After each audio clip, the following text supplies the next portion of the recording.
for two. Kickers are extra, I give them the boot. Ooh, going for two. Sit back, relax while I grab me a brew. Ooh, now I'm reclining while putting my time and I'm ready to go. My spine is aligning and much my lineups, my bank account grow. I am so rich, but knowledge is all that I'm leaving it with. Ooh, listen to this. Multiple options, how far can I get? Ooh, DFS Dynasty redraft tonight, I'm not finishing last.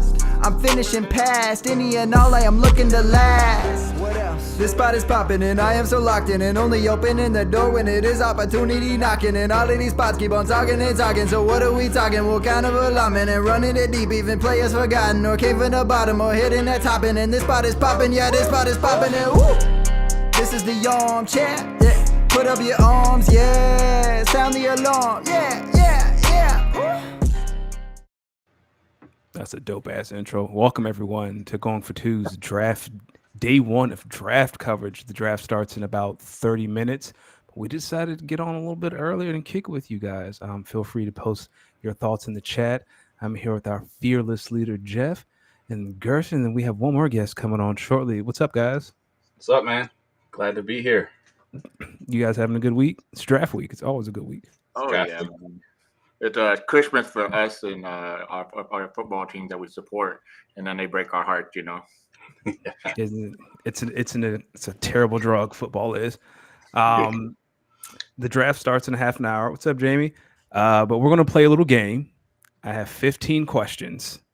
All of them are football related in some form or fashion. Some are draft related. Some aren't. You guys are gonna pick a number. Ooh. And once you pick, I'll ask the question and we'll go from there. But before we get started, always want to plug Going for Two. The NFL draft is tonight, but a lot of you guys have dynasty drafts coming. I know I have a dynasty draft coming down the pipe. A couple of drafts coming down the pipe. GoingFor2.Live has everything that you need so you can dominate your league and earn that money. Just head over. Like, it's great shit all around. Jamie said 7. Jamie, this is for the folks who are actually whose voices we can hear, but I appreciate the participation so early.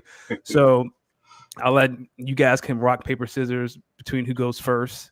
I'll let Gerson go first. He's the guest on the show tonight. You know what? I'll go with James' number just to support him. Number 7. All right. Question 7. What draft prospect did you 100% believe in, but they did not work out? This could be any draft over the course of your life. What prospect did you know 1,000% was going to be great, and they were not? Oh man, I gotta say, I'm glad this is not for fantasy, but this could be any player, right? So like, as a Raiders fan, I thought Rolando McClain for middle linebacker out of Alabama for the Raiders, because I was hyped when they finally picked a defensive player I like, not just fast ass wide receivers, you know. And then he did okay, but then like he kind of derailed his career with like drug charges and other stuff. And I was like, man, that sucked. We spent a high draft pick on him, you know. But just the Raiders way, they just always pick the worst and opposite players. So like, I couldn't believe he was that bad, man. He looked good on the field though. Yeah. Yeah, that's a tough one. So I'm going with one that's not related to my team. We've had plenty of misses over the years, but I've always been a realistic kind of guy when it comes to my own team, and I never actually 100% believed in a guy when we drafted him. I was always like, you know, let's see how he does when he gets on the field. So I'm going to pick a guy from a different team, and it is fantasy related, and he's quite famous on this podcast because it gets brought up on occasion. A guy that I was truly bought into. And it was my number one ranked dynasty player that particular year, and he was an absolute terrible bust, Mr. N'Keal Harry. Going to the Patriots. I thought for sure he was a surefire starter. Like I said, I had him ranked number 1 in my dynasty rankings, and Gerson famously gave me shit for it because I had him over Josh Jacobs that year, and he believed in Josh Jacobs, and I believed in N'Keal Harry, and I've been eating that crow ever since. So N'Keal Harry is my choice here. Okay. For me, it was Colt Brennan. I was a Colt Brennan disciple. Even after Georgia slaughtered him in the Sugar Bowl that year, I still thought Colt Brennan was going to be worth something. an old buddy. First, God rest his soul, but man, that was a rough time in DC. He's the Hawaii quarterback, right? Yeah. Oh, dude, he was slinging it, man. He was slinging it.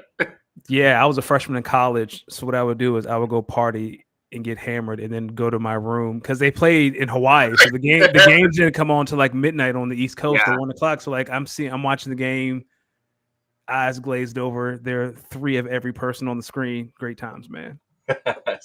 Real quick, our other guest has joined the green room. I want to bring him on.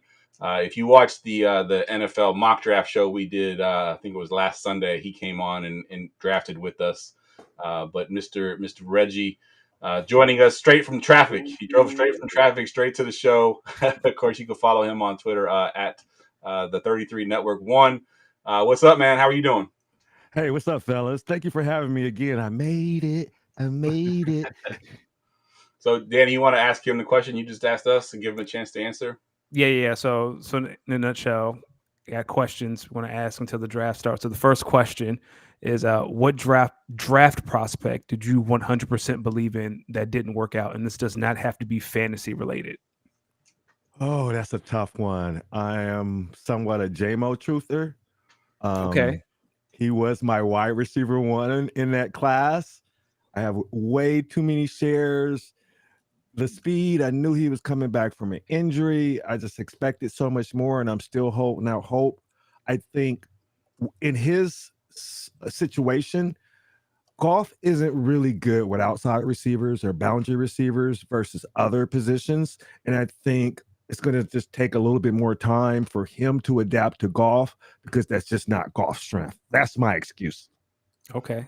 I got another question that's not on the list. You're wearing a Raiders jersey, but you have a Chiefs background. Did you lose a bet?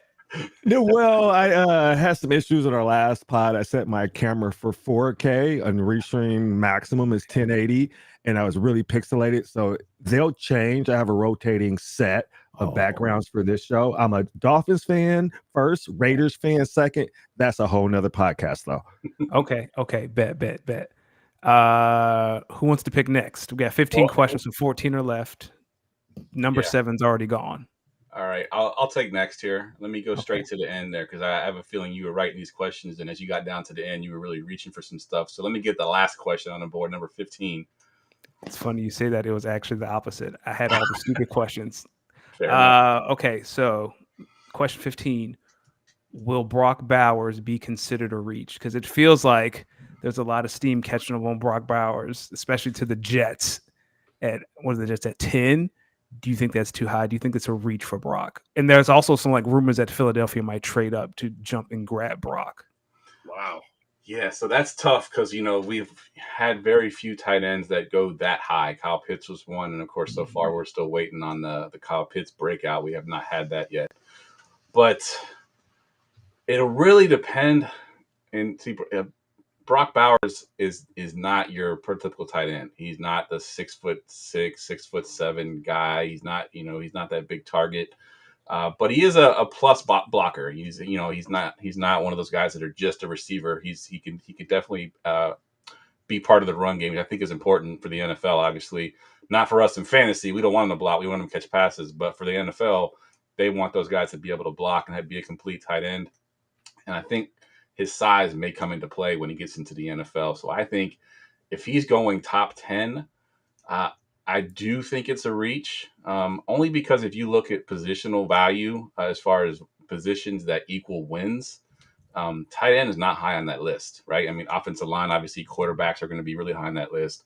Edge rushers are real high on that list. Lockdown cornerbacks are high on that list that equate their position to actual wins on the field. And tight end is not one of those positions that'll do that for you.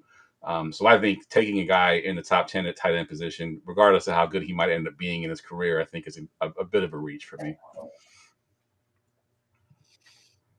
I agree with Jeff. I think tight end is no longer a position you need to reach for. I mean, you saw Sam Laporta last year, in the second round. You've seen George Kittle. He was like a 4th rounder or something like that. We've seen other tight end. And then when you see a tight end like Kyle Pitts, who everybody hates now, and just 2 years ago we were drafting him 101 in Superflex tight end premium. I mean, that's kind of crazy. That kind of shows you like the landscape of tight end and the value. What about you, Reggie? As far as the reach, I think he will be a difference maker if he's in the right system. Brock Bowers had a lot of carries last year. The defenses are playing more nickel packages, so I don't think the size will be a problem.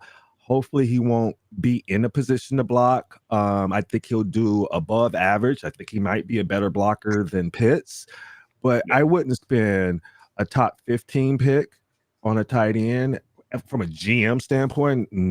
Not even fantasy relevant. I think someone just mentioned that Laporta went in the second.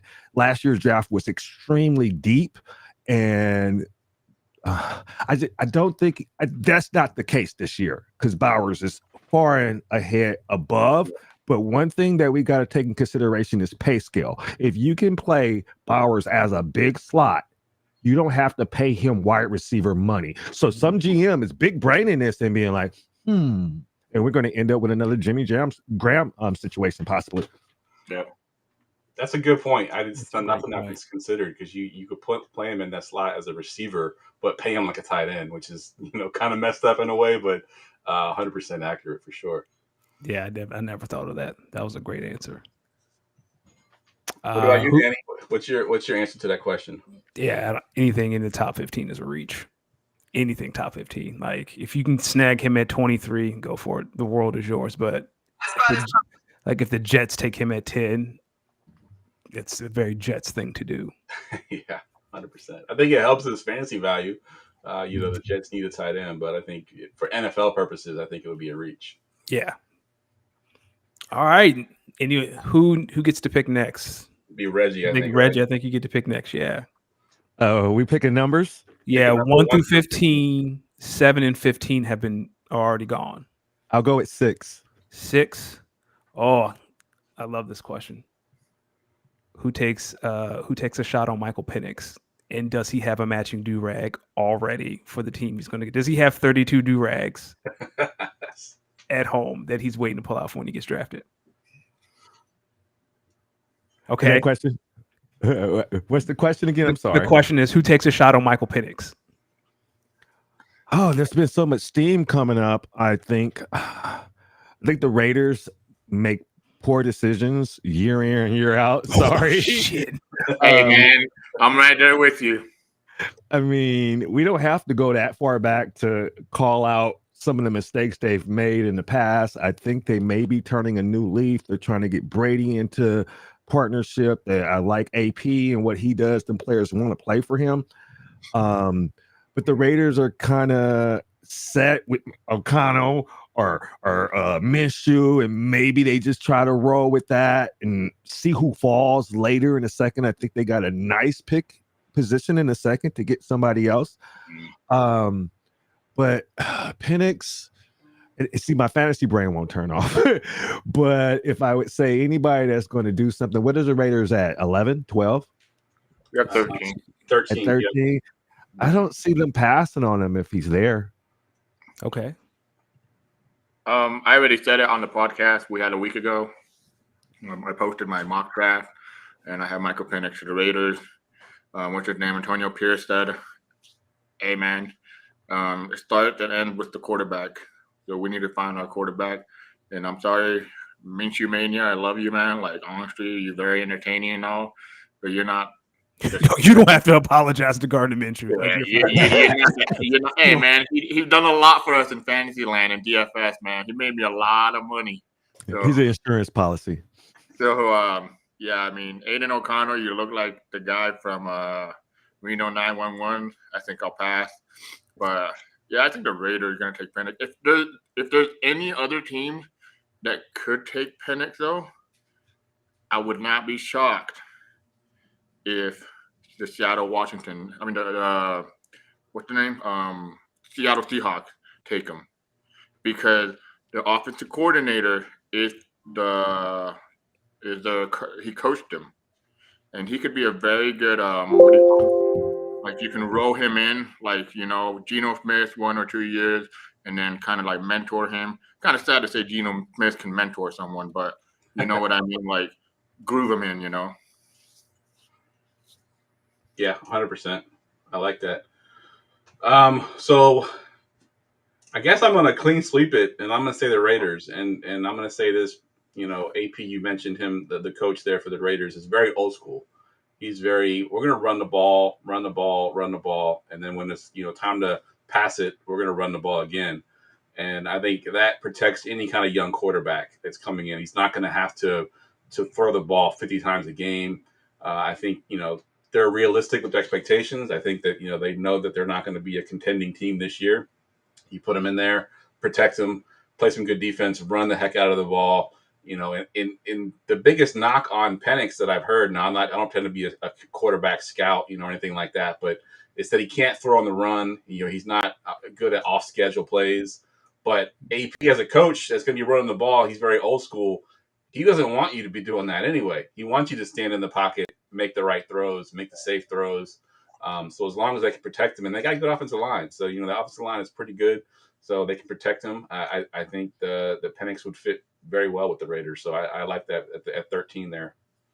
I'm glad you mentioned that because his accuracy on the move dramatically changes, and he wants to be in the pocket to get the most out of his accuracy. And I don't know about that Raiders offensive line, but you mentioned it. If they're going to run the ball, that's going to protect him a lot more too. And that 40 time that he ran at his pro day, who is holding that stopwatch? He got some speed. He can move around. So it's just like, who do you believe? What we see, what do you believe the most? That his accuracy is really poor on the move? Can he take advantage to that mobility and that speed? And will the Raiders or whatever team takes him protects him from itself? I like it. So I'm going to throw a wild card. I'll say the Patriots. I would say draft Marvin Harrison Jr. at 3 and then find a way to get Michael Penix and just say, screw it. Let's have some fun. Let's do the most unpatriotic thing ever and let's have some fun. But I don't think that's going to happen. That's what I would like to see Michael Penix. But yeah, I feel like he's going to be a Raider. He has Raider written all over him. Yeah, I would hate that for my potential shares in Marvin Harrison Jr. in fantasy. Same. But yeah, I could see something like that happening. I also see him trading back too from that pick. If the Commanders for some reason take Drake May, which I think the Patriots want Drake May, and if the Patriots don't believe in Jaden Daniels, I can see them trading back and potentially getting Penix Jr. at a later part of the draft and picking up more draft picks because we know they need more than just a quarterback, right? They need receivers. They need pretty much everything. So more picks, the better. Awesome. All right. There's something. We're back to you. I'll go number 1. Let's go. Number 1. Okay.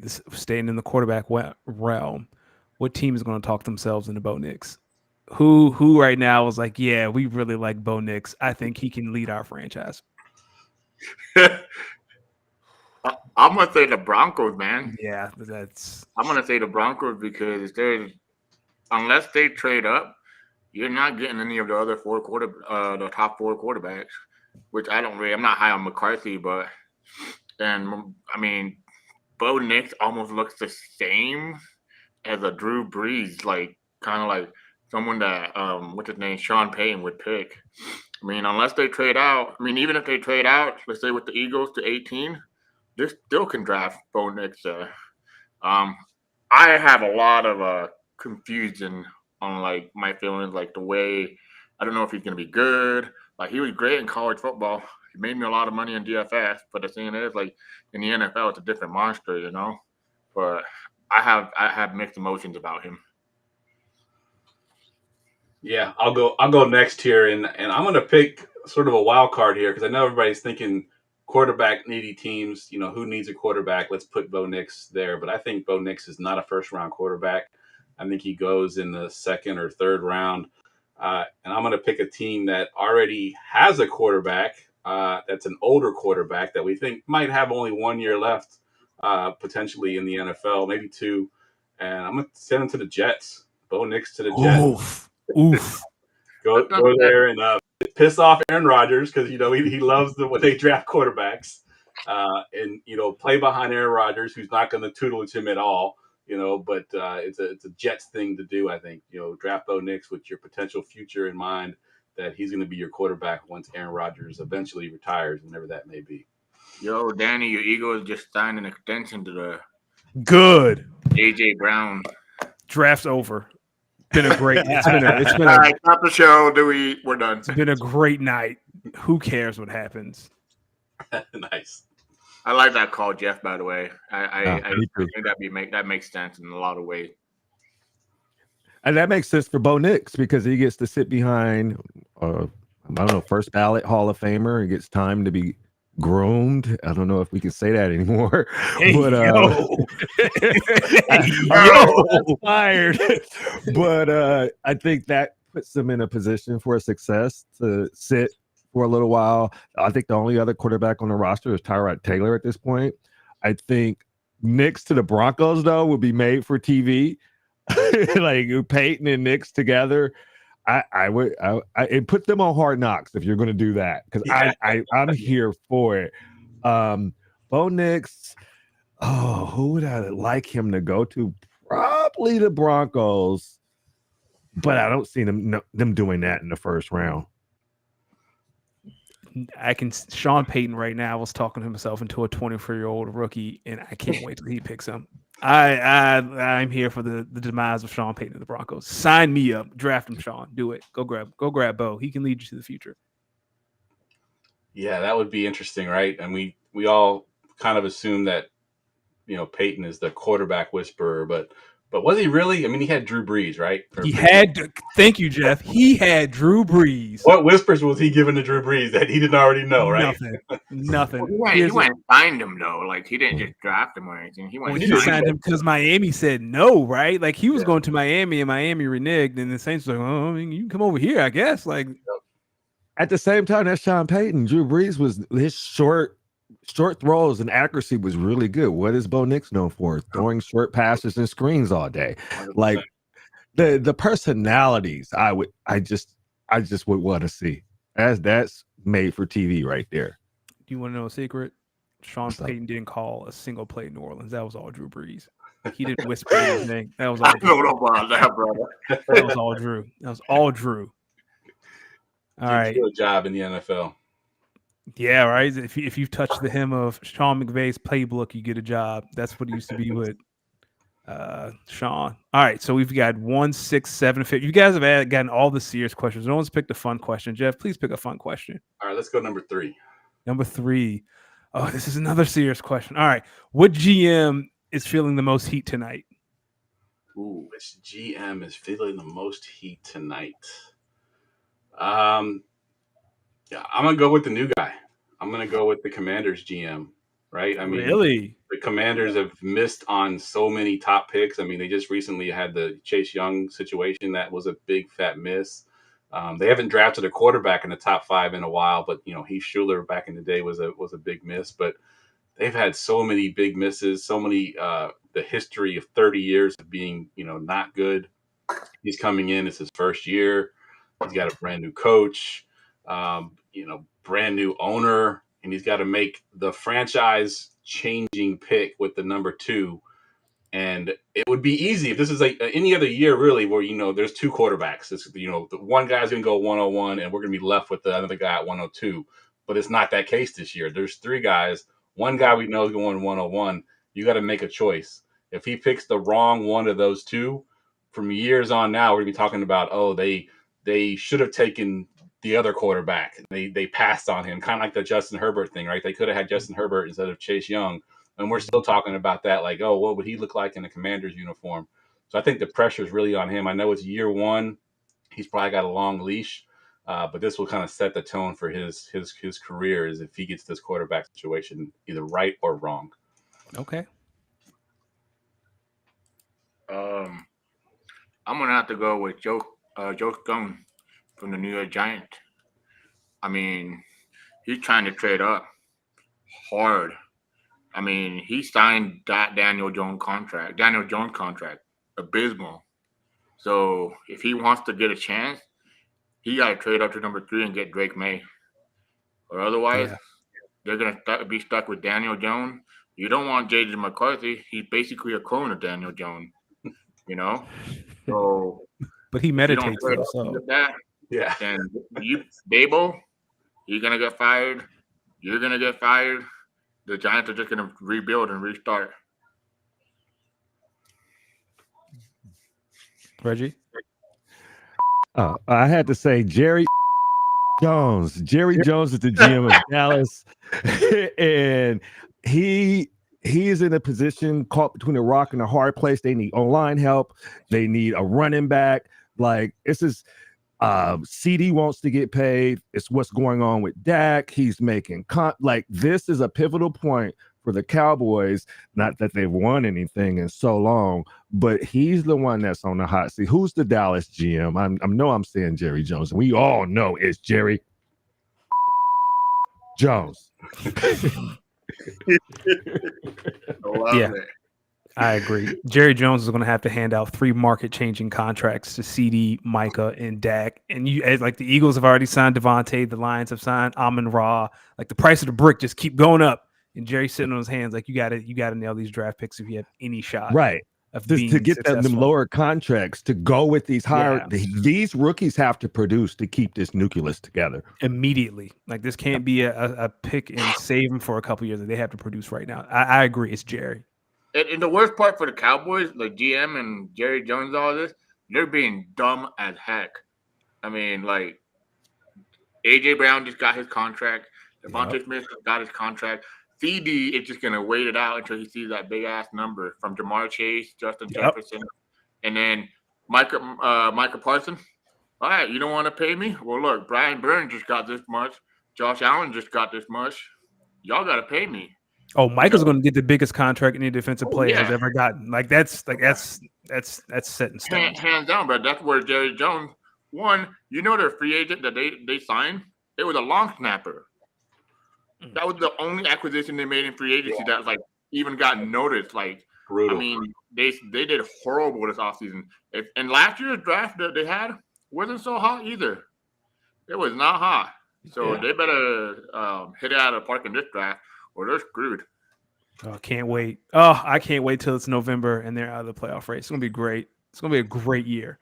Let me give a quick shout out to my boy Los, who just commented in the chat. I told him if he commented in the chat tonight, I'd give him a shout out. He's a Cowboys fan, so of course he chimes in right when we're talking about the Cowboys. What's up, Los? At least he understands what's on the line. I got a shout out to Jamie or Jaime. I see that man everywhere. He's so supportive. He's so active, so on point with comments. Big shout out to Jaime or Jamie. I'm not sure how it's spelled.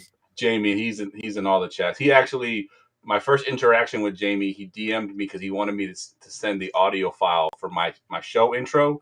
He's got it as his ringtone on his phone. So that's dedication. That's sick. All right, guys. Come on, someone pick a fun question. Somebody pick a fun question. You just picking yourself. Pick a number yourself. No. It's not fun that way. I can't. You guys have to do this. I'll go with 9. Number 9. Oh, yes. Finally. At what pick in the first round does Nick Saban start to get cranky on TV? Oh, man. If Dallas Turner slides. Is Dallas Turner? Yeah, Dallas Turner's the edge from is one of his players. Okay. Yeah, he's from Alabama. Well, let's see. If Dallas Turner goes at 8, which is what I haven't picked at. To the Falcons? Yeah, to the Falcons. If any of his Alabama players drop even lower than that, he's gonna get cranky right away. I mean, he already looked cranky in the pre-show. I don't know if you guys saw, but they put in all defense, and he was like, I have like 4 defensive players. I'm like, this guy's just gonna put his old Alabama team on there. Cool. Yeah, you sold my thunder, Gerson, because I was going to say about 20 minutes ago is what I was going to answer this question to. He's already cranky. It ain't even started yet. Whenever Kool-Aid is drafted, I feel like that's when he's going to get cranky because someone's going to ask him about where did the name Kool-Aid come from, or what did you call him? Like whenever Kool-Aid's drafted, Nick's going to be really cranky and angry. I like it. Good stuff. All right. Who's I'm up? sorry. I'm sorry. Who's picking now? I forgot. I'm sorry. Terrible host.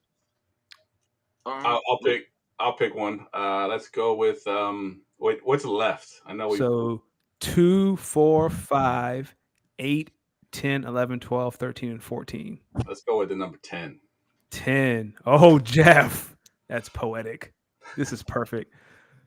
Who gets traded? Ayuk or Debo? I would get that one. So do I have to pick one that gets traded, or can I say that neither one of them get traded? How does the night unfold for the 49ers between Debo and Brandon? So I am on record, and I said this on Gladys's show tonight, that I don't think Brandon Ayuk gets traded. I think we can afford his contract. We saw Amon-Ra get $30 million a year. I don't think he gets $30 million. He's not put up Amon-Ra type numbers, but between 25 and 30, I think is where the number probably is. And with Brock Purdy's contract currently, we can afford to pay him. Now, when it comes time to pay Brock Purdy, we're going to have, hopefully, Christian McCaffrey's contract was going to fall off. Potentially, George Kittle's contract might fall off if they move on from George Kittle. So then we can afford to pay Brock Purdy and let the older Christian McCaffrey at that point, or the older George Kittle at that point, go on and still go forward with Brandon Ayuk and Debo. Now, if I'm to choose, if you're forcing me to choose which one of them gets traded, I do think it will be Brandon Ayuk that would get traded, because we saw what the offense looked like without Debo. Like, Debo is a one of one. There's no other guy in the NFL that plays like Debo that can do Debo things. And when he was injured for those couple of games, we did not look like a good offense. Ayuk was still out there. He was still healthy. We still had Christian McCaffrey in the backfield. We still had George Kittle lining up at tight end. But we didn't have Debo, and the offense suffered. And I think Debo's versatility makes that offense go. So if they're going to choose between Debo or Ayuk, it's going to be Ayuk that they're going to move on for. But I don't think either one of them actually go. Yeah, I got Ayuk getting traded, to be honest. I think the team that has cap will trade for him and sign him. I know a lot of people aren't big Ayuk like believers, but I do think he's a top 10 wide receiver in the NFL, like easily. He has a lot of traits that if he gets higher usage, he can be up there. I mean, Brock Purdy, I wouldn't say is the best quarterback in the NFL at all. Maybe not even a top. And I know Jeff already knows this. I'm a Brock Purdy hater, he's a 49er quarterback hater. It doesn't matter who it is. It can be. I've always told Jeff, yeah, whoever is a 49er quarterback, if they're average, calm down. They ain't great, okay? Jimmy G, Brock Purdy. I mean, you put Reginald back there. I bet you he'll get a touchdown, man. But I think Ayuk will get traded because of the contract. You can't pay him. You're probably gonna get I don't know about Amon-Ra St. Brown money, but it'll be a little lower than that. But I wouldn't be shocked if there's a wide receiver needy team out there that's going to pay him. But that's the thing. When you trade for him, you're going to give up a first-round pick right away. And the team I think that can do it is the Pittsburgh Steelers. They don't have a quarterback contract there. And maybe they'll say, hey, instead of drafting a wide receiver like we always do in the draft, how about we just trade for one and then pay him? Deontay Johnson gone. Pickens is there. Him, Freiermuth, Pickens, and then those rookie contract. And let's say Justin Fields does pan out. I mean, for 1 year, you're not going to pay him top quarterback money. Maybe you can get a mid-tier, kind of like what Trubisky got when he was I think it was his second contract. But, we'll see what happens. Richard, do you have a horse in this race? As far as ask the question one more time. I'm trying to get the draft on and nothing's cooperating. Right now you're missing a great Applebee's commercial. The question is, who gets traded, Ayuk or Debo? I think that offense could survive without Ayuk. They can probably get more for Ayuk. I think it would be Ayuk. For me, I feel like the Patriots I don't know why the Patriots on my mind so much, but it just feels like the Patriots, especially if you draft a quarterback at 3, well, you got to give him someone to throw to. And I want to address Johnny Mac's question in the chat there. He said, what if Ayuk thinks he's capable of putting up Amon-Ra St. Brown numbers, but the 49ers are holding him back? And I think that is actually the case. I do think the Niners, as far as individual statistics, he's not going to put up Amon-Ra St. Brown numbers because they have Debo, because they have George Kittle, because they have Christian McCaffrey. He's at best the second or third option in that offense. and he will never put up those kind of numbers. So I guess if it comes down to Ayuk in a sense, is does he want to win, or does he want to put up monster numbers on a losing team? So it will come down to him. But I do think I've said this on my show, on my fantasy show. I do think Ayuk has top 10 potential receiver on a team that's going to target him relentlessly, because if you look at his efficiency numbers, off the charts.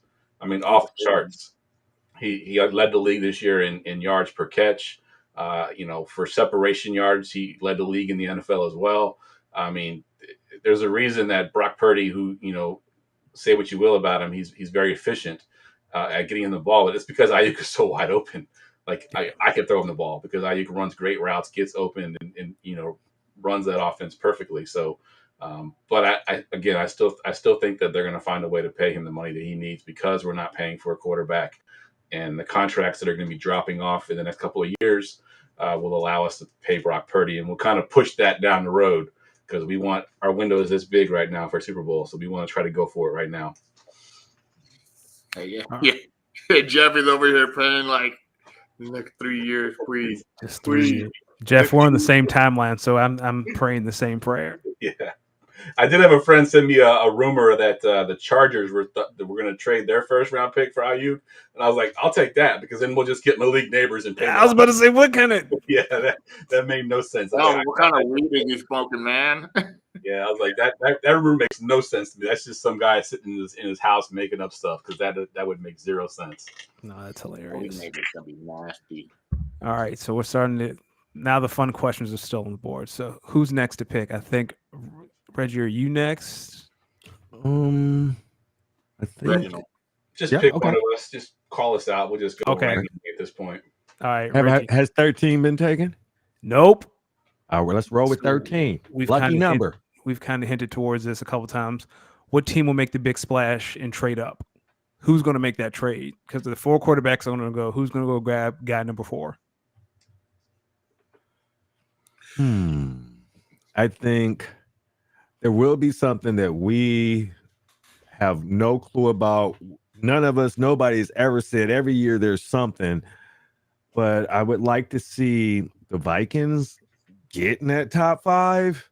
If anybody, they want to appease JJ. They have a lot of pieces, if you don't count defense, to stay relevant in that division. So I think they want to make a splash and get a quarterback. They don't want to go into the season with Darnold. I think I'm going to have to, and this goes back on what we were talking about earlier on about who's going to draft Brock Bowers. I think the Colts are going to move up and draft either Brock Bowers at like 12 to 13, the like lower range, and just either even jump to Jets, or they're going to go draft a wide receiver like Roma Dunze if he's available, and try to get some weapons help for Anthony Richardson, Pittman, and all those guys. But I think they're going to make a splash, man. I already told you early on, like the Eagles, I kind of predict them to kind of move up, but that's how he rolls. He never stands. He goes out and boom, boom, boom. Hey, I want this guy. He's like that. What I want, I get, Good. All right, so I'm going to pick a team that, I live in the Washington, D.C. area. I've said it a million times, but I'm going to say the Commanders move up into the first round. So they've already got their number 2 pick on the board. They take whoever it is, Drake May, Jaden Daniels. But if you look at the second round, so they have the 4th pick and the 8th pick in the second round.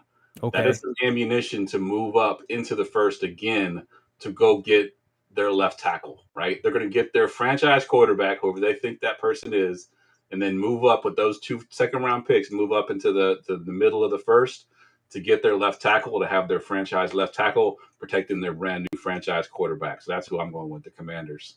I like that a lot. I'm going with the Giants. Oh, I'm sorry. Did someone not answer? Reggie, no, I'm just saying M&M's on TV right now. Oh, okay. I got you. I think the Giants move up. I think it's time for them to be bold. They're at 6. You're not going to get a quarterback at 6. It's time. I know the Daniel Jones contract thing is a little sticky, but who cares? Like, you're drafting 6. Go get who you want. I like it. And they're close enough. That's the thing about them. Yeah. They don't have to give up a ton as other teams. Like, I know people want them to stick and stay there and just take whatever the best receiver left, but no, like that's not Daniel Jones throwing to Romo Dunze is not good. Yeah. All right. I mean, look at Harrison, it like the Cardinals, for example. The Cardinals, because they know they don't need a quarterback, like they could almost move back and still get the player that they want because all the quarterbacks are still going to go ahead of them.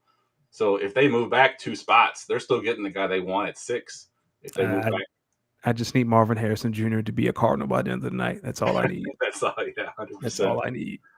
I'll take that or the Chargers, either one. Well, he's either going to be a Charger or a Cardinal, and either way, it's a win-win situation for him. I'd rather him be a Charger than a Cardinal. Yeah. All right, Gerson, you're up. Is number 2 still available? Yep. Oh, now we're getting into the fun. So, how many names will Mel Kiper mispronounce tonight? I'm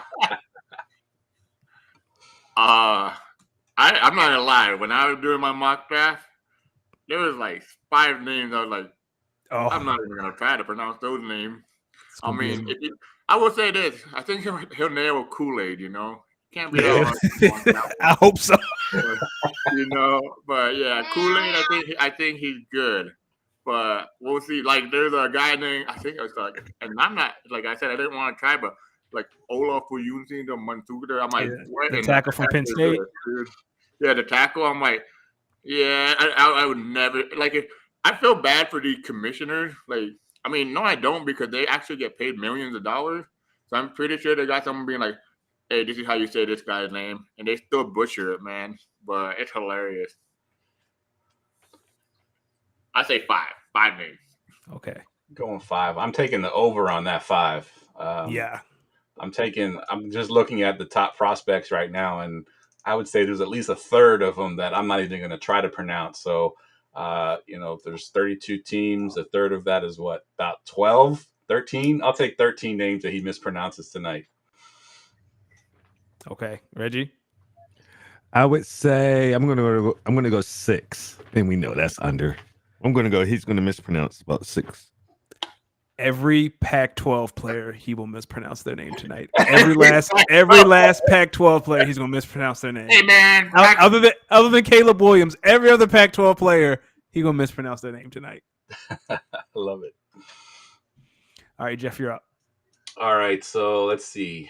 1, 2, and 3 are gone off the board, right? Yep. So you got 4, 5, 8, 11, 12, and 14. Let's go with number 11. Brandon, 11. Oh, okay. This is another fun one. Right now, you're the GM of your favorite team. Who is the one person that you want in your war room during the draft? So not the person I'm drafting, it's the person that's in the war room making the decisions. Yeah, the person that you are consulting to make a pick, and it cannot be the current GM of your team. So I can't say Howie Roseman. So you can have one person. One person to help you consult on a draft pick. Who would it be? So I'm gonna cheat, and I'm gonna take someone who is no longer with us, and I'm gonna say Bill Walsh. Oh, damn it, Jeff! I'm gonna bring him back to life for that one pick, and say I'm gonna take Bill Walsh to help me make my decision there. So I cheated a little bit and didn't take somebody that was still around, but I'll take Bill Walsh here. That was my answer. Stole your answer. I love it. Oh man, that's a tough one. No one better say it. Don't you say Al Davis. I said, hold on, I wasn't done. Let me finish. It definitely wouldn't be any Davis, you know. Al Davis, my what's his name? His son. What's his son's name again? Mark Davis. Mark Davis. Wouldn't be neither one of them. Man, I think I'm gonna have to go with what the GM for, is it Brett Veach for the Chief? Because I would go Howie Roseman for real. I would, because he moves up and always gets good talent, you know. Yeah. But you know what? I changed my mind. Is it Ozzie Newsome, Jeff? The Raven? Oh yeah, that's it. Ozzie Newsome. I lied. That's who I would go with. He always gets great talent in the later first round. He always gets great talent. Look, I mean, Lamar Jackson, Mark Andrews, Ray. I mean, like the list goes on and on and on and on. I mean, this guy just gets talent from nowhere. And then like when he resigned, he didn't resign because like he was bad. He didn't get fired. He just like, hey, I'm done with this. Like, Yeah. I'm over. He's Like, one of the few that he left on his own accord. He's like, you know what? I've done everything I could do. Bro, he left on this, dude. He left on this. Hey, you know what? I'm gonna go draft your franchise quarterback for the next decade. Here you go, Lamar Jackson. You know what? I'm gonna draft your tight end named Mark Andrews. There you go. I mean, what kind of guy leaves on that? Yeah. It's crazy because he drafted Hayden Hurst first. Yeah. Don't forget that. I have two. They're offbeat. One is no longer with us. The late, great John Madden. I would want in that room. And the other one is a little offbeat, but give me Matt Waldman. Put him in the room with me. Talk some sense into me. Give me some data. Keep it 100. I want Matt Waldman or John Madden. Okay. I like those answers. I like the Ozzie Newsome one. Yeah, that one. Yeah, that's. I mean, if Ryan was here right now, he'd be like, he's a god. No. All right, so Reggie, you're up. We have 4, 5, 8, 12, and 14. Let's go 14. 14. Okay. Who will be the first defender off the board?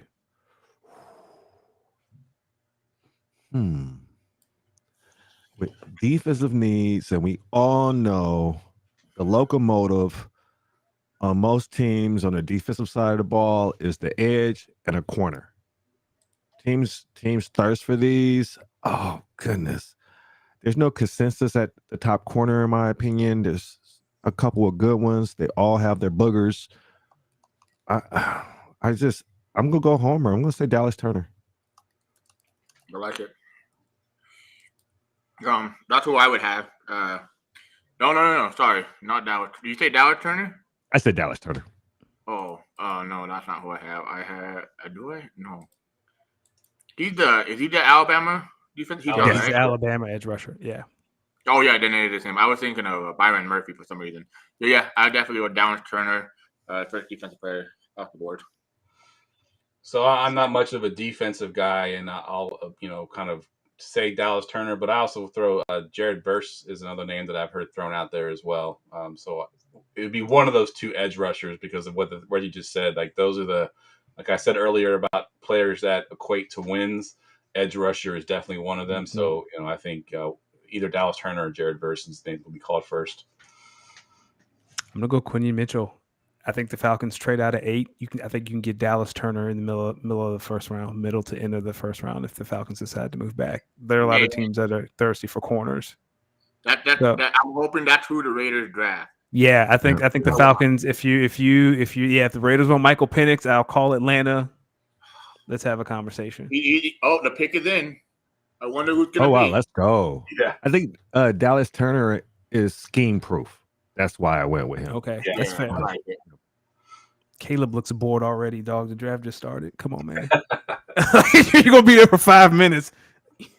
Yeah, chill out, man. What is he? All right. Garrison, I think you are up. We have 4, 5, 8, and 12. Let's go 5 for Reggie Bush Heisman reinstatement, man. Okay, we kind of touched on this earlier, but I'll ask flat out, should the Patriots draft Marvin Harrison Jr.? I don't think they'll draft Marvin Harrison Jr. I think Gerard Mayo. Is it Mayo or Mayo? Mayo. Okay, I was going to say either way, it's mayonnaise or Cinco de Mayo. So I think if he it's like what Antonio Pierce says. It starts with the quarterback, ends with the quarterback. And as a defensive coach, the only time you're ever going to get in the top 3 if your team is good at defense is when they suck, obviously. But when you might as well get that quarterback. You're not going to – next year's draft class sucks for quarterback. I mean, if you can name me top 3 quarterbacks in next year's draft class, I'll give you a gift card to Applebee's, man, or something, But there's only one guy I can name right now off the top of my head, and that's Sanders. And that's it. But No, man. I think, yeah. I mean, the Patriots can't draft Marvin Harrison Jr.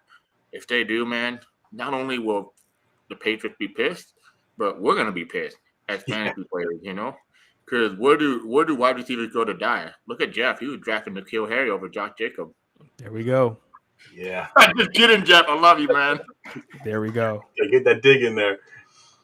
I'll go next, and I will say they cannot draft Marvin Harris Jr. Again, positions that equate to wins, and receiver is probably the lowest as far as offensive players on the totem pole for players that equate to wins. I mean, some of the best receivers of all time play on some of the worst teams of all time. Like Calvin Johnson was a beast, but the Detroit Lions didn't win. It happens a lot of times where those great receivers that get on bad teams, they just don't equal wins. So taking a receiver that high in the draft to passing on a quarterback just doesn't make sense to me. That would be a mistake in my eyes.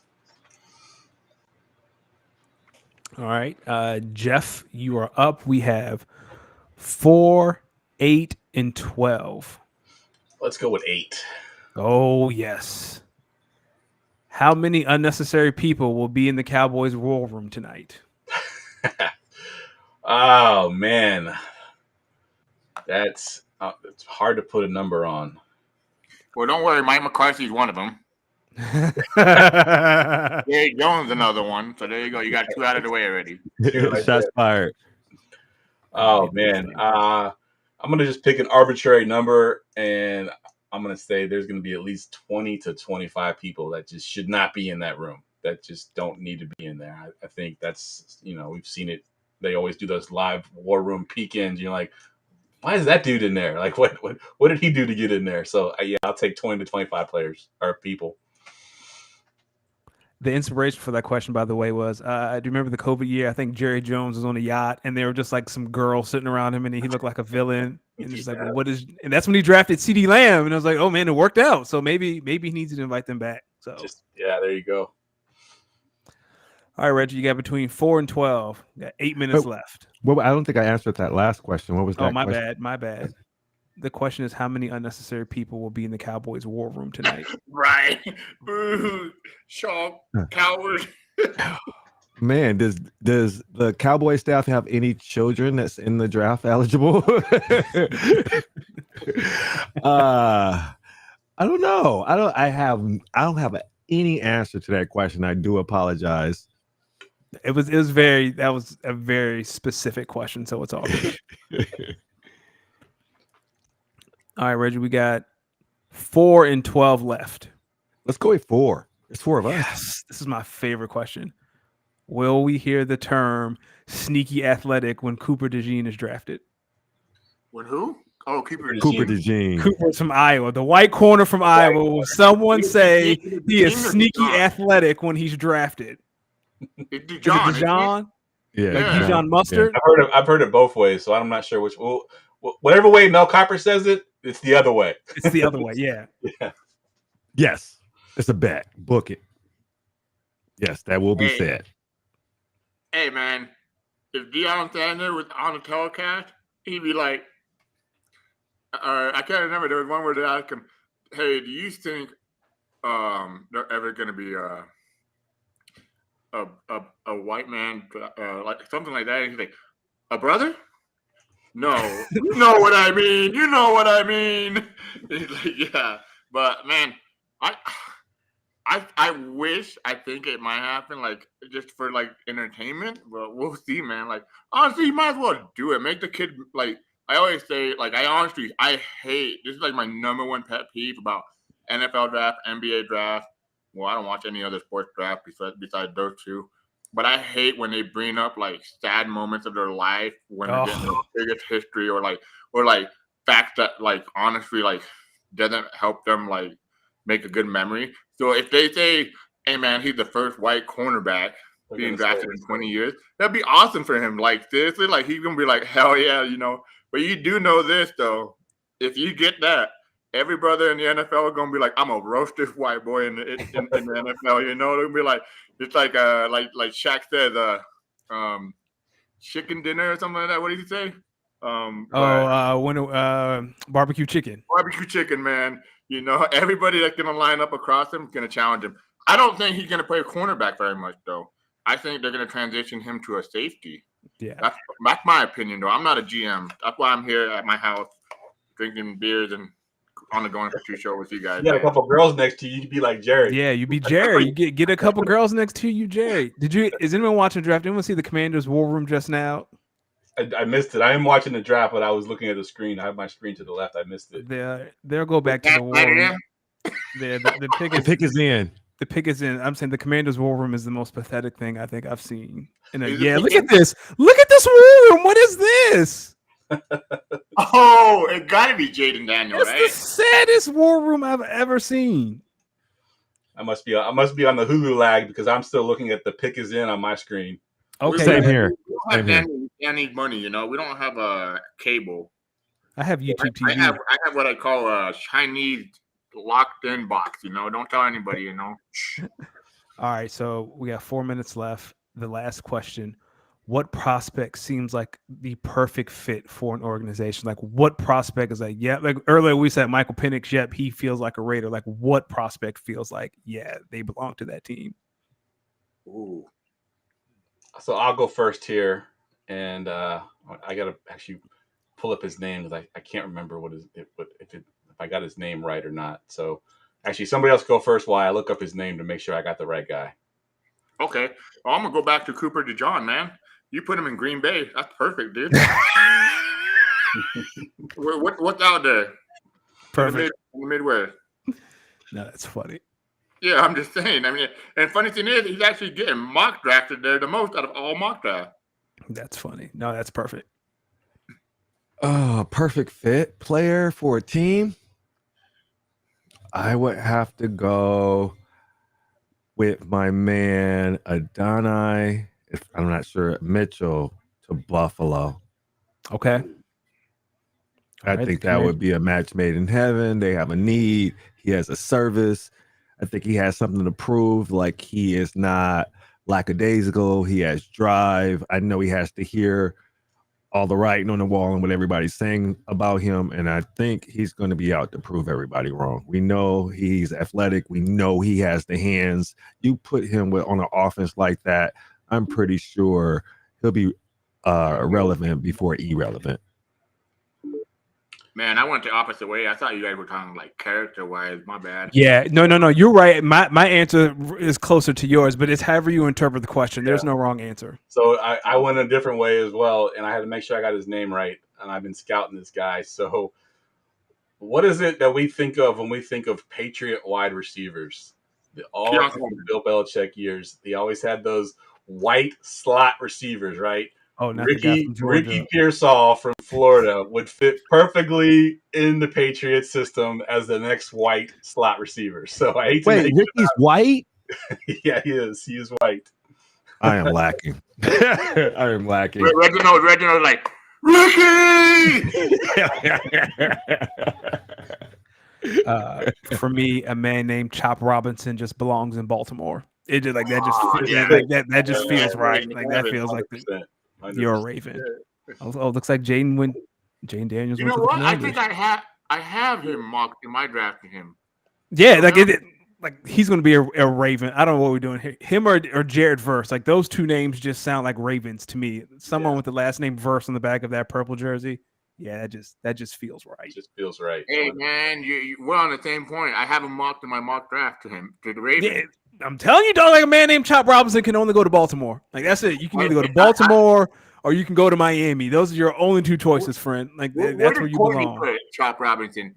I mean, she was saying similar things to us. Like he has to go to a team that, like, would like, The Chiefs would be nice. Don't they have the chop? Yeah, that's true. That's too obvious. Nah, man named Chop Robinson got to go to Baltimore. He got to go to Baltimore. Yeah, it just sounds right. It sounds right. All right, Danny. I know I'm running the background stuff here, so our next segment is due to come in here. So real quick, I just want to go around the room and everyone give your Twitter handle, and if you're a content creator, you want to plug anything that y'all do, we'll go ahead and knock that out. But first, Danny, I want you to introduce or sort of outro yourself and tell them where they can find your show on Tuesday nights. Yeah. Thank you all for joining us. You can find me on that X app at Danny Ocean 41. Catch me and D on Speak On It every Tuesday, 7:30-ish. I don't want to put a hard time on it. 7:30-ish. Catch us every Tuesday. Well, not this Tuesday coming up. I'm on vacation. But the Tuesday after that, we'll be back to our normal schedule. Good stuff. And Gerson returning to the DFS show this year, I hope.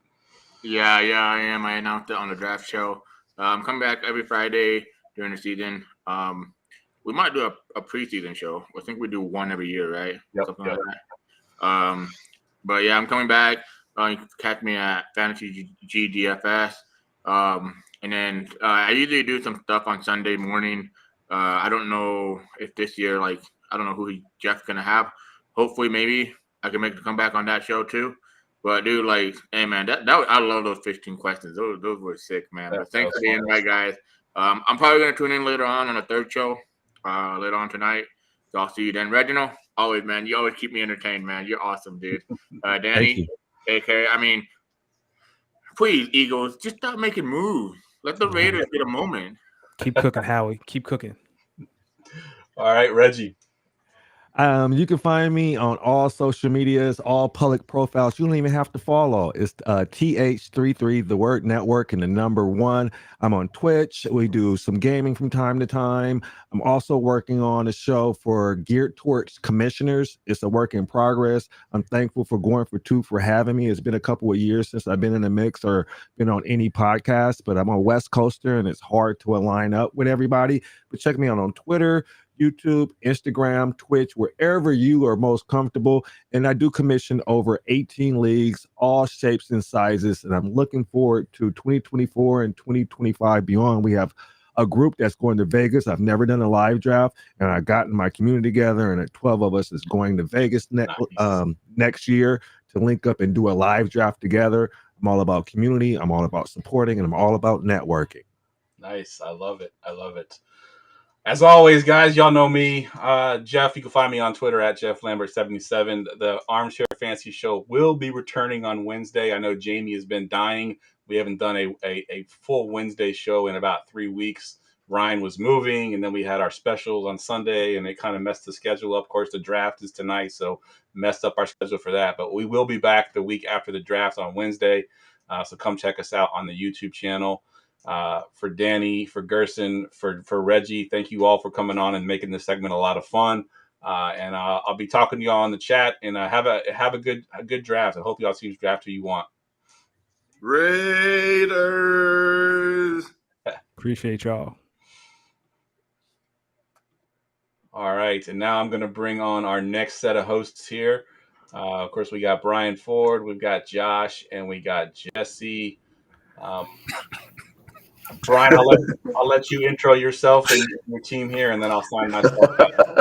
All right, hey, how's it going, folks? This is a collab like we had around the holiday season of Dynasty Saturday Night 5, which we do here on the Going4 network, and Dynasty Fever, which I thought I did with somebody named Jesse. I'm not sure if he's here tonight. Do you want me to just pass it on to Josh, or? Yep. However you want to do it. All right, Josh, say hi and tell us where we can find you and your work as Drake May walks up as the Patriots pick. Yeah, Drake number 3. I'm happy to be on a show with Jesse Mysterio Jr. here. It's always good to have another. Oh yeah. Yeah, you can find me on Twitter at Rotonaut, ROTONAUT. And once this draft is done, I will update all my rankings, and that's at GoingFor2.Live. And our stranger in the upper right there. Do you want to tell us where you hail from? Parts unknown, or is it parts unknown, weight unknown? Los Aguilas. What's up, gentlemen? You must be happy. You got so for those who don't know, Jesse's in the Dynasty Warzone family of content, and me and him do an audio only show midweeks called Dynasty Fever. As well. It's sort of just two friends who love Dynasty having probably a too long conversation about it, and you're a fly on the wall for it. So you must be happy now with the AJ Brown contract, right? I am, and just to throw like kind of a non sequitur, and I just had like a marathon of a conversation in a Dynasty chat about you know how I feel about the salary cap, Brian, that it's a myth. It's all about the team's cash spend. If the owner wants to spend the money, they will, and there's ways to get around the cap. And the Eagles doing this really shows that, I mean, like I said, if the owner wants to spend it, it's going to happen. I mean, there's no reason cap-wise that should have happened, right? Well, I've always pushed back on that when we talk about that stuff because, it's a myth to a certain point. Like, you can only move so many shell games around before you hit up against something, right? You may be able to restructure this guy's contract, but you can't restructure. Tell Keenan Allen the salary cap is a myth. Tell Mike Williams the salary cap is a myth, right? Tell Aaron Jones the salary cap is a myth. If the salary cap was a myth, we'd have the LA Dodgers of football. But see, those are two different decisions. Those Keenan Allen and Mike Williams are not on the Chargers because their head coach doesn't want them on the Chargers. Okay, right? bad example, maybe at best. Would have made a different if the cap was a myth, look at this. Wait, look at the LA Dodgers of football. Why is there no LA Dodgers of football? You kind of do. It's just that these billionaires have you fooled into thinking that they set parameters on how much they can actually spend so that they can cry, oh no, my wallet. No, I'm telling you, you don't see the team's actual cash spend every year. That's not. Yeah. I mean, I'm sure it's made public, but it's not like common knowledge. If all of that is true, why have the Saints and the Eagles not had to pay the bill, so to speak? Every year they slowly are, though. I mean, they have spent like crazy this year. They set free agent. They set the market in free agent running back. That's true. We're not here. Yeah. So we've had the first three quarterbacks go off chalk. Caleb, Jaden Daniels, and I don't know how chalky Drake May was at 3, but we've got all 3 of them gone. So we both are all 3 of us are from 2 dynasty shows. So Josh, it's kind of what we thought, the way we thought it was going to go, but just initial reactions, dynasty wise, what you're doing in a rookie draft or whatever, how it elevates other pieces, whatever, with the first 3 picks. Yeah, it did go in pretty much the order I figured it would. I didn't really expect Drake May to go to the Patriots there. Which, I mean, I had Daniels a little bit ahead anyways, just because the rushing upside, and I know teams are a little higher on him. Yeah, I mean, I think the Commanders is one of the better spots for him. It's a good offense. He's still got pretty good weapons there. I think it's a pretty good landing spot for a young rookie quarterback going that early. Because a lot of times they get put onto real shit teams like the Panthers. CJ Stroud got pretty lucky too, but I think this could be a kind of similar situation, maybe not to that degree, but it should be wheels up for Jaden Daniels. I'm definitely number 3 off the board after Harrison and Caleb Williams. It doesn't move him above that, but he's still my number 3 overall. Yeah, I know, Jesse, you've had the quarterbacks higher than I have, because I'm a little lower on Daniels and May.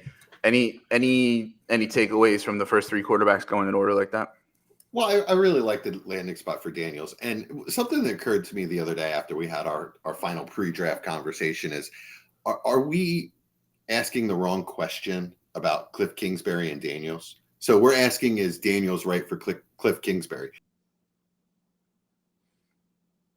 And we should probably be asking, is Kingsbury the right fit for Daniels? Is that he froze? Josh, shouldn't? Yeah, no, he froze for me. He's good now. You're good. Okay, I'm back. Okay, sorry about that. Yeah, is Cliff Kingsbury the right choice for Daniels? Right, because Daniels will almost certainly outlive Cliff Kingsbury as the OC there, because either he'll be really good and possibly get another shot at a head coaching job, or he'll be terrible or somewhere in the middle and get fired. Mm-hmm. So really what we should be asking is this the guy that will make Daniels flourish, not is he the right guy for the system? I think that's a good point, right? Because we see a lot of turnover in those offensive coordinators, and we see whether it's good ones that get hired as head coaches or bad ones that leave. So yeah, I mean it's by the end of Daniels' rookie contract, there's a pretty good chance he's not going to be in a Cliff Kingsbury offense, right? So we've got Marvin Harrison here to the Cardinals. Pretty much a lot of us thought that. So we've got the first four pretty much chalk off the bat here. I actually have a question, if you guys don't mind. Yeah. So I did a thing right before the draft. I couldn't help myself. I was trying to not trade Kyler until this happened. But right now, as it stands with Marvin Harrison in Arizona, would you trade Kyler and Rashee Rice for Jalen Hurts? I think you have to do that, yeah. Okay. So even with the elite wide receiver going there, it's still worth it to you? I think so. It's kind of how I looked at it. Mm-hmm. Josh, what do you think? No, I'm also a little higher on Rashee Rice and have been since last year's rookie draft. Also, I have Kyler Murray as like a top 7-8 quarterback still because I think he's still young. As long as he can stay healthy, he's got great weapons. Yeah, I think the Marvin Harrison just gives him a true number one alpha receiver to throw to. Okay. I would lean that side, but it's close.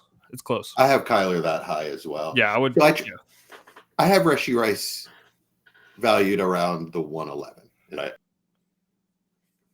I don't know if I do that. I mean, I probably would have to, but like it would feel icky because I listen. I like Rice. Actually, if I was going to give up a pick for him, it would probably be. I bought into a breakout post buy, and when you saw those targets per route run numbers were at like 30%, and they found a way to get him the ball because they really didn't have anybody making plays, and Kelsey was dinged up and that sort of thing. I think people are underestimating the role that Hollywood Brown is going to play there, and I think they're also underestimating who the Chiefs might bring in drafting here. And, if something moves Rice to the job that he was doing at SMU and not the job he was doing last year, that's a wrinkle that, might change because he might not be as efficient and productive in that role.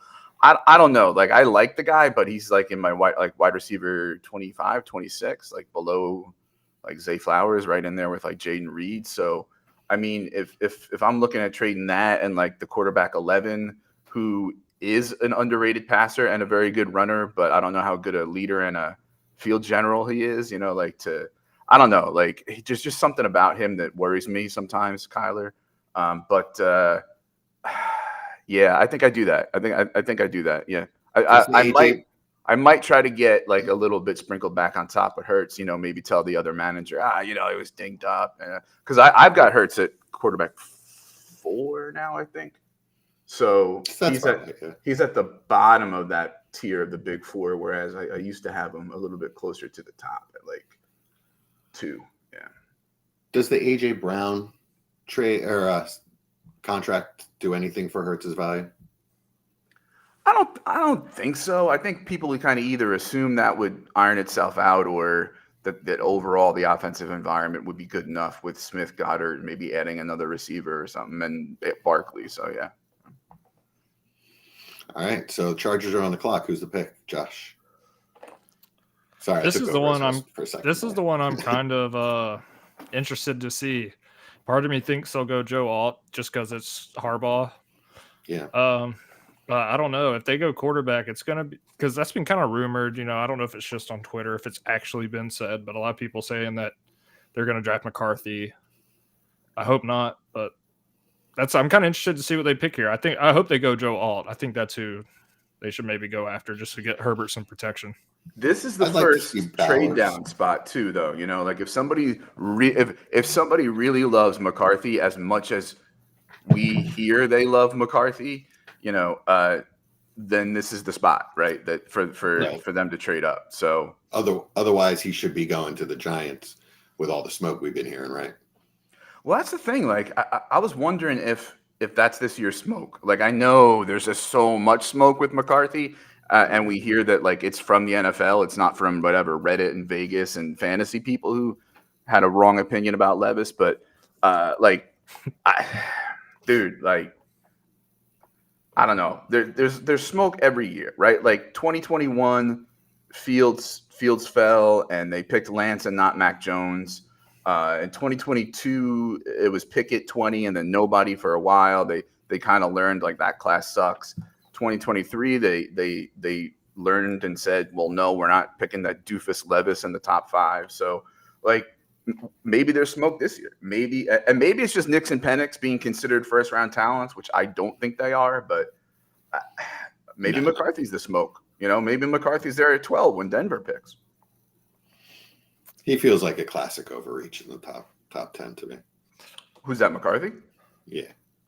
I think so. Yeah. I mean, even adjusting for like the quarterback thirst in the NFL these days, like I don't know that I would take him that high, but I'd love to see Bowers go to the Chargers just because I think he'll add a little blocking and a really, elite weapon that as a Justin Herbert owner really, really want. Yeah, Kyle in the chat brought up Malik Neighbors too. That's someone who I could also see them taking just to.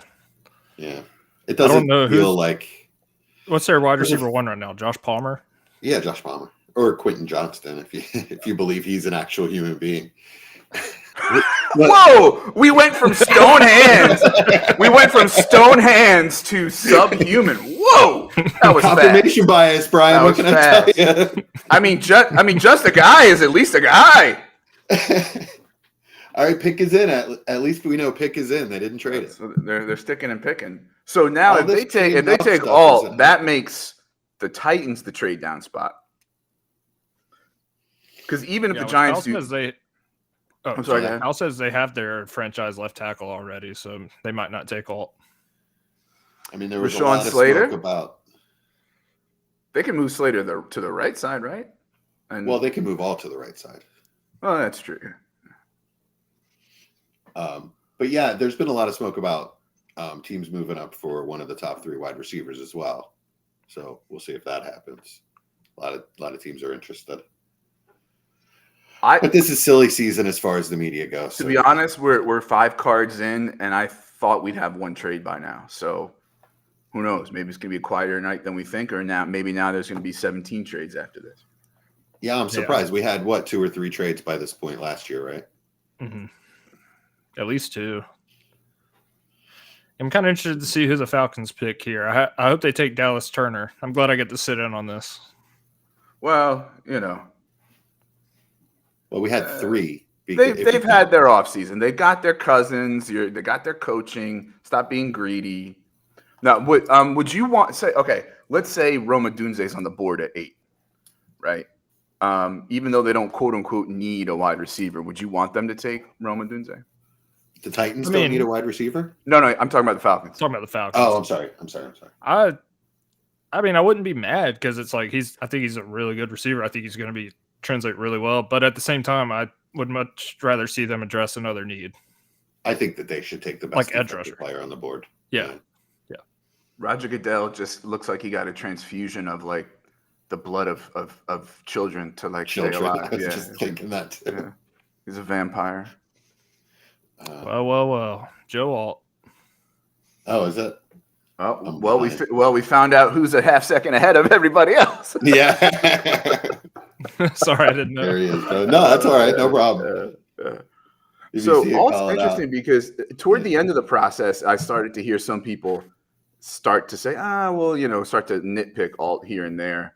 But it obviously seems like a Harbaugh pick, and every single first round mock draft had Alt going to the Titans because they either had the Chargers taking Neighbors or trading down or something, right? And so that I don't know. We might get that trade at 7 for QB4. Do you think the Giants take McCarthy? No. I don't think so either. My gut says no. My gut says they take Malik Neighbors. And they figure out the quarterback thing. Roll with Danny Jones for another year. Yeah. I mean, it's what I would do. I wouldn't force the QB thing. Or if I could trade down, I would. I'd take either Neighbors or a Dunze.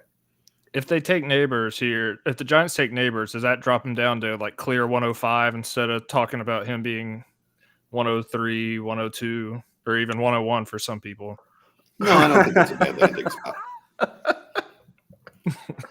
A little bit of okay. Yeah, it was a jab. Sorry. No, it was. I forgot.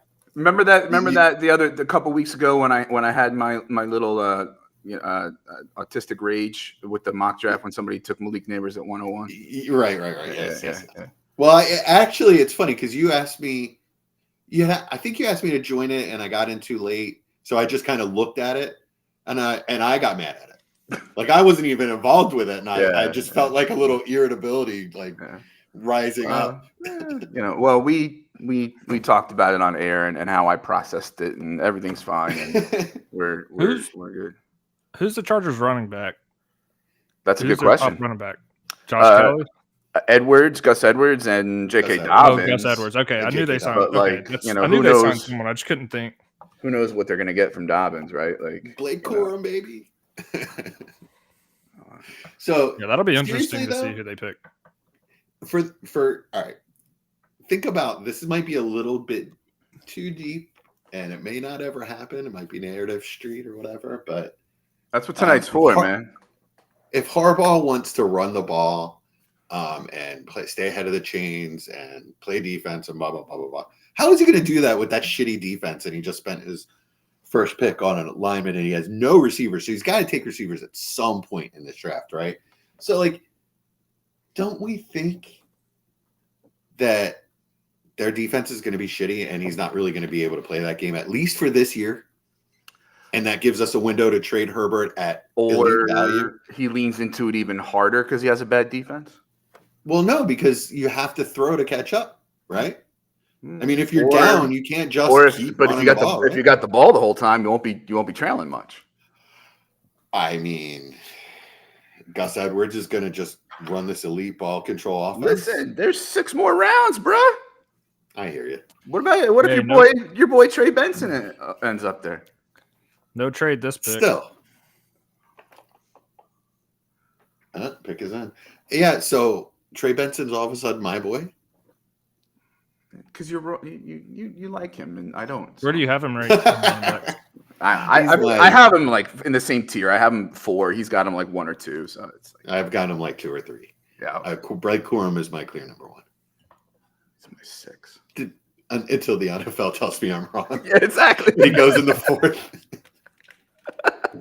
Well, actually, no, the 4th this year, like with running backs in general over the last few years, and especially this year, if he goes like, especially top half of the 4th, and we like the landing spot, I might like that better than another back in the 3rd. You know, it's kind of like in either or this year. You know, do you lean into the talent with a narrower path to succeed, or do we do what we said the entire time and like, oh, landing spot will determine everything? And while that's true, I don't know, man. You give me Jalen Wright with that ceiling, and maybe the pass seems narrow, but there's one injury, and then boom, maybe he's a more attractive ceiling than, you know, a safer pick like, you know, Blake Corum. But if you want a running back that's going to contribute this year that you can flip, it's Blake Corum. And that's a very good reason to have him highly ranked. Yeah. I mean, I think he's going to play, and I think he's going to be good. The other guys are a lot more volatile. That's why I like him. But I do think there's going to be at least one running back going the second round this year. There it is. There's Malik. Aha. So we've talked about the Patriots and Giants as quote unquote bad landing spots. We don't know much about what they're going to do the rest of the draft, right? Obviously, they've only had 1 pick. Malik Neighbors, not the big physical boundary guy that like the Giants seem to need more. He's definitely not slot only. I'm not saying he's Wan'Dale Robinson or anything like that, but he's not that outside presence that I thought they needed more than they do a guy like Neighbors. But he's explosive, obviously. I think you can play him all over the formation. He'll be most effective out of the slot, but what they needed was a dynamic playmaker. Does the quote unquote bad landing spot, even if he's going to be like obviously eat a lot of targets, make him now say if somebody had him in the same tier as MHJ that now they don't? Like for me, I have it Caleb, MHJ, Neighbors in my rankings. Should I now slip a quarterback up there because Neighbors went to the Giants? Even if you're me and you think quarterback shouldn't be 2 and 3. You should slide a quarterback up there, but not because of the Giants. Okay. Yeah. Josh, what do you think? Yeah, I think if you have him in the same tier, then you just got to believe in what you saw in the talent and just think it'll translate over regardless of the team. Because if you have him in that same tier, he's going to demand targets. So I think you just got to stick with it. Yeah, I mean, at this point, these guys are pretty much just checking that last box, right? Like they're great. They checked that draft capital box. So when when we're going back and looking through history about, hit rates and things like that, it's not great all the time first round picks, but when we look for like the largest, one determining factor in success, it's usually draft capital. And so, I mean, talent, high draft capital. It may not be the best quarterback, right? But yeah, I don't know that anything that happened tonight really moved anything with my rankings. People don't like May to the Patriots. They don't like the Patriots as a landing spot. They think that's a Robert Kraft pick because he's kind of like, listen, I'm gonna be in the crypt soon enough. And some of us think it can't be soon enough, but that's a different story. And so he wanted to get the quarterback and that sort of thing and try to win rather than like slow build and then plop the quarterback in once the team was built. I don't know. Like, if they have Ramondre and they add a receiver and that sort of thing, I don't know that it's as terrible. And he's got Jacoby Brissett to sit behind for a little while. I don't know that I hope he does. I don't know that changes anything for me either. Like I'm fine so far.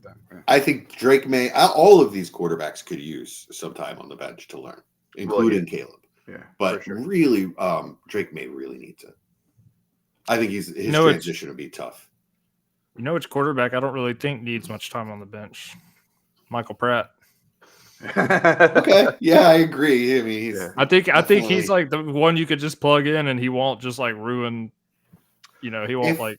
To be fair, his biggest weakness for me is since like identifying like NFL level pressures, right? So like while I trust him to be a game manager and just like dink and dunk and take what's given to him, I don't know that he saw the type of defenses like at Tulane that he's going to see in the pros.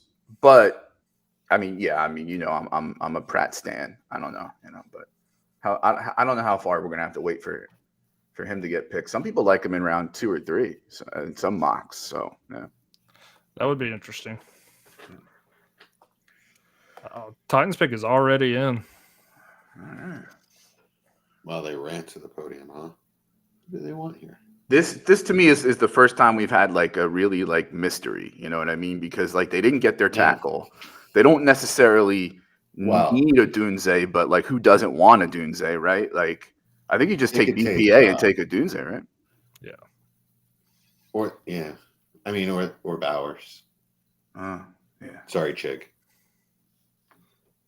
Or they could take another tackle. Fawaga or Fashanu. Seems a little high, but they could. Yeah. I didn't think the next tackle is going to go to like 9 or 10, but Or who the hell knows? Maybe they really want an edge rusher and they're good with their offense. I mean, if we thought Dallas Turner was okay at 8, then we think he's fine at 7, right? They spent a bunch of money in free agency on their offense, so maybe they're not thinking the way we are because they're not playing fantasy football. Yeah, come on. Shouldn't every single pick be a skills position pick? Come on, we don't. Yeah, so Brian Thomas, Odunze, then Brian Thomas should be up. So I don't like Brian Thomas to the Falcons. He's because we're doing skill position only. Oh, like that. Oh, yeah, true. No, if that's the case. Well, I don't know. I feel like not comparing the players, but they got Darnell Mooney. I feel like that's kind of the role Xavier Worthy would play. So it's like that's the only other one I would think that I would, probably Bowers and just troll, like Jamie said in the comments, just troll fantasy managers. That would be really, really funny and absolutely heartbreaking. I still have 3 or 4 Pitts chairs.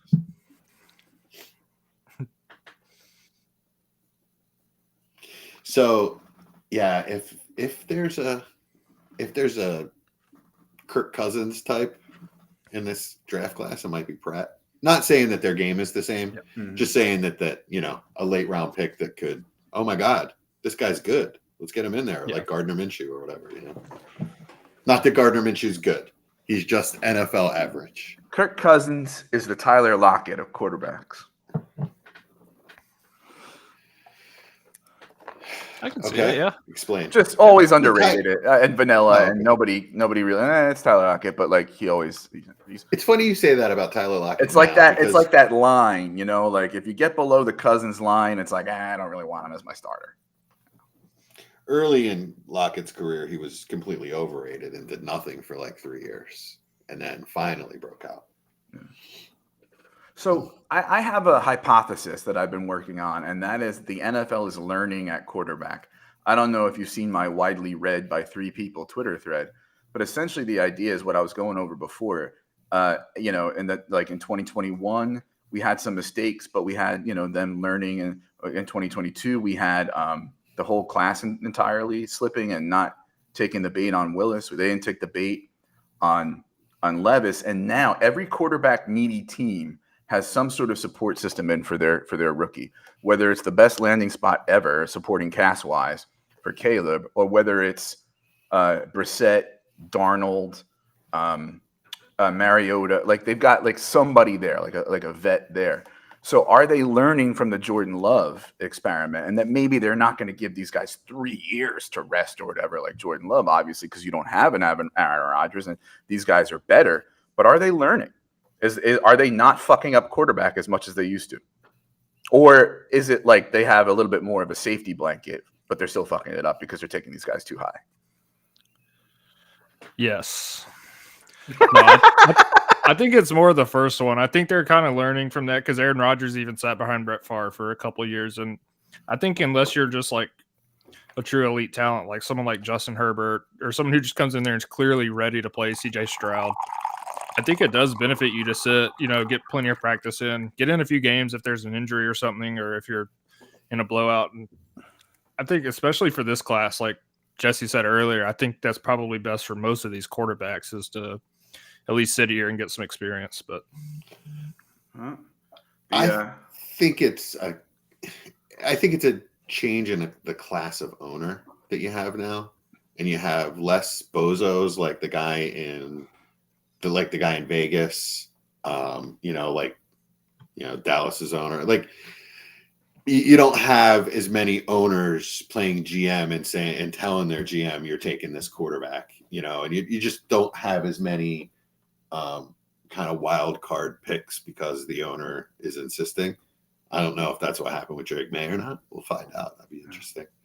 But JC Latham. Yeah. There we go. He's a fast riser late in the process. Like people were talking about all the 3 guys whose first names are F, like Fashanu, Fuanga, Fatanu. They're talking about guy not being necessarily being ahead of him, but sort of like there being more of like an alt and everybody else kind of thing, like a Bowers and everybody else. I didn't early ever on. see, Fashanu was kind of considered up there and sort of fell. I didn't ever see Latham mocked as high as 7. No, not as the second tackle either. He's the guy I wanted the Eagles to trade up for, actually. This was my dream pick for the Eagles. I thought if Alt wasn't there at 7, they were going to trade out. I mean, he is a right tackle, though. So, I mean, it fits. Yeah. It fits. I love it for Levis, man. I'll tell you what, just my underrated Levis action is just kind of don't push my buttons. I've had a rough couple days. Don't Brian, would you rather draft Michael Penix, XXX Penix? Oh my gosh, could you imagine the quarterback or porn? Would you rather let's envision the quarterback porn for a minute here, right? Like, you know, role play, football player. The spelling clearly is very similar to the body part with the 3 X's at the end. This just writes itself. I'm sorry. Would I rather have Levis or Penix? You're asking me? Yeah, or would you trade that pick for Levis? I think you'd get it easily. Like the 110 in a rookie draft. Yeah, exactly. Yeah, 110, 111. I think you can get Levis easily. I'll tell you this: I sold Levis after that first supposedly good game for Pop Douglas in 2 seconds. And I don't know that I would pay that now for him to get Levis back. So 3 seconds. Even if Pop Douglas is a second. I think he is. Look, I was really down on Levis, and I still don't think he's a great processor. I think he's a fine quarterback, but I don't think he's as high as other people. But I still think I'd rather have them than Penix. We talked about Pratt. I have Pratt over Penix just because I don't know. I don't see it. I don't see it there, and he's already pretty old. So. By the way, if we didn't think that the Titans were going to work on their offensive line with like Brian Callahan's father as his offensive line coach, like the most legendary offensive line coach still coaching right now, Do you know, every time I hear the Callahan, I love it for Levis. I think of Tommy Boy. And they're, like, and you could kind of take Brian Dennehy and Chris Farley and call them, they're offensive linemen in the NFL. They were old offensive linemen in the NFL. Oh yeah, sure, yeah, I buy that. Went a little heavy in the Pine Tree Cologne, didn't you? The other night you pulled a movie reference about Kafkaesque, and I know that it's funny because it came from somewhere where somebody was misusing Kafkaesque, but I forget what the movie was. Oh, that's a good question. I don't know. The Young Frankenstein, maybe. It's a good question.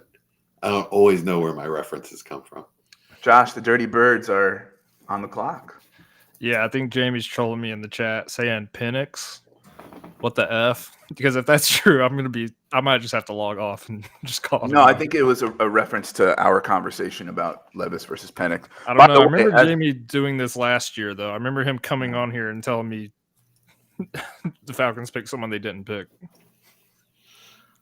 I mean, getting back to the whole Levis thing, I mean, obviously a team that has a new regime that's going to have some time, they're building around him. Yeah, I'll probably take him ahead of Michael Penix because, Michael Penix is a player I don't like to begin with, and he's a mystery box, But at the same time, I kind of like Penix better as a prospect coming out, right? So that's just like, so I guess Levis has increased in value slightly for me because I take him because he has the new regime and I don't like Penix. It's in a mystery box. Like, it takes a lot for me to like Levis is what I'm saying. Yeah. No, I'm with you. I'm still kind of down on him, and I don't know if I would make that trade straight up, but I would rather have Levis than Penix. You know that meme with like the 3 dragons and the one all the way on the right looks kind of goofy? That's like credible quarterbacks and then Will Levis. Like, put any 2 quarterbacks you want in there. The situation is really, really good, man. The coaching is excellent. The offensive line, he's going to have great protection. He's got excellent weapons. I mean, yeah. No, he looked good running the ball too. Like I was pretty impressed with his rushing, kind of Tim Tebow-esque when he ran. He'd always push forward. And I thought he took a step or 2 forward in the NFL last year. I'm not saying he's great, but I saw an upward learning curve for him. His biggest weakness is under pressure, and they have a good running game and an improving offensive line that addresses that weakness. Right. He just needs to take more layups. Well, but that's what he was doing. That they actually convinced him to do that last year.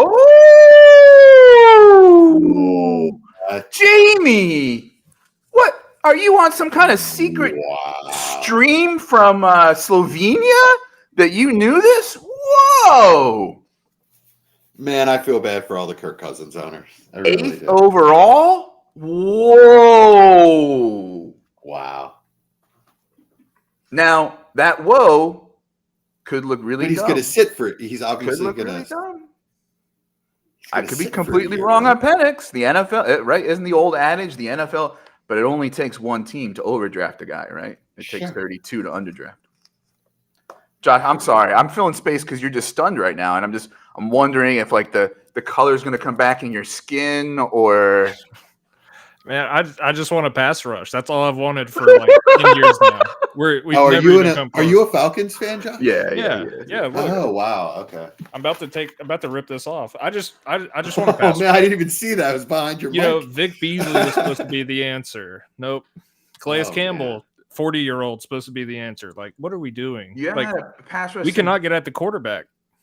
Former Jet John Abraham was probably the last time I remember a really good pass rusher on the Falcons. I mean, Beasley had one season, right? Yeah, and then he didn't do anything else after that. Wow, I am stunned. Well, I mean the world is stunned. In the last episode that we did of Fever, Josh, let me talk you off the ledge here. Jesse and I were talking about a similar situation as if Penix went at 16 to Seattle. Like that, in fact, we might then like him more as an asset because he's going to get a little bit of a chance to be behind a veteran quarterback that probably doesn't have too much time left. And for them to take this guy 8th overall when they already have a Cousins, I mean, they must really love him and have a plan. Does that help you feel any better? I don't know. like I went out and acquired a few Drake London shares, and now I'm if Cousins isn't the quarterback, I just don't feel as good about it. I mean, you have all this weapons, and I don't think the situation in Atlanta is going to be the same that it was in Washington, where he can just get the ball out immediately, unless they just completely cater the offense to that, where he can get the ball out quick and avoid sacks and not have to stay in the pocket and read the field. Oh, Maybe. I don't know. Jesse, get Dallas Hyder on the line. Roma Dunze's available at 9. Wow. If he doesn't go here, Dallas is going to lose his shit. But the thing is, like, with this Penix pick, right? Like, if Cousins plays both years healthy on his guaranteed money, Michael Penix is going to be like 43 by the time, and then he's halfway through his rookie contract. Like, what's the point of taking this guy eighth overall? I just don't get it. No, I don't either, and I'd rather have McCarthy. I think McCarthy has better upside overall and a higher floor too. This is weird. Well, we got our first curveball. Then, I mean, if they're worried about Cousins' Achilles, why did they pay him all this money? Like, did they not do their due diligence before? You know what I mean? Like the process. All right, if you have, I mean, look at his injury history. You history. have Penix rated as a top 10 prospect, then the process is sound.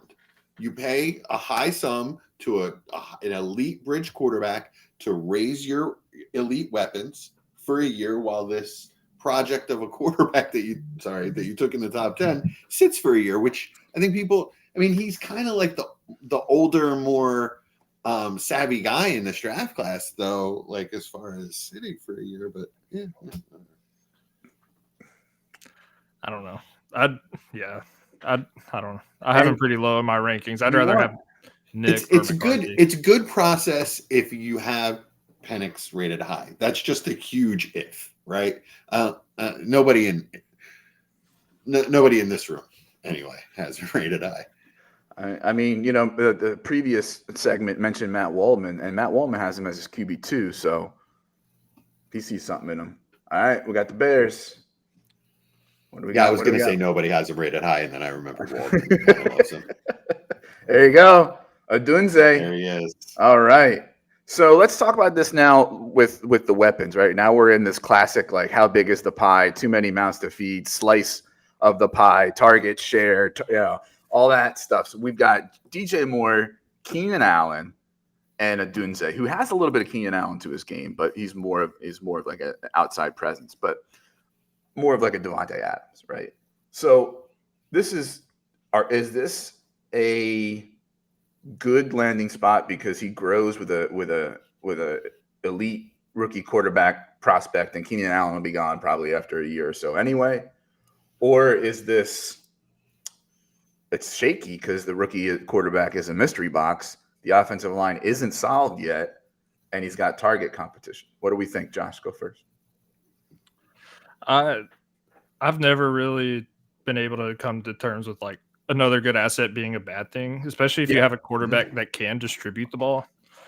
And I think it's the perfect set of receivers. You got a complete veteran and Keenan Allen and DJ Moore. They kind of play a little different styles, and I think Roma Dunes has a little bit of both of their games in it. So, I mean, I think year one, I wouldn't expect him to get 1,200 yards and like 8 touchdowns. Not saying it couldn't happen, but I think this is a good situation to, like you said, grow the rookie quarterback and learn from some veterans, pick up on what they do. And man, I don't know what their defense is going to look like, but that offense should be pretty good. This just boosts Caleb Williams as a definite 101 for me. So before I toss to Jesse, you said year one. So what I'm hearing as my brain is like maybe Adunze is that like guy that maybe you want later in the season or going into next year.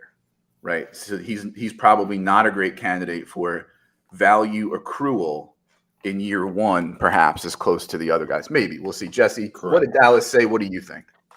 Well, Dallas did just text me. He's shotgun and bruise on the live stream tomorrow night.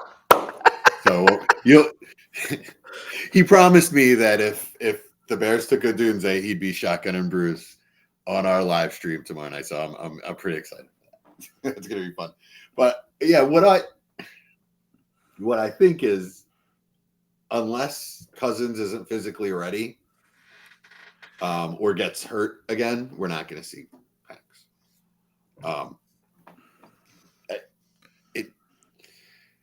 It's a classic, bridge and draft and stash. As far as accruing value, no, it's not going to happen. In fact, he's going to lose value. I was talking about a Dunze. Oh, Dunze. I'm sorry. Not. Yeah, it's okay. It's okay. Not accruing value because now he's. Well, yeah. So think of a Dunze as JSN last year.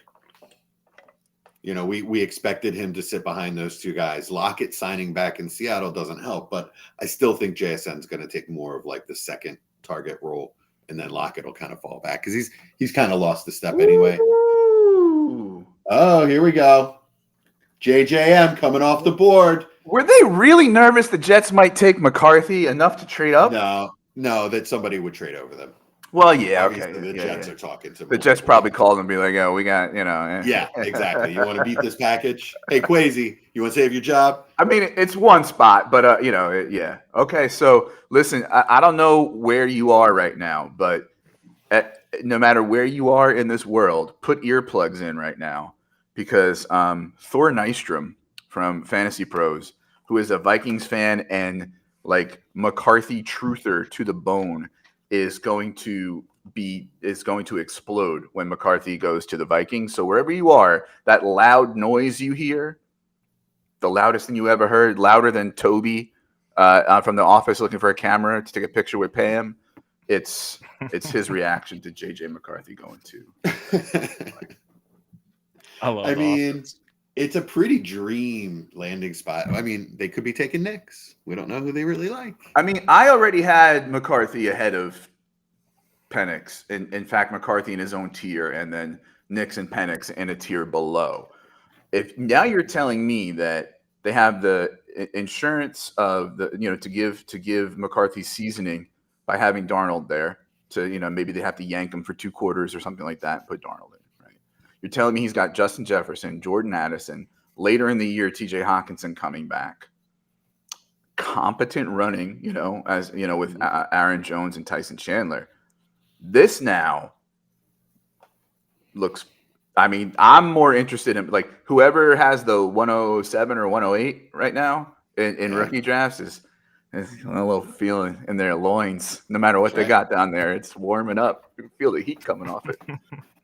So, I mean, is there really any reason to spend a first on Penix when you can just wait till you're in season, assume that the team that took Penix is going to either fall out of love with him, get bored with him, have an injury, and need to trade him for something that you have to give them? You know what I mean? Like, I feel like you're going to be able to get a huge, like, mid to late season discount on Penix, and that'll be my strategy on him.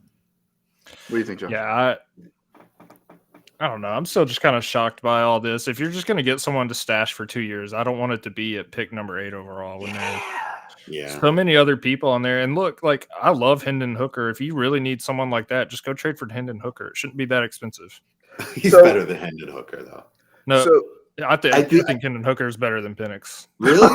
How do you? But I had Hooker over Levis. Listen, Hooker played in this clown show of an offense. How can you even evaluate him? Is how I looked at it anyway. I don't know. Joe Milton looked like ass in that same offense. So Joe Milton is ass. Well, yeah, I know. I mean, even in that offense though, just only throwing like 5 interceptions, and even like in high school, he just doesn't turn the ball over. He doesn't really fumble, and I think that's a trait I look for, right on, especially for a floor. Jamie brings up a good point that Connor Rogers from NFL Stock Exchange was talking about a couple nights ago. He was saying, that May's probably their first choice, but getting up to 3 or 4, and if the Patriots really love May or whatever, isn't going to happen. If McCarthy might still be with you at 11, and if he's not there, then you still have 2 first-round picks in a really good class, and so like they were set up to win almost no matter what, So let's talk about Penix though now in rookie drafts, right? Because the old adage, right, the spiritual axiom of real life first round quarterbacks retain value in Superflex, so you should value them and draft them highly. But does a guy drafted 8 overall behind Kirk Cousins now? Where do we fit him in? You think now in rookie drafts? I think it's going to push them up more than it should. I think like if you really need a quarterback and you aren't able to get to the top seven in the rookie pick, if you're at the end and you need a quarterback, maybe, but I'd still rather take a chance on Nix in like the second.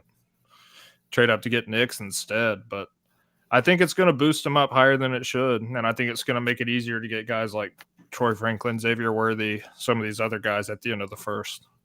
What about you, Jesse? Are you more or less likely now to spend like the 109 or 110, say, on Penix? Less. I'm more likely to spend a pick on whoever goes here to Minnesota. Yeah. I mean, that 108 is, like you said, it could actually be 107. Knicks could end up going to the Broncos in 2 picks, by the way. Mm-hmm. Yeah, for sure. All right, well, picks coming up. They have some they have a little sideshow that they're going to do first, I guess. Who is that? Team for Taps. Oh, all right. Yeah. So, do you? Well, remember? I guess the question is if the Vikings take JJM, is it JJM or Odunze?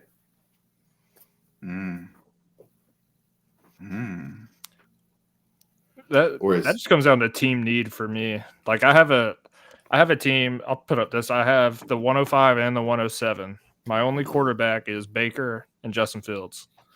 I have the 105 and 107, so I was looking at probably Rome and then McCarthy.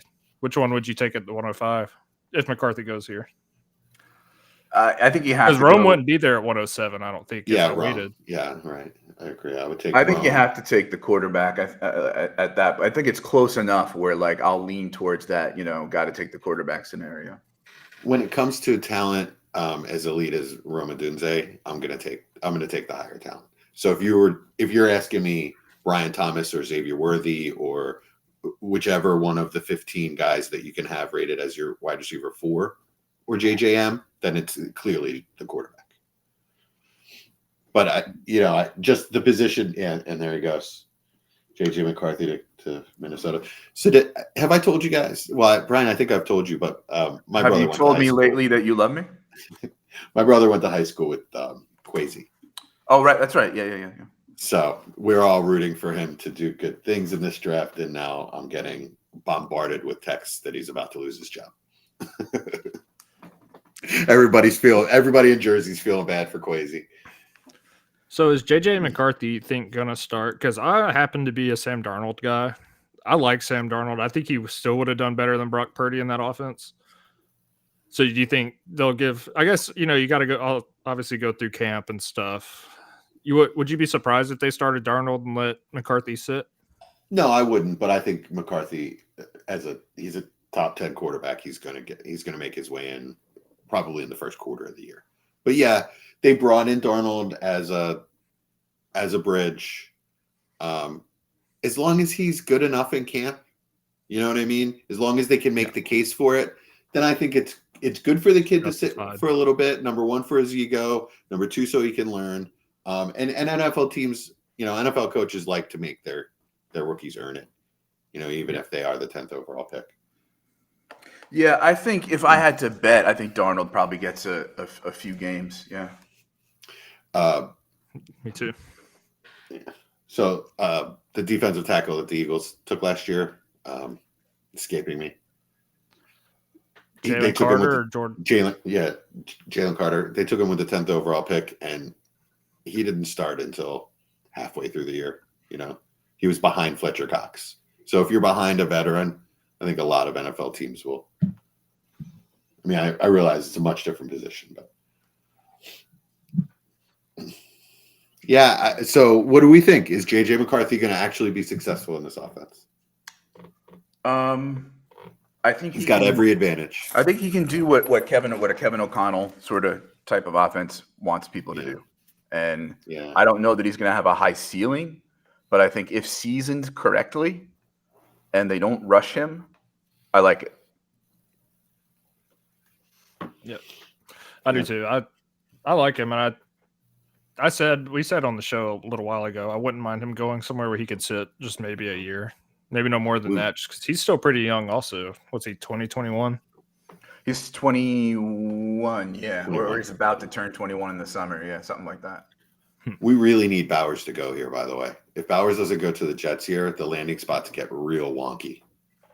If the Jets cared about anything beyond this year, they would draft Fatanu.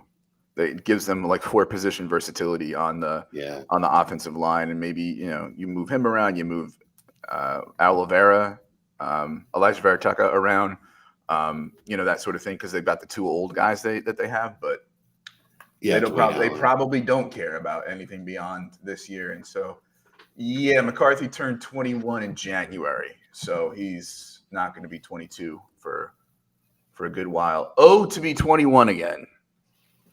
Yeah, they're probably going to take Fashanu. And this is bad news for Bowers, to be honest with you. If he goes to the Colts, I'm not loving it. Really? Yeah. I think he almost, I don't want to say, transcendent, but I think he's almost landing spot proof. Except, well, I shouldn't say that, because landing spots with competent offensive coaching, right? And that will use him correctly, right? I think there are enough of those that I'm not too worried. And I think that Steichen is one of those guys. I mean, will me and Jelani Woods be crying in a corner together? Yeah. Yes. He'll hold me like the little spoon, and we'll get through it. But, yeah. Who's the other one that you loved? Colby Parkinson? And Darnell Washington. You love all the Giants. Yeah. I thought there was something there at Washington. Who knows, though? As for Fashanu, Penn State. Yeah. So for fantasy folks who don't know much about him, like I know that there was some is he going to be a guard, short arms, etc. Is he toolsy? Does he have the power? That sort of thing. You, I think, probably are a little more plugged into that, Jesse. What do you think of Fashanu, especially since you have some Penn State in your family? Yeah, I like Fashanu. I think he can play right tackle, no problem, which is what they need badly after giving up on that gigantor that they took. Becton? Never stay healthy. Yeah, Mekhi Becton. He can never stay healthy. So yeah, I mean, this is what they need. And if it doesn't work out, then maybe you flip Tucker out to right tackle and play him at right guard. I just the power and the strength, the footwork with him, I think is NFL level. I think he's fine. Yeah, I think being able to have someone that can play multiple positions with a guy like Aaron Rodgers coming off an injury can be beneficial based on other injuries. That way you can honestly even move him around certain games if you need to, depending on the pass rush. I like the pick, and I think it also helps Breece Hall. Kind of helps what they're trying to build, and I think they just want to keep Aaron Rodgers healthy. The only problem I see with it is that you're trusting the Jets to figure it out. No, that's fair.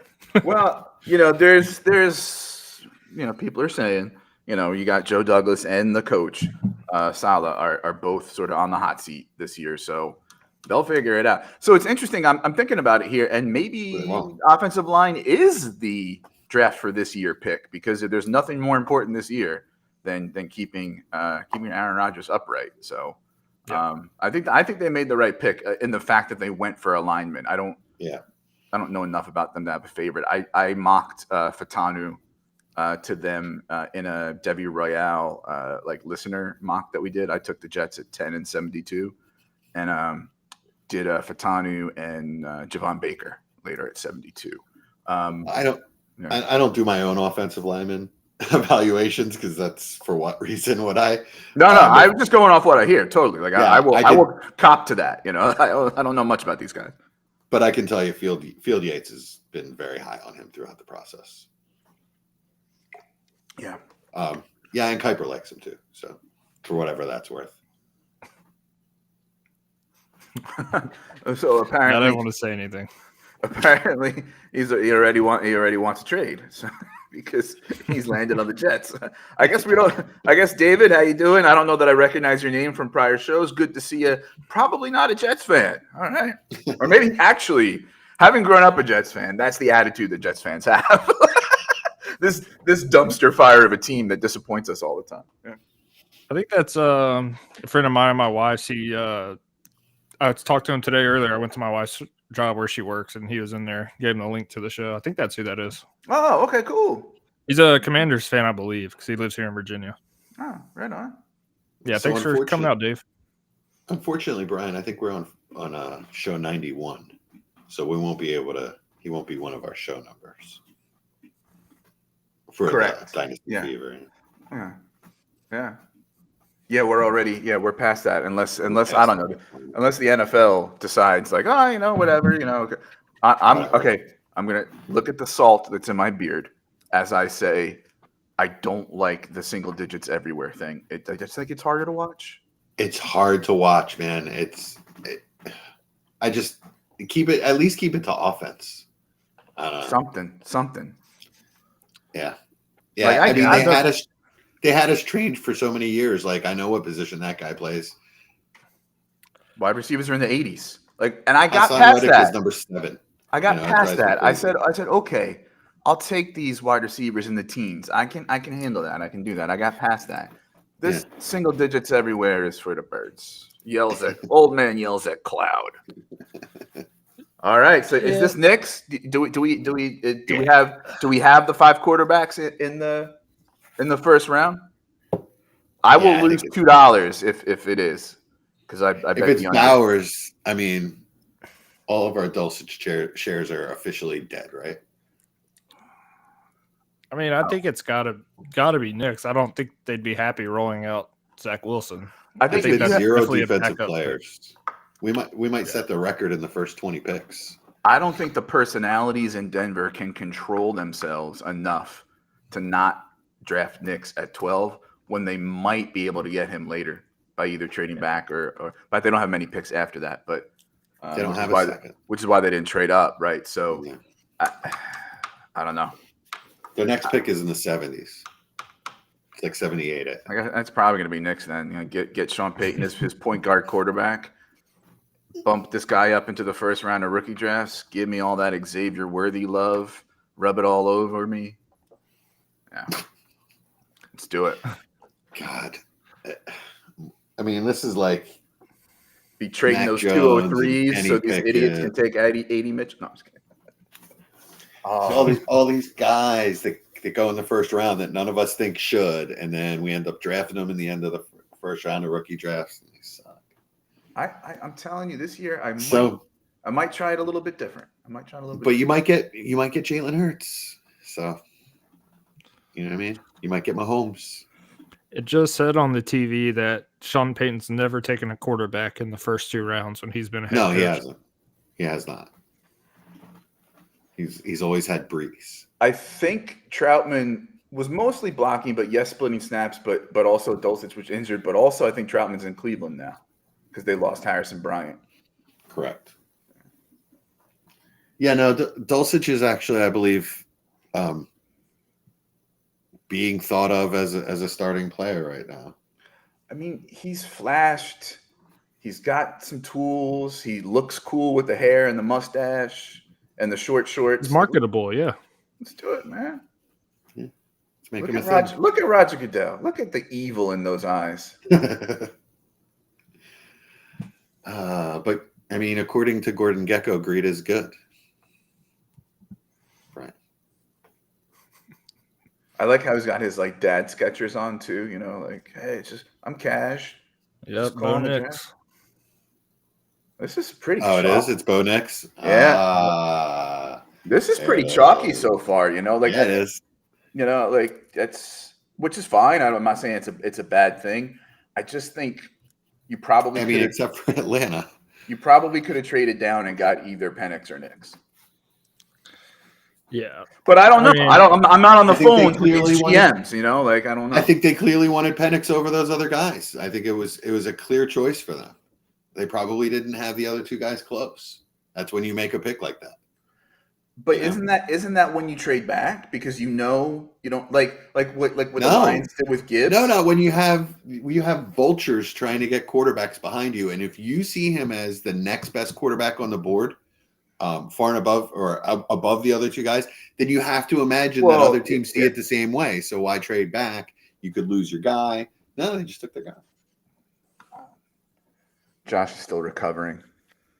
I mean, I just don't see what their aversion to sacks is. Sacks are good. The Falcons haven't been able to get sacks consistently since I've been a serious fan. So, what do y'all know about the edge class outside of like the first few guys? I only know like first 4 or 5 guys. I'm thinking by the time the Falcons pick, a few of them will be gone. But like, do you think it's deep enough where the Falcons get somebody? Or there's a couple guys in the second round that could be okay. That could be decent. I don't know much outside of the top 4 or 5. I really wanted Dallas Turner, even though a lot of people had. I don't even know how to pronounce his name. The guy from UCLA. Oh, also, I would have been happy with either of them. Yeah. All right. So Denver's got their quarterback. So, all right. Vegas out in the cold. Dynasty impact of Bo Nix to the Broncos. I mean, this is the only place that I would like to see him go. Because he's probably going to beat out Stidham, which means he's probably going to start day 1. And I think he's what Sean Payton wants. So if Sean Payton can mold him, then I used to have a lot of faith in Sean Payton, and it's been severely shaken over the last year or two. So I mean, if Nix is ever going to be a thing, he's got his best shot here. Josh, are you more or less interested in even less expensive assets in Dynasty like Cortland Sutton or Greg Dulcich now than with Nix there? I mean, more so than I was before the draft when they had Zach Wilson or Jarrett Stidham. I think it'll be better than that. And if anything, this moves Nix for me into the spot where Penix was going, 112, maybe early second. If I really need a quarterback early second and say Ladd's gone, and I just don't like where I'm at, I might just take a shot on Bo Nix just because he's a starting quarterback in a Superflex league. I mean, assuming he starts, which I think he will. Mm. I mean, starting quarterback in the second round, but decent upside. I mean, I think Sean Payton is a good coach for young quarterbacks, so I think it's fine. If Brian Thomas Jr. and A.D. Mitchell go to like really sweet landing spots, maybe even Troy Franklin too, Bills, Chiefs, Jaguars, things like that, right? Does that push them up enough to push a Nix down? I don't know that it would in many leagues because he's 12th overall. It's a quarterback. Yeah, it's hard. Oh, Bowers went to the Raiders. Sorry. Ooh.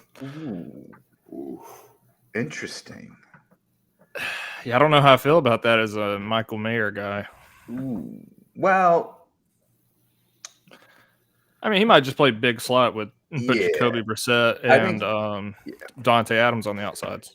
Yeah, I think what you've got there is some analog, not equivalent to Kincaid and Knox, right? What I would worry about Mayer if they add something juicy as a pass catcher besides this. Yeah. Right. Because now he's talking about being down on the usage tree, and that's not very good. Who's the quarterback again? And so now let's talk about the landing spot for Bowers, like himself, AOC, Gardner Minshew. Gardner. Is that who they signed? Yeah. And Aiden O'Connell. That's right. Okay. I mean, that's not terrible for Bowers, to be honest. No. Gardner can sling it enough to support fantasy players. I don't think he's a winning quarterback, but he can support fantasy players. He's at least going to take chances. They'll probably I'm sorry, go ahead. No, I think his play, if he does run the big slot, can run deep over the middle routes. I think that kind of fits into what Gardner Minshew does. He does like the sling it. He likes to give his receivers, trust in his receivers, and let them go get the ball and just throw it to them. And I think that's great for Bowers, especially over the middle against linebackers and smaller DBs. And from what I remember, I don't know that they're going to be stopping a whole lot of people on defense unless I forget how good their defense is. And so that means probably a whole lot of chucking for Minshew. Right? Minshew to Bowers DFS stack, Josh. We got it. I'll do it. Yeah. All right. I mean, they added a weapon. Good for them, I guess. Yeah. And so it's better than the Colts, in my opinion. Yeah. Maybe not long term, but at least for this year. at least for his immediate value. I don't know. I would have liked the Colts. But I just think it's going to be a low volume passing offense relatively. I mean, when we say no, by the way, I just want to clear up. When we say low volume passing offense, it's still the current NFL. So they're still going to pass more than they run. Every team is more than 50% pass. But, relative to the other teams, they're going to run the ball more. I lost my train of thought. So going into this, we had pretty much a meta tier of like the first 7 picks, right? Does Bowers to the Raiders and McCarthy to the Vikings / Penix to the Falcons, does that shift any of that? Are you now willing to take McCarthy over Brock Bowers? Yeah, unless I'm just a team where I just kind of streamed tight ends last year. I had guys like Gerald Everett, some of these other guys, maybe even Dallas Goedert, some guys who are I think still are decent. But if I don't have like a top 10 tight end, I'm gonna take Bowers. But most of my teams, I'm gonna take McCarthy over Bowers and feel good about it. Depends on the premium. 0.75 or full point premium, I'm absolutely taking Bowers. 0.5, I will strongly consider it. Yeah, the landing spot doesn't hurt Bowers for me. No. Does all of these? I think it will, though, in the market. I think some people are looking at this and going, Gardner Minshew and old Devontae Adams, good middling team, right? Then that's scoopage with your 109. You know what I mean? Yeah. Then you just run to the draft button. Quarterback. So let me ask you this. I'm sorry. Go ahead. Yeah. Well, now that we have 5 first-round quarterbacks, 5 top 12 quarterbacks, with all of these quarterbacks available in rookie drafts now, does it push Daniels and/or May down a little bit? Oh, I see what you mean. Like I can get one later. And I'll take the elite wide receiver. And does that maybe push Marvin Harrison up to 101 in some drafts? Because I think that trend sort of started to go away, and that Caleb Williams was being thought of as the chalk 101. Is it going to be pushed to maybe more like a 70% Caleb Williams in drafts, maybe 30%? Because people say, well, why don't I get the elite wide receiver and take a quarterback later? Or they can say, why don't I get the elite quarterback? But if they don't think Caleb Williams is an elite quarterback, or they're afraid that he's not. I don't think so, just because McCarthy would be the only one that might make that happen. But even then, there's still Sam Darnold. He's still pretty young. The landing spot for Knicks is it's good for him long term, but this year I don't think they're going to be very competitive. I think there's going to be a learning curve for him. So I don't think it does. And I think Caleb Williams getting Odunze that just keeps him as a solid 101. Unless like one team I had Kyler, Stroud, and Lamar. Maybe that league I would take Marvin Harrison Jr. But unless I'm just absolutely stacked with 3 top 10 quarterbacks, I'm still probably going to take Caleb Williams 101. I'm trying to think here, and it's like you can make a case that so far we don't like May's landing spot as a Patriot. You can make a case that we don't like Odunze because of the competition. Not that we kind of are saying that, but it can be said, right? We can make a case that Neighbors and Bowers landing spots were not what we wanted them to be, right? That's 5 of the top 7 picks. I think Jesse froze. I'm back. Okay. Sorry, I missed your question though. No, I was just saying, just going through my head that a case can be made, or there will be segments of the market who look at 5 of these first 7 now in a little less light than less light than they did before, right? Because target competition narrative for Odunze, bad landing spot narrative for Neighbors, weird landing spot narrative for Bowers, weird landing spot with the Patriots for May until we see what they build. And what was the other guy I said? Anyway, it was like 5 of the 7 picks, that you could now say, we maybe like them a little less than we did when we had no landing spots next to it, and add in a rising now McCarthy. Now you've got at least a 108, 109 tier in rookie drafts, and I think it's going to be pretty fluid in that range, especially after like 2 or 3. Yeah, at least in the first few drafts before the market kind of settles. Yeah, I think the top 7 or 8 are locked, but I think between 4 and 8 will fluctuate depending on team needs and depending on just like I do a lot of mocks, but it's with a lot of the same people. And then when I get into my actual drafts, I'm like, what is going on here? Like, why are these people Right. going here? You know, it's just people who just look at things differently, don't spend all their time doing this, and just, you know what I mean? So I think the first 8 picks are going to fluctuate more than we thought because of that. Because I think certain people, it's a little more polarizing. Certain people will hate them more than others, and certain people will be like, oh, this is actually really good, more so than it just being good or bad, if that makes sense. Real quick, I think we're going to see the first defensive player taken here at 14. Makes sense. I don't know if that's D-line. ever happened. Yeah. Byron Murphy, you think? Byron Murphy would be great. They took Bressie last year, but Byron Murphy would be great for them, or Dallas Turner, or if they like Leatu Latu better, or I mean, I think it's too high for Chop. Yeah. All right, Goodell back But it just from depends on who they like. What's your flavor of pass rusher? They do like the Chop Robinson type. Goodell back they from run getting it through injected with the blood of the fey creatures. Oh, they went And offensive tackle. They got Fuaga. makes sense. Oh, all right, good. I figured it was going to be a trenches pick either way for Yeah. So Good. Love it. just real quick for people watching, it's Fuanga, like Tonga Vailoa is where there's like it's not a silent N, it's an invisible N. It's like kind of the opposite of a silent letter. Yeah. Okay. Yeah. Cool. That is the opposite. I didn't know it was Fuanga. Okay. I've heard Fuaga quite a bit. I guess that's just people reading his name.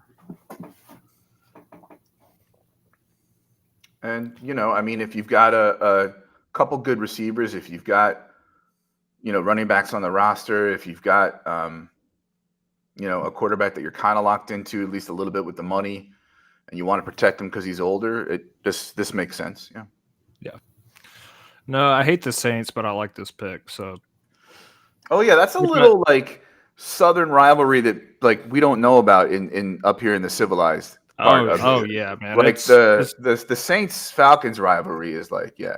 Oh, there's no love. Like there were outside of the game, it's pretty respectful, but once the game starts, the fans do not like each other. And it's pretty cutthroat. Like those are my favorite games to go to. What does respectful mean? As a Philly fan, I'd like to know. All right, so say like people come into Atlanta for the weekend and you're out on like a Saturday and you see like a Saints fan, you'll be talking to them. But come Sunday when it's like game time, it's like, no, you don't talk to the Saints fans.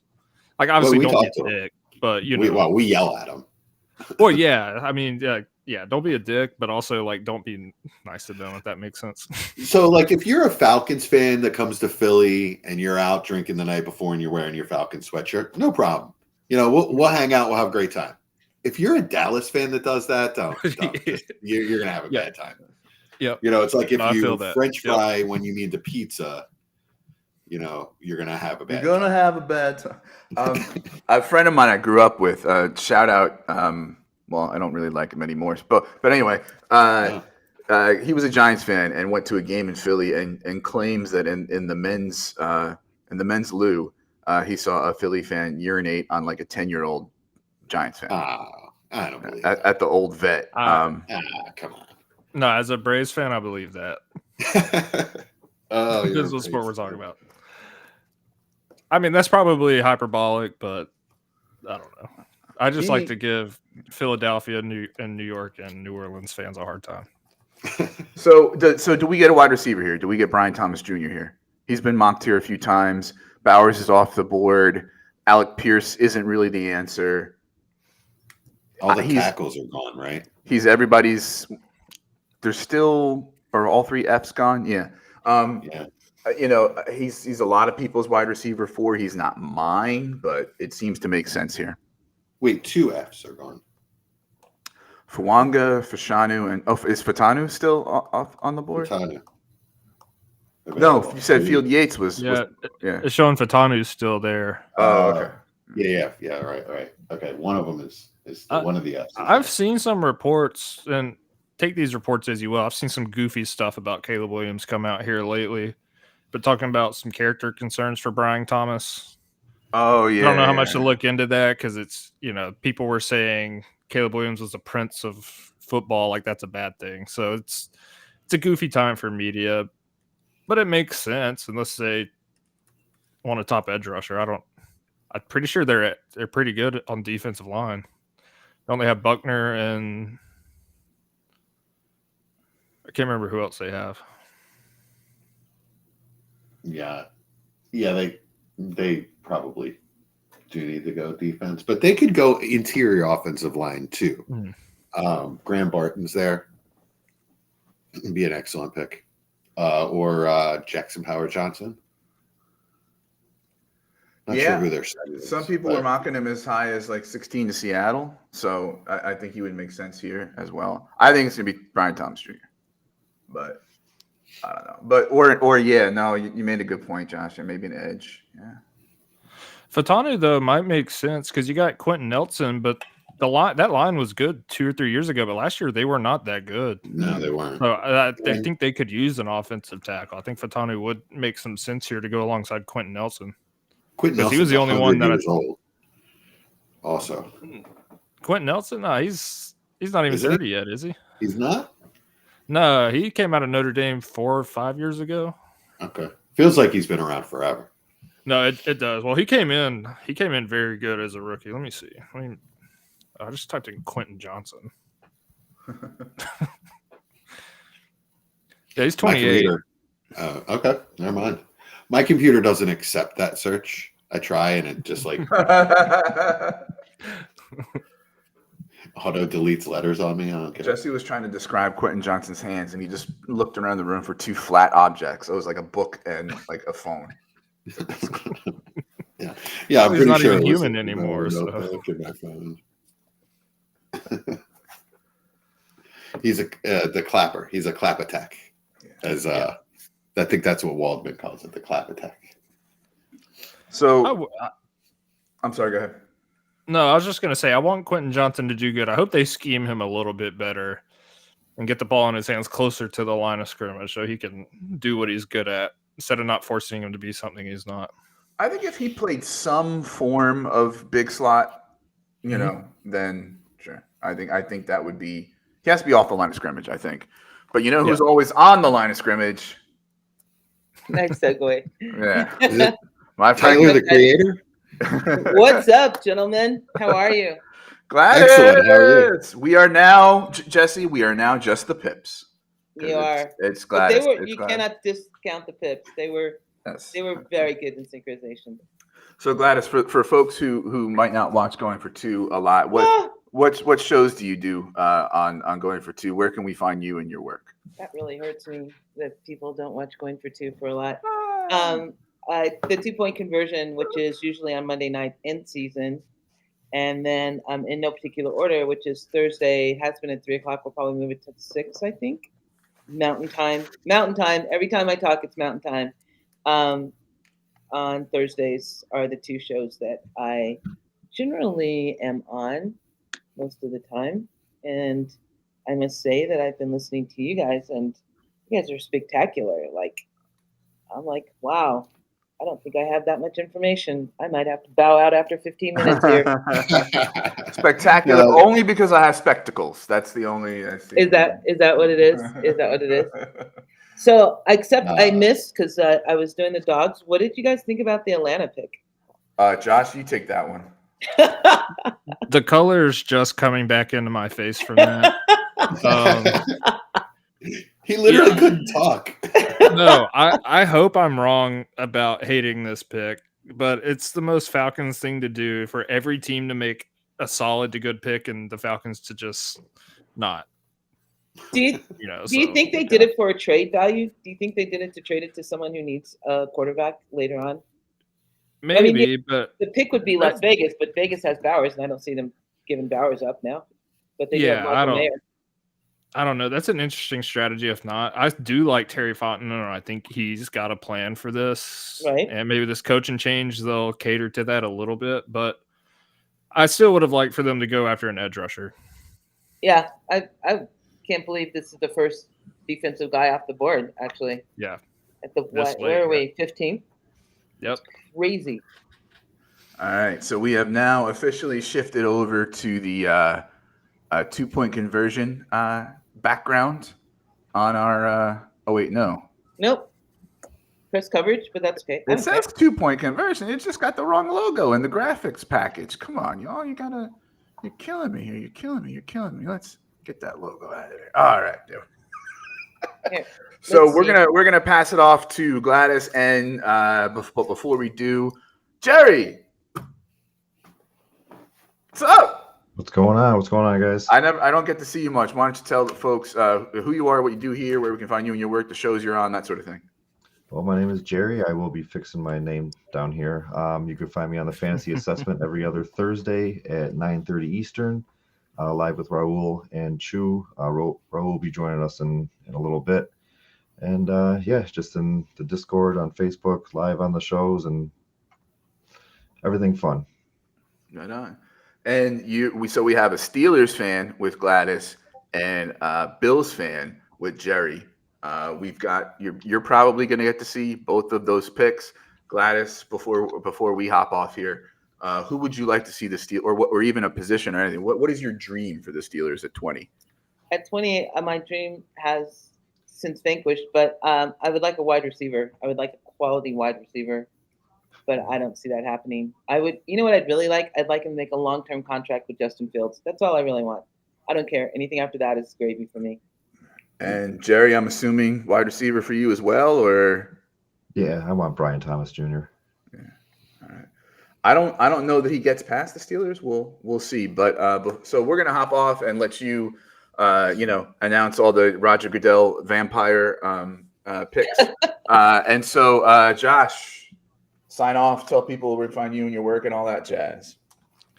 Yeah, real quick. I think Brian Thomas and George Pickens is just pot meat kettle, and that I'm not sure if I'd really want to do that. The more I look at Brian Thomas, both very athletic, but might not be able to separate on more than a go or a hitch route. But I might be wrong. But it doesn't matter. They're gonna run the shit out the ball anyway. Yeah, and I don't really. The middle. Yeah.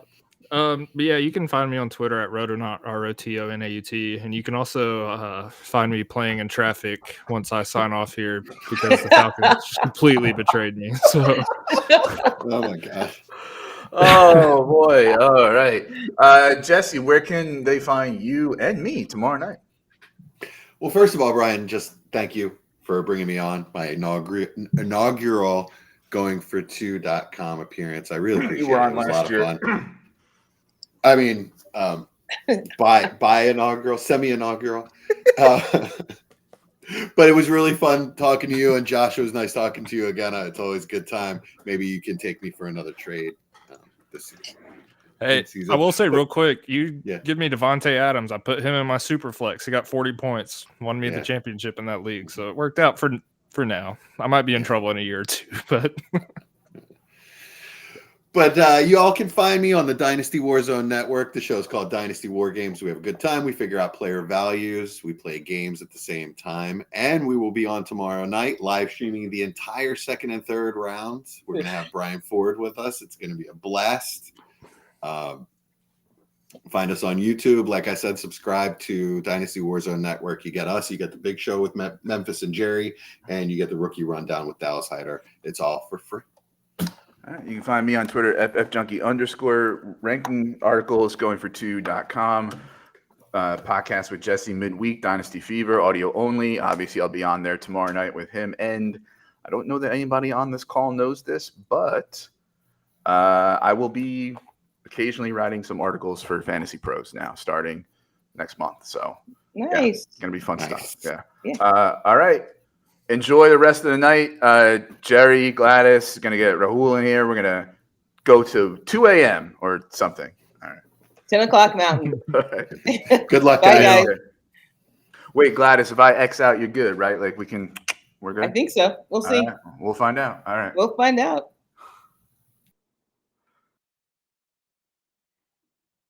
All right.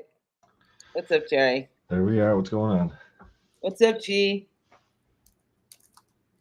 Hold on. Okay. Looks like Seattle. The Raiders drafted Brock fucking Bowers for the first time. Well, in the last 6 years, they made a good pick. Oh my god, dude! What's up? So. Oh, I'm so excited! I got goosebumps. I'm excited. Is that who you wanted? Yeah. Or do you want a quarterback? That's not who I wanted. I just wanted a good pick. Okay. I don't know if you know the history of the Raiders. Like, if you would pick the ugly duckling out of any girl and you were hitting on her, the Raiders would be very good at that. If you were picking the prom queen, the Raiders would never choose her. But no, I'm so happy. Like, I'm just so happy. Like, finally, like, they did great. I'm excited. Not gonna lie, like, this draft is kind of a wild card. It's going pretty good. Chalk. Thanks for having me. Yeah. Michael Mayer's dynasty stock tanking. Justin Herbert dynasty stock tanking. I don't know if this is I don't know though, because Michael Mayer, he could be a tight end, like a normal tight end, obviously. But like Brock Bowers, you can play him like as a slot wide receiver. Like he had that athleticism. He's way more athletic than Michael Mayer. Way more athletic than him. Yeah, but what are you gonna do with Jacoby Myers then? Well, you can move Jacoby. The Raiders are not gonna. The Raiders are basically gonna draft like the way they're gonna play. They're gonna run the ball down the throat. That's why they wanted a 2 personnel tight end. And it's like Jacoby Myers. Like I thought, he's not getting paid that much. So draft capital matters. What's up, Jared? Yeah, it does matter, but I mean, so you guys are gonna run with who? Gonna run with which quarterback? AOC or Gardner? I want Gardner Minshew, dude. Yeah. Like I want Gardner Minshew. Like he just flings it. Aiden O'Connell. I love the guy, like what he did last year, but because honestly, I love anybody over Jimmy G. Jimmy G just trash. Like that guy trash. The only time he's ever worth a damn is when he goes to the Las Vegas Clippers club and all that. Like that's the only time he's worth. He is pretty. He is a pretty man. A very pretty man. Jerry, who's your team? Say that again. Your team? No, I'm Bills. Who is your team? Bills? Yeah. Buffalo? Oh, I know Jerry right now. He's being like, I want Brian Thomas. I do. Or Mitchell. I want one of the wide receivers. What's up, bro? How's it going, Gladys? How's it going, everyone? Jerry Gerson, I believe this is the first time. Gladys, I actually think this is the first time we've been on a stream together. So very, very nice to meet you in the Zoom era, as we would say. I've been having a blast so far. This has been great. It's been shocking, but I think it's been a dynasty gold mine is the take I would say so far. How do you guys feel? Who's your team first? Who's your team? So I would say it's the Niners, but I am in trade talks with the Los Angeles Rams as I just became a season ticket holder, as well as moving to Los Angeles. That's the main reason. But I just got season tickets starting for the upcoming season, so I may have to adopt the Rams. But so I'll confirm in a couple of months. Okay. I'm not a big dynasty person. Like I play dynasty. I play in one dynasty league and I suck at it because I can't think that far ahead. You know what I mean? Like redraft is as far as I can think, like the next week. But as far as dynasty, I think Justin Herbert just took a tank job. Yeah. I feel bad for him, kind of, sort of, because they take away all your weapons and then they give you an offensive tackle because Harbaugh wants to build from the inside out. But it doesn't matter because you don't have anyone to throw to. Like his wide receivers right now are trash. It's hard to see. It's hard to see Justin Herbert returning at least the dynasty value he's had in the last couple of years, because that's, being a high first round startup pick in Dynasty kind of predicates you know you're going to be like a top 6 quarterback year on year, and it just seems very difficult, both with the lack of weapons as well as the passing volume is going to go down. Justin Herbert's been propped up by enormous passing volume, in addition to his efficiency and how good he is. He also has amongst the most pass attempts. So on both of those counts, it's not looking great for Justin Herbert. But otherwise, I feel like you have to be happy holding rookie picks in this draft. Michael Penix is a questionable one, especially from redraft. Like Penix completely off the radar. But in Dynasty with a top 8 pick, where does he go in rookie drafts? I'm just trying to understand this now. I don't know that Is this the first defensive player? Yep. Byron Murphy just went to Seattle. I know, but is he the first defensive player? No, the Colts took one too. Colts took Latu right before this. Oh, they did. The edge, the big guy. Yeah, he's the second. So the furthest down the defense player has gone 15 before he's been taken. It's astonishing. I see Jeff in the chat saying Penix straight to taxi. Not to push back on one of Jeff's tweets a little bit earlier. He said that Penix is tumbling down dynasty rankings.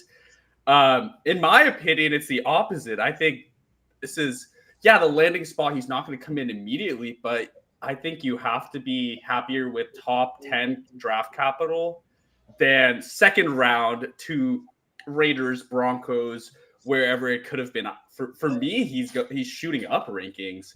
I don't know how you guys feel about that. What's Kurt? What's Cousins? What is the contract? 4 years? 4 years, 180. I want to say he's like locked in for 2. I might be wrong. Let me see. And 100 guaranteed. So it 100 guarantee, 4 years. I get it, but I don't get it. Never done that. I don't. They had so many good players. I don't get it. I don't unless they're using him as a trade bait for somebody. I don't understand why they did that. I think the biggest thing is about all this, like the Kirk Cousins, both Michael Penix, is just they wanted someone to develop behind them, and you never know. Like someone can retire, right? A quarterback can retire. Right. Like, I can't see Cousins playing 4 years. Well, Kyle says he can get out after 25. They can get out of that contract after 2025. So, I mean, if that's the case, then it's a good pick. Because Penix's not going to be ready this year, right? Yeah, but Donnie's the owner in football. They're not going to wait 4 years. Okay, but we're talking like Atlanta Real, not Dynasty. Atlanta Real, it's a good for them. Like real life. Yeah. I thought you were talking like Dynasty. I'm sorry. No, I don't talk about that. I don't have to. I was talking about Dynasty at least. Sorry, I don't know. My computer crashed. I was talking about Dynasty at least. Yeah. Run on defensive players. Dallas Turner just went to Minnesota. Minnesota's having a good draft. No, I mean like it's kind of crazy because like if the Vikings, whatever they pick here now, and they got McCarthy, they basically did a great. They had the best draft because Chicago's pretty good. Chicago's draft is pretty good. Oh yeah, you can't go wrong with Chicago. But like I'm talking like they reinvested into this draft. They went out and traded with the Texans. They got McCarthy, a quarterback they wanted. Mm. They got whatever pick they're getting right now. The Dallas Turner edge. It was probably best. Also, they got a defensive lineman. Well, honestly, Dallas Turner was my number one defensive prospect. It's really close with Latu though. So, they did great. They killed it in this draft. But honestly, they have a lot more work to do though. I think there's a lot of gaps in their offense and defense, though. What did they have to give up? Did anyone see the trade? Haven't seen it yet. Who are we talking about? Minnesota, New York? Minnesota right now. They traded up because they traded with the Jaguars to get the 17th pick. Yeah, that makes sense. I was wondering, I knew they were coming up soon, and I was like, I didn't see. I saw a they trade had alert, 20. and I was like, I didn't. I mean, to Gerson's point, Minnesota coming out with JJ McCarthy without having to move up. What's up, Ryan? Without having to move up is huge. Well, they did. They moved up one. They switched with the Jets to get him. They moved up one, but I think like all the mocks kind of had them having to jump into the top 4 or top 5. People were saying 11, 23, and a 25 first, and to come out relatively unscathed, I think great work by them. Well, I mean, yeah. Hi, Ryan. Hi. How are you guys? Good. How are you? Good. I'm doing great, man. We got Brock Bowers, baby. Dude, you're excited about that? Dude, when I asked you, I get why you're saying, gee, all the other drafts that we've seen you on all the shows, you just pissed off about every Raiders pick. Hey, man. I was so upset it wasn't a rage message you sent me. I was excited. I got a video message. I'm like, oh, he must be pissed. No, dude. I fucking love Brock Bowers, dude. The guy's talented. He's talented. Like the way he plays, he's like basically what Kyle Pitts wants to be, you know. Oh, but here's the way to put it. I'm sorry, Gladys. It was fine. I'm leaving. I can't deal with this fuckery already. The point is, he's like, I'm a Ravens fan. We just draft great. We just draft good players. When do you guys pick? 28. 28. Yeah, why don't you hop back on? Why don't you hop back on when we're on later, Ryan? I was told I have to come on. I was gonna get pop. I told Kyle or I told somebody I was gonna go for 2 for the Ravens pick, but well, we're honestly we're on 18 right now. Why don't we do a little recap of the fantasy players picked so far? And Ryan, feel free to stay or hop back on a little later. But why don't we do a little recap? Go for a little bit. Jerry, I was just joking when I was leaving. I was just referring to Gerson and his false happiness. Perfect. Yeah, I mean, I would be happy. I'm pretty happy with that. Why don't we start there, Jerry? What do you think about Brock Bowers going to the Raiders? I think it's a good move. I mean, it's definitely a shocker. Probably the 3rd shocker of the first round after Alt to the Chargers and then Penix to the Falcons. But it could work out because, like Kirsten said, Jacoby. Say it again. You said Alt to the Charger was a shocker for you? It was a shock because I thought they were going to go Neighbors. I thought they were going to Latham, the other offensive tackle. I mean, they definitely they made the smart pick. They got anybody to throw to, so they need some weapons there. But like Kirsten said, Myers he's not on a long contract. Adams probably only has a couple years left with the Raiders unless they extend him, and then he could be played all over on the inside or the outside. So I mean, I've been stacking 1st round picks to get Bowers, regardless of where he landed, and I'm gonna end up with a couple of him on my dynasty teams. Yeah. So kind of given that now we've seen Penix go 8, Bo Nix go 12, and then Brock Bowers at 13. But to be fair, to come after 6 quarterbacks, 3 wide receivers, and then Bowers. Where would you see him going? Let's say in a small tight end premium league, where would you see him going in rookie drafts? In a rookie draft, probably. I mean, I'd still put him super flex. We're assuming. Yeah, super flex. All right, 6 through 8. Yeah, really, probably around like 6, 7, 8. Still got to put the quarterbacks up there. Still taking Marvin. Neighbors get 130 inefficient targets. Neighbors and no dudes, they probably get a little bit of a drop because of where they landed. I mean, Neighbors probably end up going to be going to end up being the number one in New York, but like trusting Daniel Jones in New York is not going to be fun. But I'm not going to drop him super low because he's still a top 6 pick. I think Neighbors, at least for me, Neighbors can create so much with the ball in his hands. Like, yeah, like having Daniel Jones, Drew Lock, whoever it may be, is not great. But Neighbors, I feel a little more confident in than Odunze going there, for example, where you kind of need the quarterback to get the ball to him, and then that's the entire. How would you say that's where the points are scored? Whereas Neighbor with all the yards after catch, I still think Bowers could. I think there's an argument that Bo Nix at least goes over Bowers and Bo. Bo Nix sucks. He's so bad at football. I don't understand. But what are you guys? I want to turn this to the crowd. But what are you guys gonna do with the quarterback going 12th overall? He's probably gonna be the starter for the Broncos. How do you pass up on that in a super flex league? With a smile on my face. Like, I'm trading that pick away to somebody looking for a quarterback. I don't want him. Like, I'm thinking like the old Paxton Lynch days. Like, it's that bad.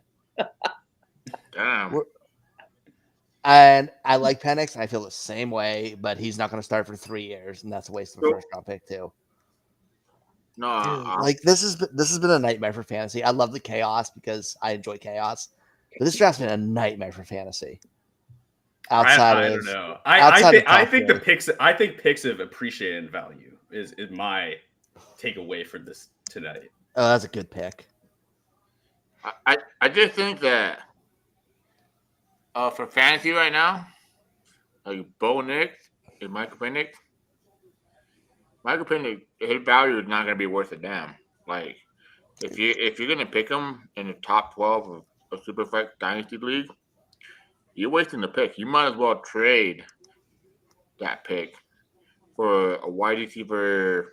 Let's say, and I'm talking Dynasty ranking, a wide receiver 1, 2. I would do it.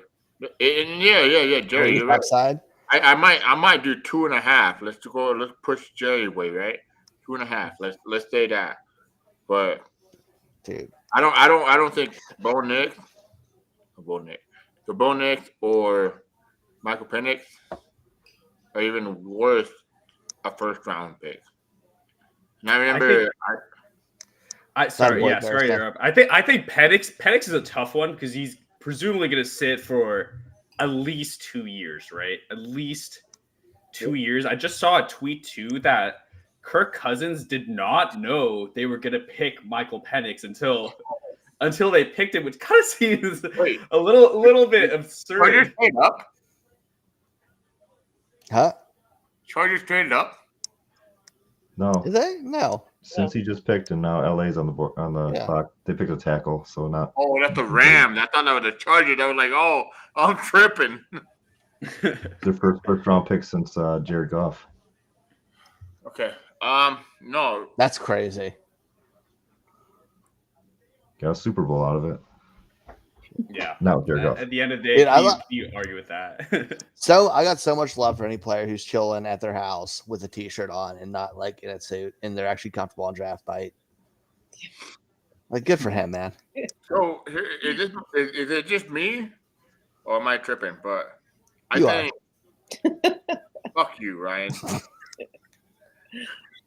But the Bo Nix and Michael Penix draft pick is just an overreaction.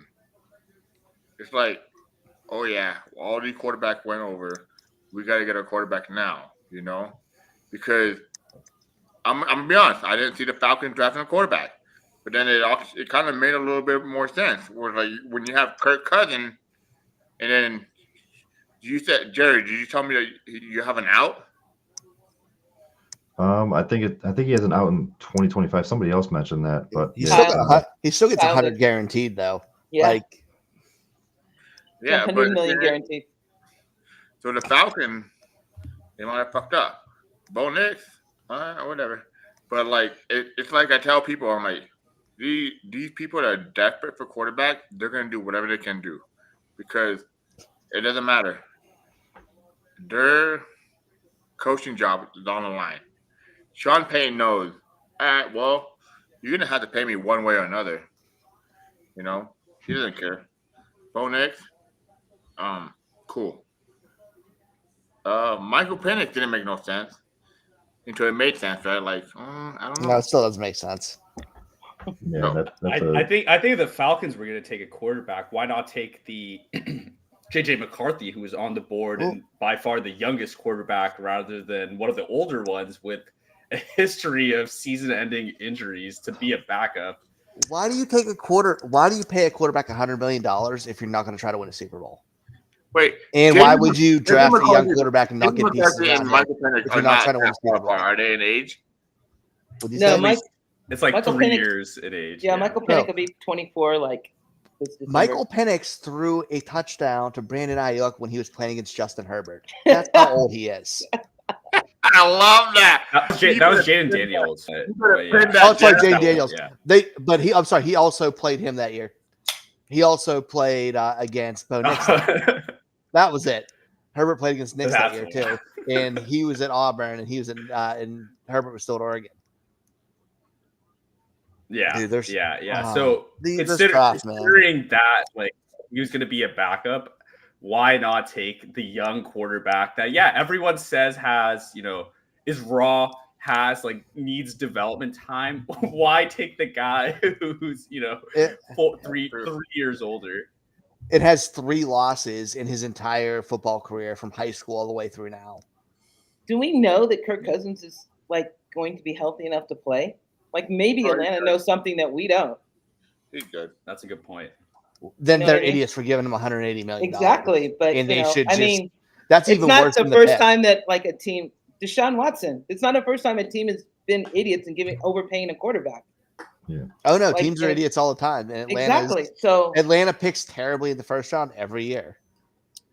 I think that I don't know. I think there has to be a logical reason in their heads why they picked him. Did you see the video of the GM explaining it to Arthur Smith? Wait, no. To Arthur Smith? Yeah, they're the owner. Yeah, them. Explaining what? The GM was explaining the pick to him. It's hilarious. You mean to Raheem? Yeah, Smith is in Pittsburgh. No, not Smith. What's their owner's name? Arthur Blank. Arthur Blank? Yeah. Sorry, not Smith. Arthur Blank. Yeah, their GM was explaining to Arthur Blank in the war room. Oh, it's so ugly. Oh, really? Yeah. No, I didn't see that. I haven't seen that. Would have been interesting. Damn it. I love Jared Verse so much. Dude, you're ahead what of feed. my feed. I'm sorry. I'm watching on I'm streaming on TV. I thought it was the same as everybody. I apologize. So I don't know if you guys know this, but Ryan can't afford normal internet, but he can afford cable. I'm streaming too. What are you streaming Gerson, on? I got a new computer and new internet, so I'm fast again. What are you streaming on, Ryan? Hulu. Hulu? Yeah. Wait, I'm streaming on Hulu. Why are you ahead of me? Mm-hmm. Am I streaming on Hulu? Internet. East Coast, baby. The right time zone. Whatever. You guys are what time is it now? 10? I'm still 8 o'clock. I haven't even hit the midnight hour yet. Close. It's great. Pittsburgh on the clock now. I got it. I think we're the same time zone. Yeah, we are. Oh, I fucking love this guy from Florida State. Dull little section we've had with all edge rushers going since we've got on. Yeah, I love it. It's awesome. Hey, Ryan, did you see what I said about your Raven? No. Well, at the beginning of the show, when Danny was like, "Who is I think he said something like, "Who draft for the best? Who the GM to draft the best?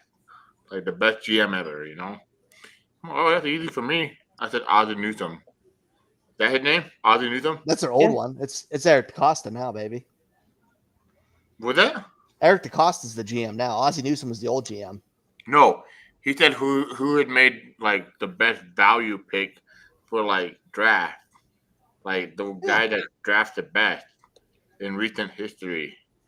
and I said Ozzie Newsome. Is that his name?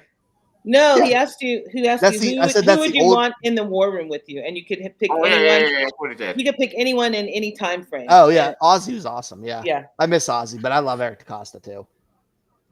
He's the same thing, just value. Yeah. Unfortunately, Baltimore makes really good picks. It really kind of sucks, but they do. Who do you want, Gladys? Who do you want, Gladys? I want a wide receiver. Brian Thomas. Yes. That Dude, would be if nice. Brian Thomas goes here, there's a conversation. He's my wide receiver 2 or 3 in fantasy. Like a very real. Did you just say 2? Possibly 2, probably 3. Oh, I don't agree with that at all. Brian, I want the fucking Probably weed 3. you're smoking. Probably 3. No, Probably 3. Why? 3. Why do you think so? Why do you think so? Because he's guaranteed 100 plus targets there. Steelers have been good at drafting receivers. George Pickens? It's just him and George Pickens, yeah. And When- Russ when- Russ when- exclusively throws to the outside. No, you stop, dude. Huh? Dude, Russell Wilson and Justin Fields. You really think they can get that many targets to them? Dude, it's what their offense does. But their offense, it's also Arthur Smith. They also don't have other weapons. What did you say earlier on? What's They're a up? running football team. They are now with Arthur Smith, and they're just going to run the shit out of. They gave up Deontay Johnson. Their offensive Because he's line. an asshole. What wide receiver isn't an asshole? Valid point. Their offensive line isn't built for pass protection. Russell Wilson isn't built to stand behind. They're going to run the shit out of the ball. But I still want a wide receiver. I don't care. I still want a wide receiver. At the beginning of your conversation, Gladys, what did you say at the beginning of your conversation? What wide receiver isn't an asshole? Is that what you just said? No, That's a good point. Ryan said he was an asshole. He was. And they specifically on like local radio and local news, it was reported that he got traded because he was a bad influence on George Pickens. Oh my God. Like George legit, Pickens is a grown man. He's a grown man. George Pickens is a grown man. I know, and it's if he's following the crowd, that's on George Pickens. But I don't know. I saw George Pickens legitimately not block like on multiple occasions. Oh, George Pickens couldn't fucking have a maddening condom on his dick. I was surprised it was Pickens they got rid of and they kept Johnson. That would have been my move. But yeah, I was a little shocked at that too. I also wouldn't have hired Arthur Smith to be the OC. So there you have it. It's true. You don't like Canada. Hmm? It's better than Matt Canada. Is he though? I think so. We've seen some a little bit of spark out of Arthur Smith offenses, running the ball. Running the ball. Yeah, exactly. He'll be better for Najee and Jalen Warren. Yeah, exactly. I mean, Brian Thomas Jr. I'll probably go Brian Thomas Jr., but I just don't see. I mean, I'm behind, so I actually don't know if the pick has been made yet. But no, it hasn't. But yeah, I wouldn't see where the upside's going to come for Brian Thomas Jr. to go ahead of Neighbors or Odunze. At least is where I'm. I'd say I think over Odunze because of two really good receivers ahead of him. Neighbors probably not. It was just my initial Giants hate. But he's probably 3 for me. That's fair. Ryan, stop lying, dude. You would trade out. Yeah, that's all we said to do today. Is trade I always out. trade. I never have first round picks. I have one league out of the 101 because I just joined the league, and I'm already looking at ways to get rid of it. And I don't even have a quarterback, and I'm going to take Caleb. And I'm just like, I might trade it. Ryan let that guy in the league like, I haven't had a first round pick in a decade. Why start now? He's only been playing fantasy football for a decade too. I know, dude. I hate first round picks. Unless I love somebody and it's early. So who's the pick? It's not in yet. Oh, it is, but I'm not spoiling it. Yeah. Thank you. Thank you. I have too many friends who are Steelers fans talking about it. I couldn't not see it. It's terrible. I hate my friends. You hate your friends? Yes. My friends are the worst. I love them, but I hate them all.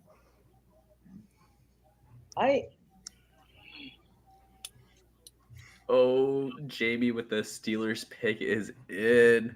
Jamie, don't say it. Jamie, spoil it. Jamie, spoil it so I don't have to. I don't know. Shut up, Jamie Jamie. I'm a guest. I don't want to do it. Spoil it, Jamie. Don't do it, Jamie. I like the hint, Jamie. It's a good hint. Yeah, let's. What do you say? That's funny. All That's- zoom in on Gladys' reaction. They go O-line? Did they go O-line? No, they went fucking Yeah. kicker. They did? Yeah. They took Spencer Rattler. Holy shit. You suck. This is why no one likes Ravens fans. No, they went Spencer Rattler. No way! They Oh. did go Spencer Rattler? What would they see in him?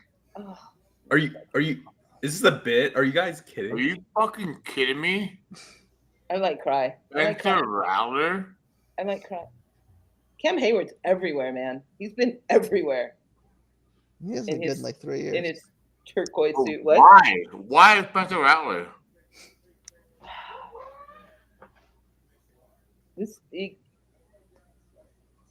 You drafted a.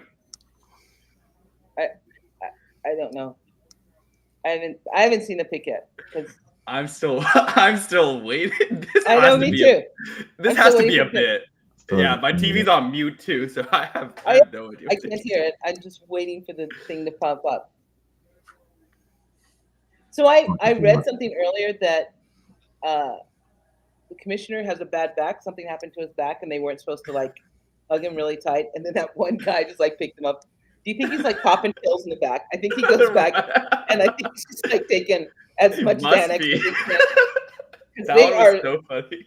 Oh my god! I was like, no! Oh, that had Not to his back. No. Not his back.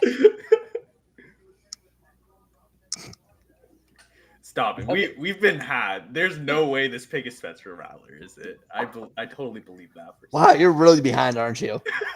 Yeah, they haven't picked it yet. Here, It's been on for like at least 30 seconds on the screen. No, not on my screen. Cam's still talking. Are you?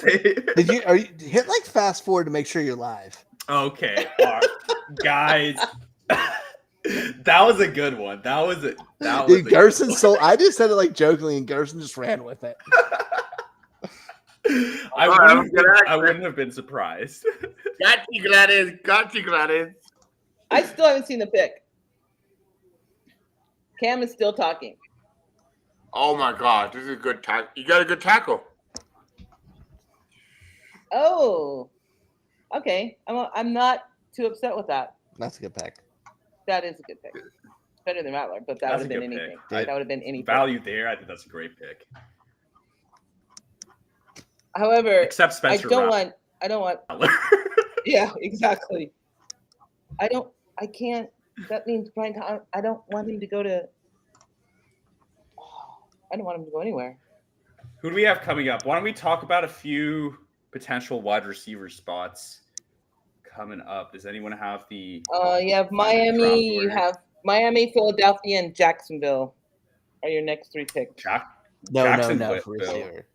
Jacksonville might be one. Dallas could be one. They're after them. That could be Dallas a nice should one. definitely take one. Dallas. Dallas is after Jacksonville. Yeah, 24. I don't think Philly's taken any. They just, over the past couple of days, they just re-signed both their guys. Yeah. Right.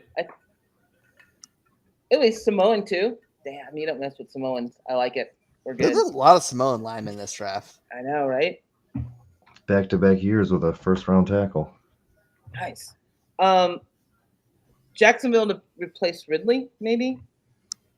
Yeah, Yeah, I think so. They brought in Gabe Davis and have Christian Kirk they're both under contract for at least another 3 years together, because I think Kirk got 4 last year. So How much faith do you have in Gabe Davis? he's hit or miss. I'm kind of happy he was gone. I knew going into the season that he was going to be gone, because if he had a good year, he'd be too expensive. If he had a bad year, he's inconsistent. So who are you guys wide receivers? me and I'm the backup here. Is Shakira the number one right now? Curtis Samuel probably. Samuel, Shakir, brought in Matt Collins, and then Justin Shorter drafted last year, big boy, but 5th round or something like that. It's probably Kincaid. Wouldn't you say, Jerry? As we stand right now. That's the thing, I guess, about Kincaid, Samuel, and Shakir. They kind of all operate in the same zone. So I don't think Bills are going to take. I'd love to know what you think, Jerry. I don't think Bills are going to take a receiver at 28. They'd probably wait till maybe the second. But I think they have to get at least someone who can win on the outside because I don't see any of the guys they have right now doing that. That's for Josh Allen to run his sweeps. Neither of the cornerbacks have gone, and McDermott likes to draft cornerbacks, so could see one there too. You guys need this is the most I feel like the Bills have needed in a while. Say again? This is the most I feel like the Bills have needed in a draft in a while. Yeah. Like, the roster's looking slim. Josh Allen will keep them contending, but it's looking slim. Picked up a couple of extra picks via trades. I think we got one from Chicago, a day 3 pick, and possibly another one. And then we got a comp pick, so definitely filling some depth. But a few of these guys are going to be day 1 starters because they need bodies. Yeah. Well, Philly needs secondary, so I think. Yeah, they're definitely taking corner. Yeah, they're definitely taking a cornerback. I don't know what and DeGene are both still there. Who's the kid that ran the under the 4 in the combine? Xavier Worthy. Yeah, I could see him going to Miami. That would be such a bad pick for Miami. They like speed. It is, dude. 170-pound receivers, under 170-pound receivers do not work. Dude, they're the Miami Dolphins. They want them. I know. It does not work. There has Xavier been Worthy, wide receiver 3. Okay, I'm out. See you, Cal. Okay. You showed up just as I was getting ready to bash Xavier Worthy. You showed Hello, up. everyone. Hey, Kyle. Hey, Kyle. Sorry to interrupt. How are you? Doing fantastic. What? Packers can't possibly screw this up, right? Yes, they can. Kicker, probably. I know they can. I was trying to be hopeful. Well, they need to get Jordan Love's replacement. That's what I was going to say. They'll screw this up by going quarterback, running back, fullback, which basically also means tight end. Like, if they go any of those 4 positions, if they take a fullback round 1, I'm switching to a Packers fan. Yeah. I love fullbacks, so yeah, no, for sure. I support it. They got to replace Josiah DeGuara. He's got 1 year left on his contract. You don't want to lose that valuable fullback / tight end, so you got to replace him. Right here, first round. No. So, I don't love them going wide receiver. I mean, if it's Xavier Worthy, I guess I have to be happy. They got the wide receiver 3 in the class like super late. So, but I don't love it still. Could be the offensive line. That's good. I'd rather they go. Be.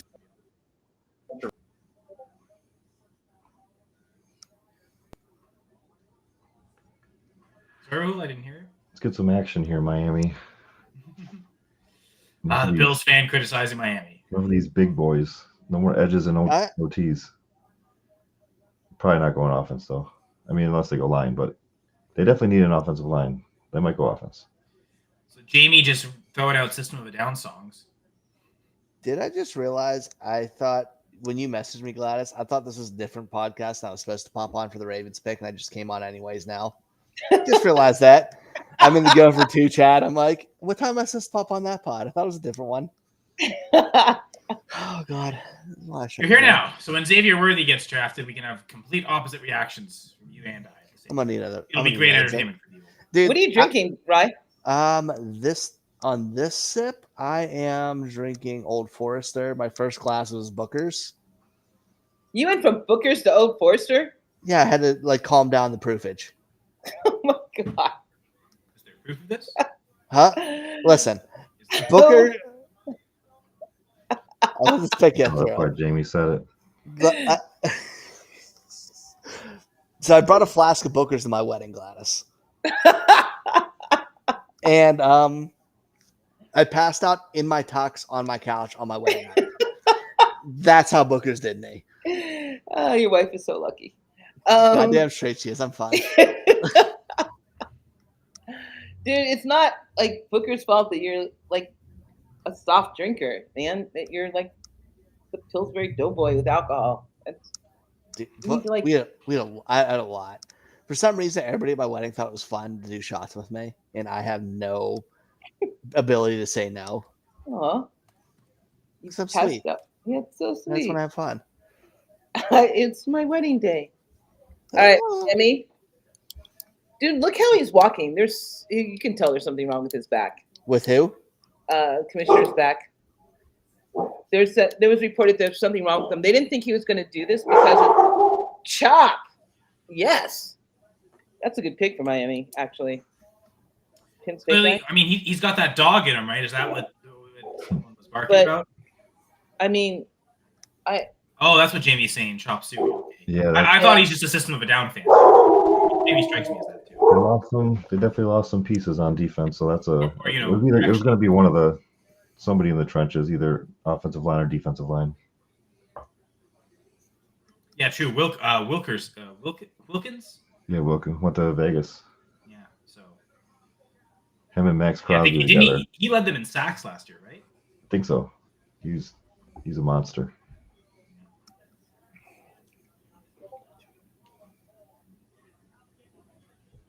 Still not worried about him. Tua is their quarterback still. wow, it's looking like a true Bills fan. I mean, the Dolphins did great this year, and the Bills still made the playoffs, so that's not the worry. I mean, the Bills are worried about what happens in the playoffs more than getting there. None of these teams scare me. And with this thing, if you met Miami in the playoffs, you'd be happy with that matchup. Yeah. Well, I mean, we did almost lose to their third string quarterback the previous year. Luke Skywalker? Luke Skywalker? Is that who that is? Sorry, that was my Dan impersonation. No, I gotta say Skylar Thompson. Oh, I can't believe I gotta hate Drake May now. I wish Washington would have taken him, so I don't have to. I could still like him, but I can't root for him anymore. I wish that would have happened. Then Jaden Daniels would have been a value in drafts if he went to the Patriots.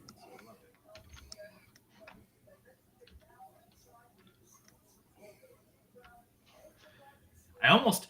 I'm kind of thinking. I think I'd rather have JJ McCarthy over Drake May in a rookie draft. I would. Landing JJ spot, McCarthy I had think the best landing spot. And Drake May had the worst, and I think that's enough to flip those. Yeah. Until they trade until they trade pick 34 for Ayuk, and then you'll change your tune. The Patriots? That's a rumor. That's a rumor that's going around. I mean, Ayuk's nice, but I mean, that's not changing Justin Jefferson being on the Vikings. So No.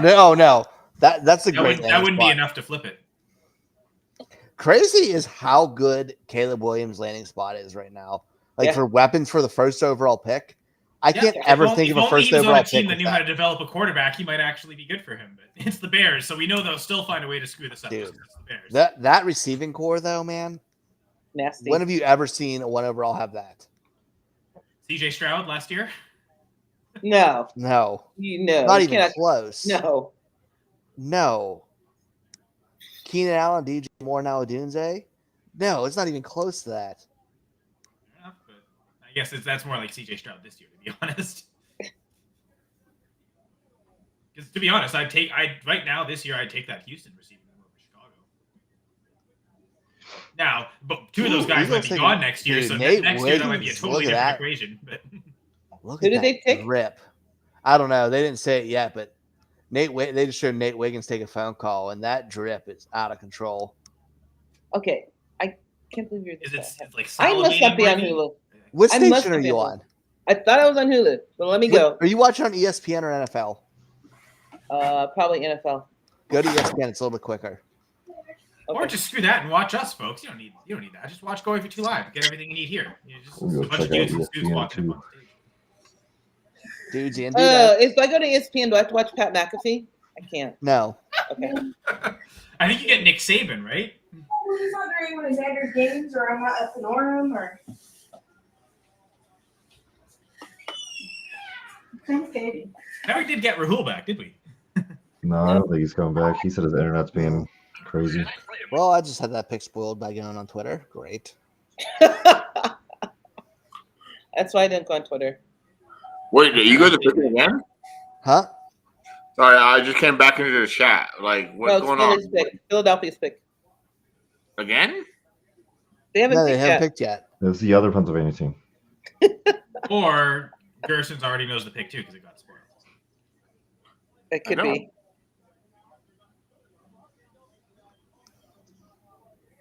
All right, my Hulu. Holy crap! The Jaguars pick. This is the third time it's been traded. The what? Like the Jaguars pick at 23 that's upcoming. This is that they just got. This is the third time it's been traded. So I think it was that was the last remnant of like the last piece of the Deshaun Watson trade, and then it looks like Minnesota just traded for it in the offseason and now over to the Jaguars. So that pick's been moved around. Yeah, they started. Funny if the Jags traded it again. Okay, my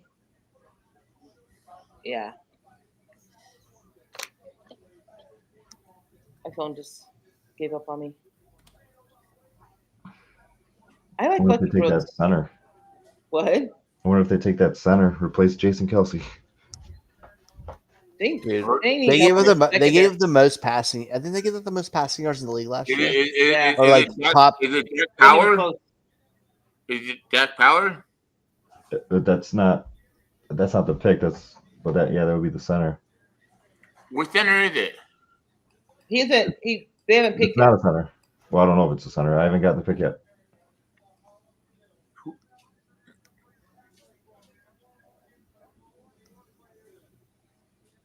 Oh my god, all this extra crap talking stuff. I know. Dude, just shut up and pick. Yeah, the best thing when hockey was on, there's no more hockey now, so I can't watch that to distract me. Those games got swept away today. Almost swept. We'll see. One game away each. The hockey games, you Isn't said? Isn't it kind of sad that defensive players haven't gotten drafted? So this year was the latest in draft history a defensive player got drafted at pick 14. The previous record was pick 7. Oh shit! It was pick 15, wasn't it? Oh yeah, pick 15. Even later than yeah. Previous record 14 picks without a defense player. 7 was the old record. So, I mean, part of it was though it didn't seem like there was an elite defensive player in this class. This just happened to be like a lot. I mean, 6 quarterbacks way before the first defensive player. So it also seemed like it was just a heavy quarterback class, heavy quarterback needy teams at the start of the draft. So like that was half those picks right there, which just happened to be quarterbacks. We got 2 like elite, almost generational wide receivers come out. We had a third guy that could have been the wide receiver 1 in a lot of other years, just happened to come out with Harrison and Neighbors. So all these picks, and O-line seemed pretty deep too. Just it all set up for teams had those needs at those positions, and it felt like best available were on offense for a while. I like that pick for the Eagles. Yeah, it helped out the secondary, which is what you guys said. How are both of you ahead of me now? Just, like, you switched ESPN? I did. I thought I did, but then I had a lot of Pat McAfee, and I turned it off. That's like ESPN too. Do you think Louis Riddick would be on that though, Gladys? Or he gets paid by ESPN. You know? I'm not listening at all to it because I'm talking to you guys, but so you listen to Pat McAfee. Their show was hilarious. I saw the clip of when Penix got picked. It was hilarious. What happened? Oh, they were just trashing it. Oh, McAfee? Yeah. What did they? Oh, this guy doesn't belong here. That was their exact words. It was weird. Wait, he's not the best cornerback in the. I think the best cornerback is really up for debate, to be honest. I think it was Terry on Arnold, but yeah. So this is Quinton Mitchell, right? And Arnold hasn't gone yet. No, this is the first one picked, but I think Terrion's the best one. Yeah, so did I. I weirdly want Cooper DeJean in Baltimore, but if Terrion Arnold's there, I want him. I Terrion Arnold over Quinton Mitchell? Huh? You had Terrion Arnold over Quinton Mitchell? Mm-hmm. I like guys who do it against big. I like the floor of guys who can play against big time competition. Definitely SEC bias on it instead of Toledo, which is dope, and he has ball skills, but it's playing against good receivers. You're right. I can't judge you on Ozzy. Not bad. Dude, in Baltimore taking out Alabama players has worked out well. Yeah.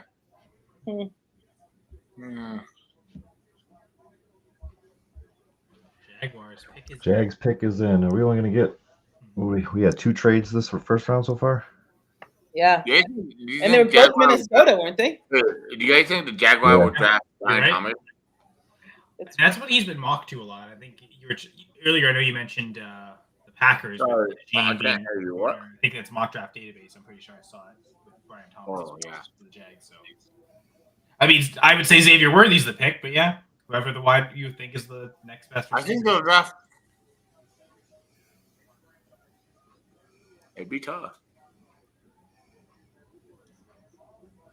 I don't know if they go wide receiver. I'm actually shocked the Raiders didn't take Worthy and went with Bowers instead. That seems like such an un-Raiders pick to do, right? I know you're super happy, Gerson. Oh, trust me, I'm happy about the Raiders pick, but it is what it is. Going out to buy a Bowers jersey tomorrow, right? No, I'm not gonna buy a Bauer jersey because the Raiders always fuck up. It's called not a real fan, dude. You need to buy that jersey. Dude, I can't tell you how many times I bought Rolando McQueen, Oh, a Henry Rugg jersey, and I bought I bet that was a fast purchase. not Quick fast with you, enough. Ryan. I actually got a Henry Rugg jersey for free though. And then I bought a Derek Carr jersey. At least that Why? lasts a few years. A couple playoff appearances. Carter one wasn't a bad. He was I there would for have a laughed if while. you said I bought an Alex Leatherwood jersey. Okay, that's on you, dude. I mean, that's right on par with the car. You knew better than that. Oh, poor Jamie. Let's bring him in. We Isn't he lost on Raul. tomorrow night? I'll send him in. I mean, in Jamie- theory, he can just join this if he Yeah, wants. I'm Jamie, so- you have admin. Just come on in. Yeah, you have the Yeah, I'm Jamie, playing come on. anymore. I'm just gonna I log in remember. whenever I the remember fuck when I want to. promised myself I wasn't podcasting tonight. That worked out. I was like, I'm gonna relax, watch the draft, not gonna podcast Why wouldn't you want Hello. to podcast on the first night? because I just wanted to drink and have fun. But I'm Is that drinking what we're and doing having fun. anyway, though? Yeah, exactly. You're drinking, have fun, and podcasting. You have the I know. All right, trifecta. then we'll see what happens. You can hear. You can do a drinking game with how many times I say the name Xavier Worthy. You only Well, got I don't 10 know more if picks you'll to go. appreciate it or you'll hate me by the end of the night.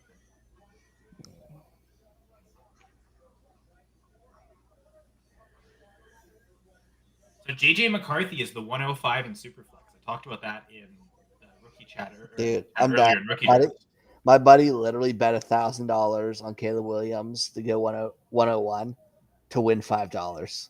Yeah, I was gonna say that's got to be Good job, dude. the chalkiest chalk of all.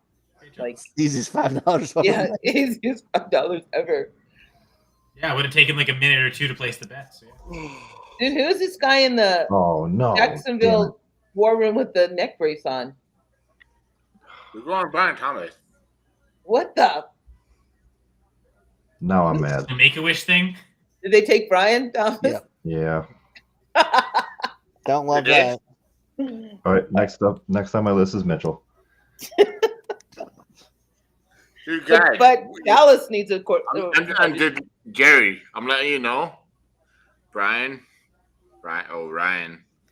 Yeah. and Kyle. Let's just quit our day job, dude. Like Brian Thomas to Jaguar. Is it? Let's go.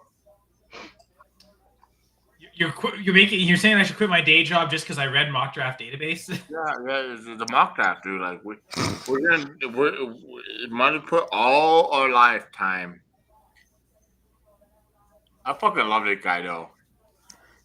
I mean, I'd start a media company with you, Gerson. I definitely want to do that. That'd be awesome. You rock it. All right. Dallas on the clock now. Wait, was that the fourth wide receiver? Fourth, The fourth? Yeah. Yeah. He was fourth, right? Yeah. Yeah. So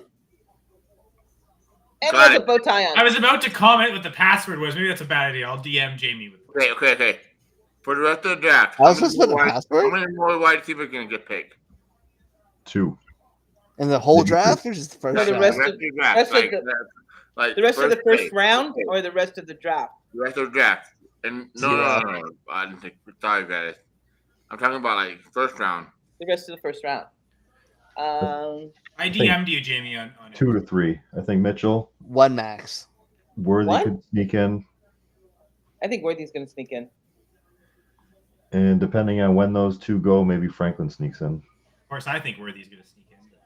Oh, wouldn't sneak up on me. I already say he's a value now. Like he should have gone 2 wide receivers ago. Why didn't the Bears take him? Like what do they need a Dunze for? They need that speed threat to open things up for DJ Moore. And, Okay, I lied. Two is my max, but I'm gonna lean 1. I'm gonna go 3. All right, line's 1.5. What are you betting? Line's 1.5. What's a good line? Mine's 1. I wish I had that line after this pick because I think 1 receiver goes after this pick, but I don't know what Dallas. Did you see it? You fucking cheating ass motherfucker. No. I don't know what Dallas picks, but I'm saying Dallas is. I'm not sure. I think Bills is the only team left who will take a receiver. If they I think KC is going to take a receiver. You're I lying. think offensive line. KC? I think KC's taking a receiver. I think Dallas is taking a receiver. I think the Bills will take a receiver. 49ers are taking one because they're trading Ayuk That tomorrow. bow tie is awesome. I know, right? Sounds like if they were going to trade Ayuk, they would have already done it. Like they would have. I mean, if they want to trade him up to replace him with a receiver, that like, dude, at this point, the fact that they're not going to have everybody, to trade him to replace him. They're just going to take whatever receiver. the fact all these old guys in Dallas have prime energy drinks and are not drinking them tells me all I need to know. Jake Paul, why did you deport us?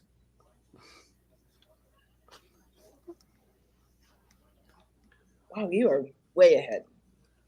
So I'm still looking at Brian Thomas' highlights. Which actually, They're good ones. How many times does Malik Neighbors just show up randomly in the highlight though? Not in these. That's more of a tape watching thing. Man, I was watching the tape for this guy. Man, this other guy looked amazing. Bear back, getting the refill. What? He said he's going to come back in a bit and he's going to refill. I think. So are we on the Dallas Cowboys stuff right now? Yeah, Cowboys. This is where a are up kicker now. goes. Oh wait, no, we're not allowed to say that. So they just went commercial. No, their kicker's solid. They don't need one. Packers do. Okay. They have 2 kickers. Don't ruin it because the Cowboys reacting all night is the best. Plus, the Packers drafted a kicker last year. It didn't turn out. I don't think they're making the same mistake 2 years in a row. The worst Carlson. Sure, yeah. He doesn't look. He's as good as Daniel, and he'll be on another team next year because I imagine Greg Joseph's going to win the job. But find out. Oh, they got Greg Joseph. I didn't know that. All right. Okay, they don't need a kicker then. No, exactly. That's why they've got all the competition they need. Either this pushes the rookie or no longer rookie to be better, or they do the reverse Vikings, which is they cut Daniel Carlson, and now the Packers cut Anders Carlson. And who knows? Maybe the Vikings sign him because they need a kicker now. Jamie, I just sent you the link. So you don't need a password. Just hit the link. Cowboys taking up the whole clock. Jerry Jones wanting the whole world with eyes on him, of course. Gary, who do you got, big guy? Say that for Cowboys? It's gonna be Worthy. Yeah, I hope Dallas has something really unhinged. Okay, pound it. Pound it. Worthy.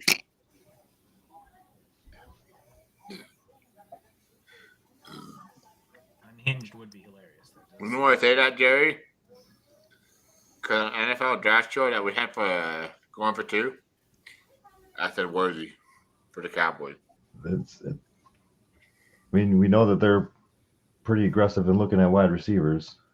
They lost Gallup. I guess they lost Gallup like 2 years ago, though. Yeah, pretty much.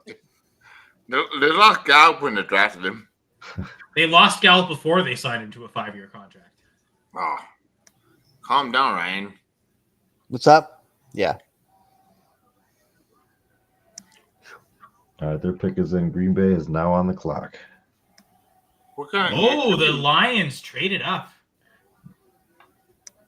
Interesting. Lions traded up with the Cowboys. I know who they want. Oh, never mind. Who they want? Call it, Gerson. Unless you no spoiled way. it.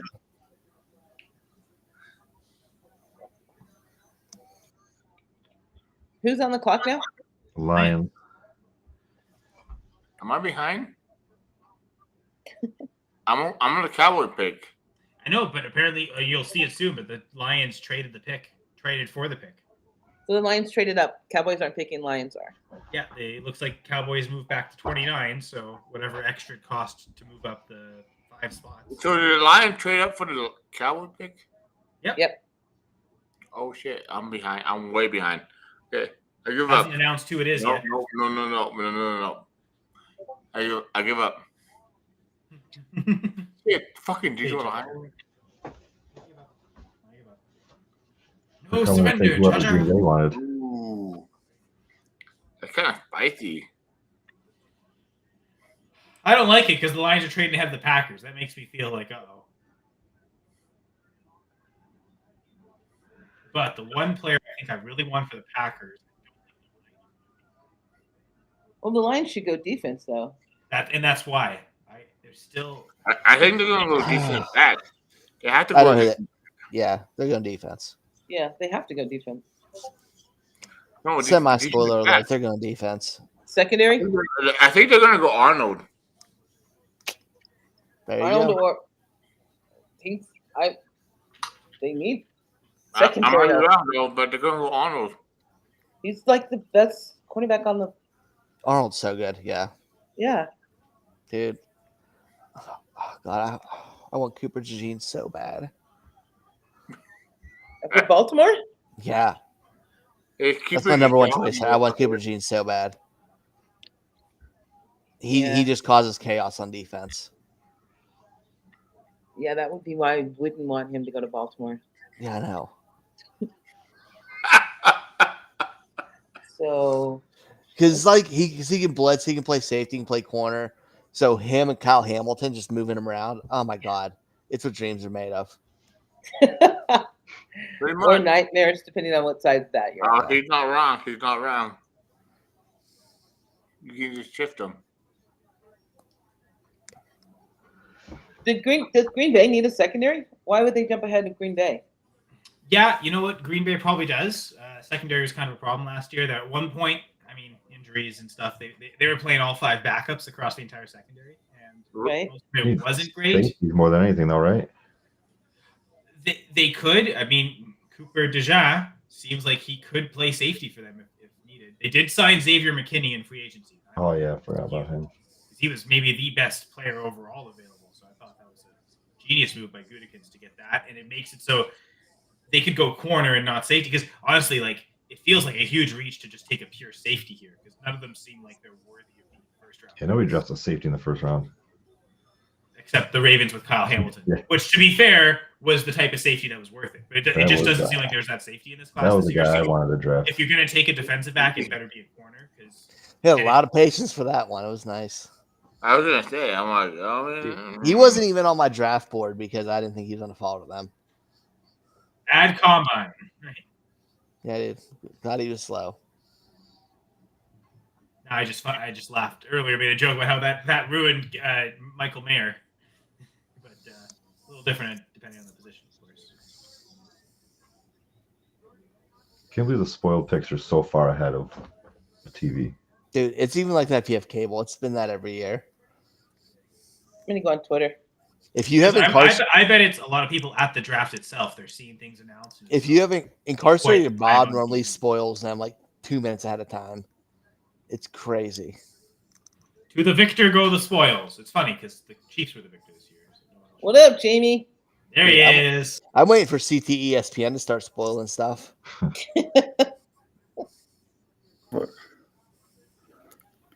What's up, guys? Going on? Hey, Jamie. Hello, Jamie. How you doing? Oh, that's right. Cleveland is now a first round pick anymore. Oh, he was screwed up anyway. It doesn't even matter. It's I'm a Raiders fan. a really good I'm a point. Raiders fan, dude. Cool.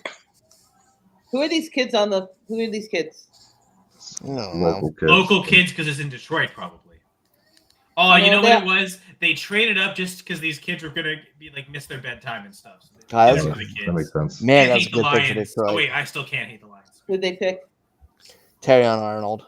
Yeah, Great pick.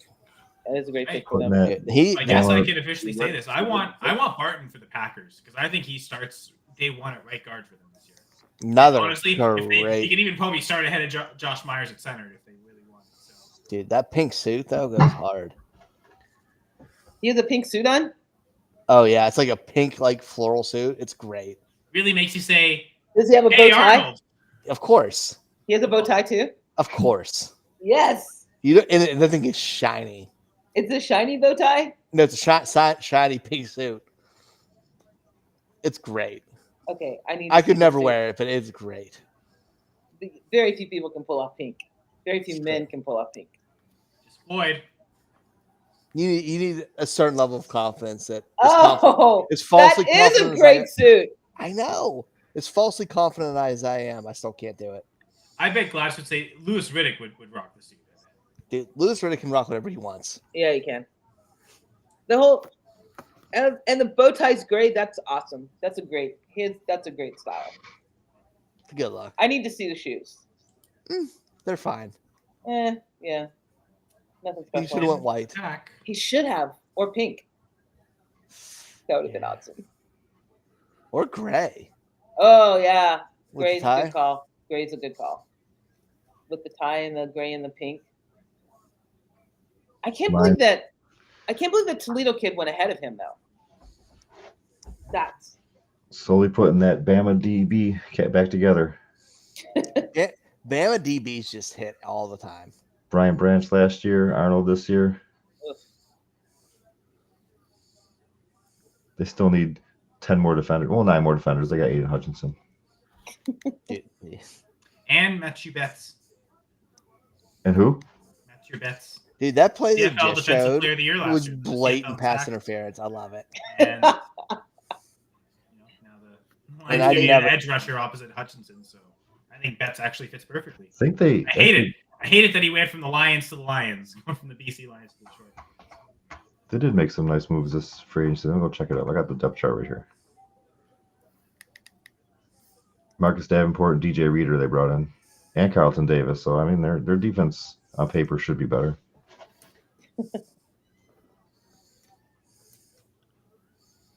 I like it when they say on paper.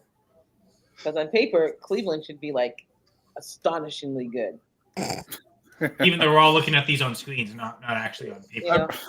I've been saying this since like I print out all fantasy football information. Thank you very much. See, I do that for an auction draft because I like having it to write down as opposed to shift to screens. But yeah, auction drafts. Now we're gonna get the biggest booze. Oh yeah, because Lions fans are jealous of how much success the Packers Love when have. the rival How teams are no up to success fight. the Lions have ever had. It's great. I love it. Congrats, Lions! You made it to an NFC Championship game. That must have been like winning the Super Bowl for you because you have no idea what that's like. It is. That's exactly what it's like. I can tell you from experience. Well, hey, at least your team's been to a Super Bowl, multiple Super Bowls. Lions have never been. They've never been to a Super Bowl. Dude, we've only been in 2 in like 22 years of existence. It's I know, and the Lions have like 2 playoff wins in like 70 years. Our Super Bowl is hoping that another team takes out the Chiefs. It's 40. Preferably Dude, before you've been eliminated. Though. I spend way too much time around Bills fans, and you guys are just It's my entire like family I married into is all Bills fans, and it's unhinged during the year. And now our hockey team is on the longest playoff drought. It's a mess. Well, my hockey team's on the second longest playoff drought, so I can only connect in baseball. I only understand that from a baseball perspective as a Pirates fan. Oh, our baseball team doesn't exist. I would rather know. I would rather know a shitty baseball team Toronto than team. Pirates That's how fan. bad it is. Yeah, we did. No, we didn't have a. We had Bo Kelly, or not Bo Kelly. Bo. What's his shortstop's name? I can't remember.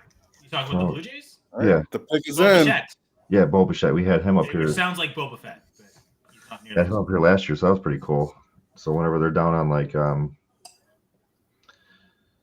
rehab duty. We get to see some star players. Bo Callahan. I brought up a fake name. Draft day though, right? I was actually Right. looking for that. Like at 6 o'clock, I was looking to watch it, and I couldn't find it anywhere for free, so I gave up. Yeah, I remember a couple years ago I was able to watch it for free on one of those streaming services. That's why you got to I get think the I tried. DVD. Well, last year I tried to do it, couldn't find it. I was like, screw this, I'll just watch Moneyball. That came up. Which is a better movie anyway, so I'm happy. I was looking on Netflix first, and when I typed it in, I think You might Moneyball also came up. like, well, that's close. Nope, it's not what I want. I want Kevin Costner, and I want him now. Because that one idiot who loves it watched it on draft day yesterday, or last year, so you must. Dude, any sports needs Kevin Costner's a win. Ugh. I feel like Gladys hates Kevin Costner, huh? I don't hate Kevin Costner. I hate sports movies. And I don't like Kevin Costner. Hate's a strong word. All sports movies? Most sports movies, yeah. Except the one she mock drafted in the sports movies draft. Have you watched The Program yet? Oh, The Program's one of my favorites. No. I feel like so many people don't know The Program. No. Oh, it's so good. You got like 19, like Halle Berry's in it. She's like 19. Oh my God, how old is this movie? Dude, think so Omar it's like Epps early is in it. 90s. Who's in great. it? Cuba Good. Is it Cuba Good in it? No, it's Omar Epps, I think. Omar Epps. That's Omar it. Epps? Holy And shit. he's super young. James Caan. It's so good. Yep. Oh shit. I may have seen this movie actually. Where the one dude does steroids and headbutts all the Yeah. windows out of the cars. Oh, so good. Yeah. So, Kyle, what do you think of the Green Bay's pick? I haven't seen it yet, so got a live reaction coming in soon. Go pick, go. Not a Come on. huge rage. Make it all right. What are you watching, Jamie? Are you watching ESPN too? He's at the draft. No, I got my earpiece He's on in. Twitter. Yeah, he's in one of the war rooms. He's got inside access there. What are you watching? James? Dude, no, they're play showing profile. Just tell me they didn't go reactions. I'm fullback. dying. Tell me they didn't go fullback. He could play fullback. That's not good. That's not good. Someone can play fullback. That's probably not good. Is he You'd be a from pretty- Michigan? You'd be a pretty big fullback, actually. No, Arizona. Oh, okay. Yeah. Offensive line. That's kind of. Yep. That was what they were saying. If they were going to go offense, better to be on the offensive line. What is it, the Jordan Morgan? 6th offensive lineman off the board already? Yeah. Something like that. I was hoping for Barton, just because I think This he's is number 6. he's the best interior guy in the draft, arguably, and I think he can What? fit right in at right guard for the Packers this year. Maybe Jordan Morgan overtakes Rasheed Walker for the starting left tackle spot. Maybe he has to wait. I don't know. We'll find out. But if the Packers believe in him, I like the position pick here because I think at some point with Bakhtiari gone, they needed to address left tackle of the future. I think they've got franchise right tackle solidified in Zach Tom. Now, yeah, if Jordan Morgan can be a franchise left tackle, then yeah, this line is super solid. The one weak spot might be that right guard spot, but if Sean Ryan can develop, and they still could go interior offensive line. They've got a couple of second round picks actually. So the remnants of the Aaron Rodgers trade, they get the top 10 pick in the second round. All right, we got Tampa up now. We not really seeing any good edge rushers worth first round, so I don't know if they go them. Possibly a corner or offensive line. Cooper DeJean. No, No. no first round linebackers, so I don't think they go that way. It's got to be offensive line or possibly they reach on an edge, but that would be what, the 7th or 8th edge gone? Probably be the 6th.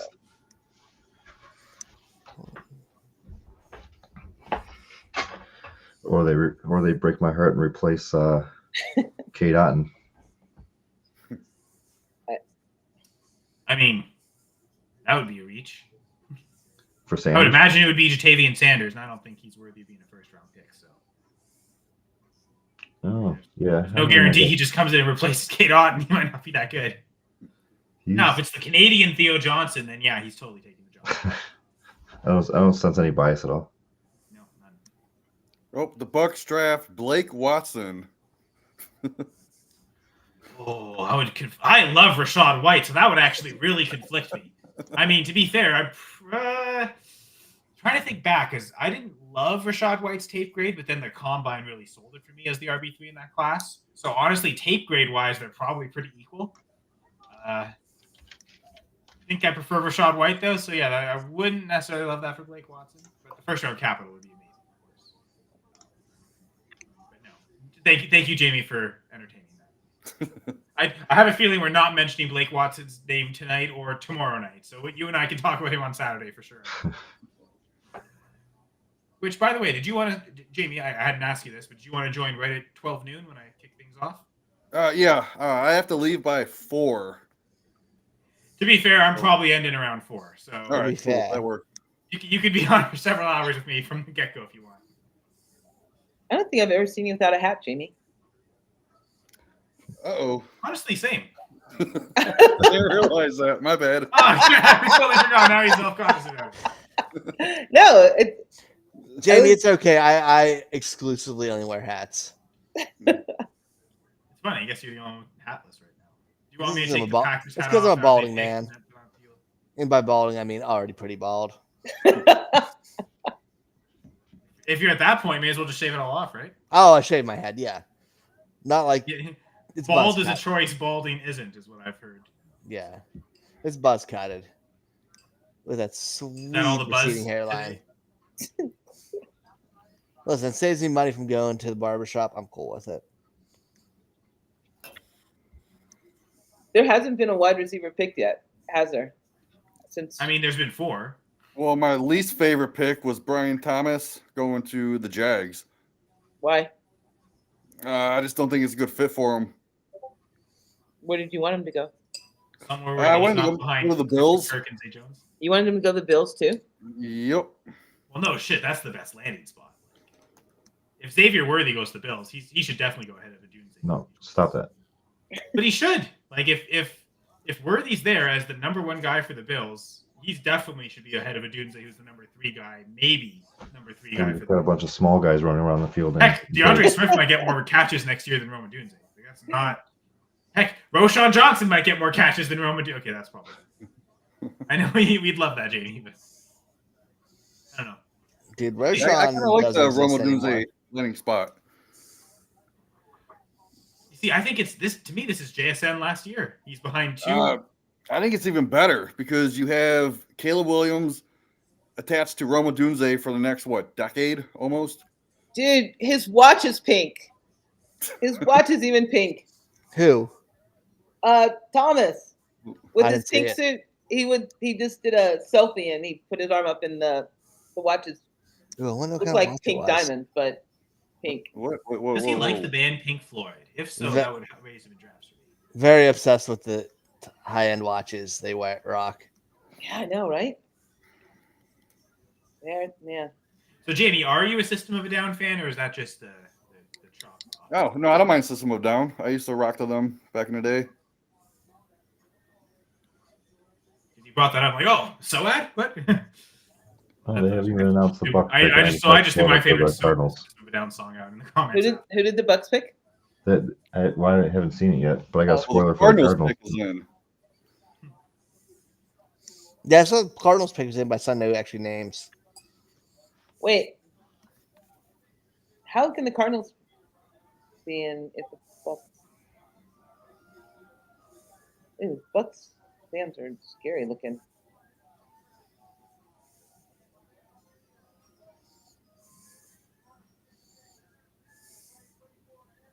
Graham Barton, offensive lineman. Yeah,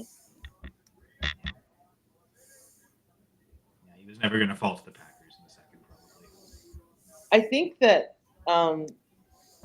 some of these war rooms are way nicer than some of the other war rooms. Yeah. And I'm obsessed with war rooms right now. I'm pretty sure Danny was talking about how the Commanders' war room looks awful. I don't think I saw the Commanders war room. That's how bad it is. You couldn't even see it. That's how small it is. It's a little It's cube. just small. I don't know. He said it looked like trash. Dude, Arizona's pick's already in. Yeah. Good job, Arizona. Like, keep the draft going, baby. And it shouldn't be a wide receiver, which means Dude, what if they doubled up because Greg Dortch is their number 2? no Michael Wilson. And he stinks. Who? What'd you say? Oh God, they're Michael gonna Wilson? they're gonna have Xavier Worthy, and he's gonna be buried. Damn it. Pissed me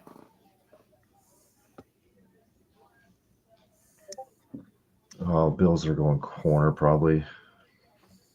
Haven't had an Sure, exciting. they cut every other position. So yeah. We haven't had an exciting first round pick since Josh Allen. And what did you? And do you remember what you thought of the Josh Allen pick at the time, Jerry? Were you happy with that, or were there other quarterbacks you wanted? I don't think I was necessarily happy, but I wasn't one of the Rosen guys either. Well, you avoided that pitfall. That's great. Wrong Josh. It was the wrong Josh. Rosen would have flourished here. Dude, Rosen got. I'm gonna say no. Rosen got the worst end of the stick I've ever seen for a young quarterback. His True. first I mean, game- yeah, the Mike McCoy offense was awful, but it also just seemed like. I mean, I think there's a reason he's out of football. It doesn't He seem just like got the he was meant shaft, dude. From the sounds of it, he wasn't a good study in the film room. Like he didn't do himself any favors. So sounds like his attitude also meant like teammates didn't really have his back. So I don't know. I feel like Rosen would have failed no matter where he went. He's Johnny Manziel. He's Johnny Manziel, but honestly, Johnny Manziel's about to go to the PGA Tour though, and he got Reggie Bush a Heisman. He's the man. I mean, Reggie Bush won himself the Heisman. 50 No, years but ago. Johnny Manziel helped him get it back. They were always going to give it to him back anyway. Enough public pressure. But Reggie Bush won himself the Heisman back in 2000. Yeah, that was earned, and in my mind, he had never lost it. Like he won that, whether they took the award away from him or not. He was, in my mind, always a Heisman winner. Yeah. Gladys, where do you see this suit?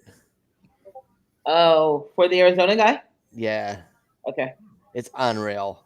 Is it better than the pink? No, but it's unreal. Yeah, fill up the defense for Arizona. And honestly, you might be thinking he's not any worse. Like he's not that different than like the guys that went in the. I guess I was gonna say top 10, but none of them did. Oh shit! Right? Oh my goodness! I don't even know what that is. That's awesome. Darius Robinson. I don't. Fan. I am a huge fan of that jacket. Bills traded down. We'll see if this is worth the will, because this is like the and the bow tie. Go Darius. Wait, Bills traded down? Yeah. No, I'm saying like the Cardinals. This Darius Robinson pick. I just got a notification. I haven't seen it come up yet. Oh, okay. Because like this Darius Robinson pick, this is what they got from Will Anderson, I believe. And I remember everyone thinking like, "Oh man, could the Cardinals have 2 top 5 picks next year?" Nope. But if they're happy with this defensive end and they think he's as good as any of the other DNs in the draft, they're probably pretty fine with it the way it turned out.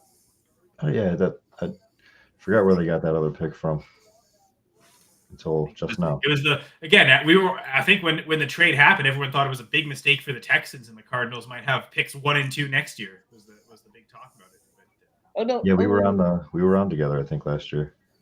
And I don't even think that was like necessarily going for 2. I mean, like in general, like tons of reaction shows I heard afterwards. So many people were mocking the Texans for that pick, and part of me thought this could turn out though. Like if they make this pick a playoff pick, then it's totally if it's 2nd overall next year. Now, if it was 2nd overall this year, they weren't getting a player like Will Anderson with it either, though. So Yeah. Genius. Jerry, what happened to Raul? His internet he got booted like 3 times, and he said on the 3rd time he just gave up. Okay. In Buffalo, freezing cold? No, I don't think it's that Oh, cold. the Chiefs traded up. Okay, so we're still in the first round, I guess. Bills trade with the Chiefs. That's hilarious. Oh, last time they knew they were going to take Xavier Worthy, and the Chiefs wanted him. Last time this happened, it really didn't work out for us. Oh, was that? Oh, is that for the Patty Mahomes? That was the Mahomes trade. I mean, they made up for it next year with Josh Allen. But did they? Yeah, but they traded back. Mahomes, dude. Again, it could have been Josh Rosen, and then we're really a totally different conversation. Dude, there's not a single player in the league I'd be like, okay, it's worth it. And I think Josh Allen's great. I didn't say it was worth it. I said they made out okay. That specific trade, I think one of the pieces that came back was a first round the following year, so it did help to move up. So But everything else that came with the trade, I don't think anybody's still on the team anymore. Trading with the Chiefs just Deion Dawkins is still on the team. That's dirty, man. Like the Chiefs going for Lad McConkey? Xavier Worthy? Well, what? I want Lad Xavier McConkey, Worthy they just so didn't he's learn from overdrafted Sky in Moore fantasy. and McCole Hardman. Yeah, let's go Lad McConkey. Oh my god! And it's funny because last year was the time they finally picked a good receiver profile, and everyone There we actually go. made it. Picks in. Because I don't know what you guys have noticed, but like Sky Moore was a first round pick. McCole Hardman, his rookie draft year, he was almost like a borderline late first round pick. Like, Who do they have? Sky Jamie? Moore, I was seeing him go like 107. Oh! So feels like if Lad McConkey is the next victim of that, where he's going to go, people are going to draft him in the first round. It's not going to pay off. Jamie, one time you're patient. Who'd they pick, James? The Chiefs now have Xavier Worthy. I like Nuh-uh. That's awesome. That is awesome. Bro, I mean, he's got to be ahead of Brian Thomas, right? Hope he's a giant bust. I know. I don't know why you guys traded away the Xavier Worthy. Because like that, I was guessing that was going to be the Bills pick. Probably get ahead of Dallas. They didn't believe in Worthy. He didn't think he was worthy, but the Chiefs do. So,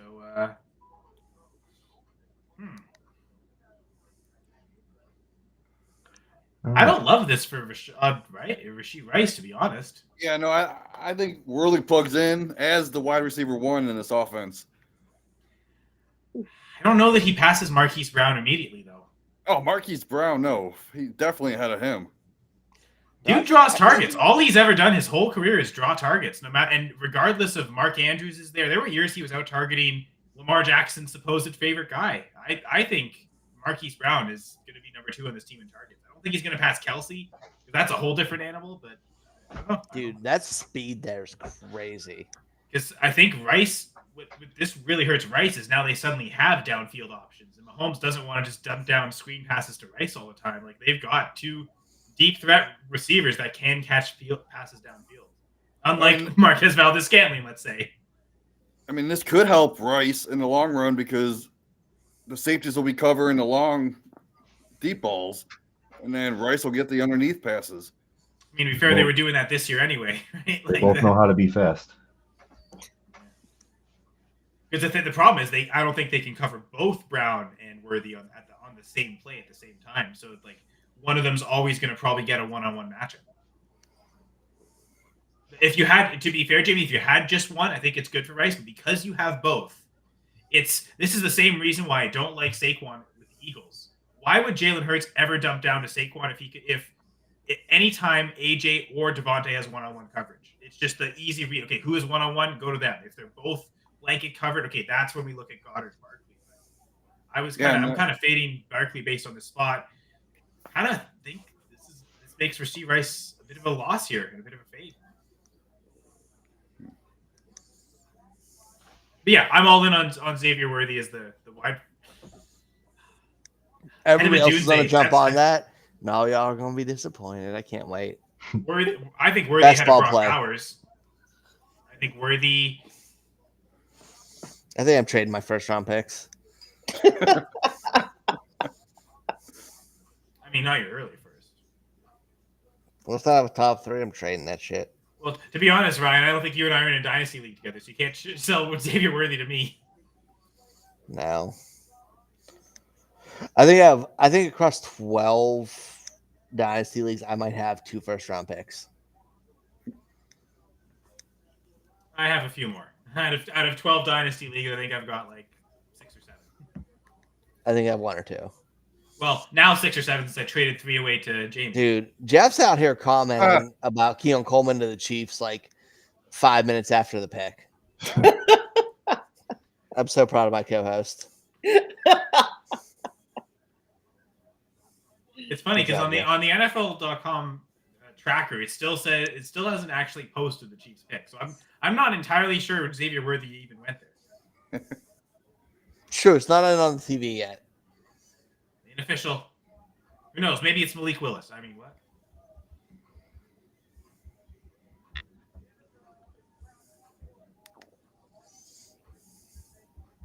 Since we're here talking draft, who do you think's going first overall in the CFL draft? First overall for what? The CFL. Exactly. I'm just messing around. You say for the XF or for the Canadian Football League? Yeah. Bo Nix. He's not Canadian. They want the Canadian eligible guys in the first round. There's this receiver, I think he's like So the like Bills a 6'5" got receiver named Boyko, I think. the Bills Sounds got like he's gonna 32, 95, 221 for 28, 133, 248. Yeah, so they moved up. They got 40, almost 40 extra spots in that from 133 to 95. Just to go back 4 spots. And they didn't have the third because they traded the Packers for Rasul Douglas. Who are these people The that are going Bills. to call the Chiefs? That are making the Chiefs call? Anyone? No idea. All Are I you guys see is that Gladys, blind? Jerry, Foss, Jamie, and some ugly dude in a Packers hat on screen. That's just kidding. I'm not ugly. Jeff wants Keon Coleman to the Bills. Sorry, Jerry. Biggest bust of the draft. There's still the other Texas wide receiver out there. Let's not jump Who's ahead. the other Texas receiver who's better than Worthy? He's way better than Worthy. Yeah. Or not way better. I was gonna say I think Keon Coleman's better than Donnie Mitchell though. So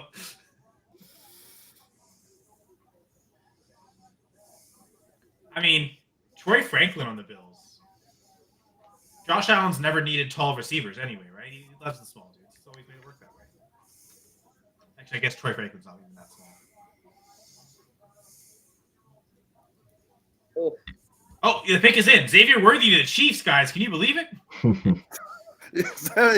You guys are just getting that now? I'm on the NFL.com website. The tracker comes up officially, so I think they don't want to put it on their website until it goes on TV.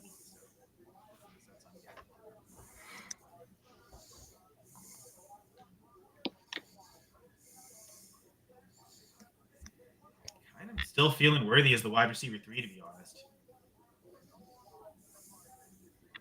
I mean, he's kind of in a similar situation to a Dunze, right? Where it's Troy Franklin. there's so much talent around him, but I'd rather have the guy tied to Patrick Mahomes than a rookie that we've never seen in the NFL, regardless of if he's a generational QB or not, which I don't think he is. But so yeah, give me Worthy over Dunze, which I've been that on the whole process. I'll stick to it.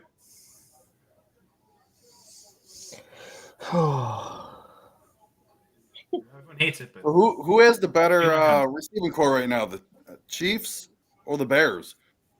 Bears. Bears. That Bears receiving core is sick. Yeah. Sure, they probably do, but does it matter? The Chiefs are going to be better. Well, duh.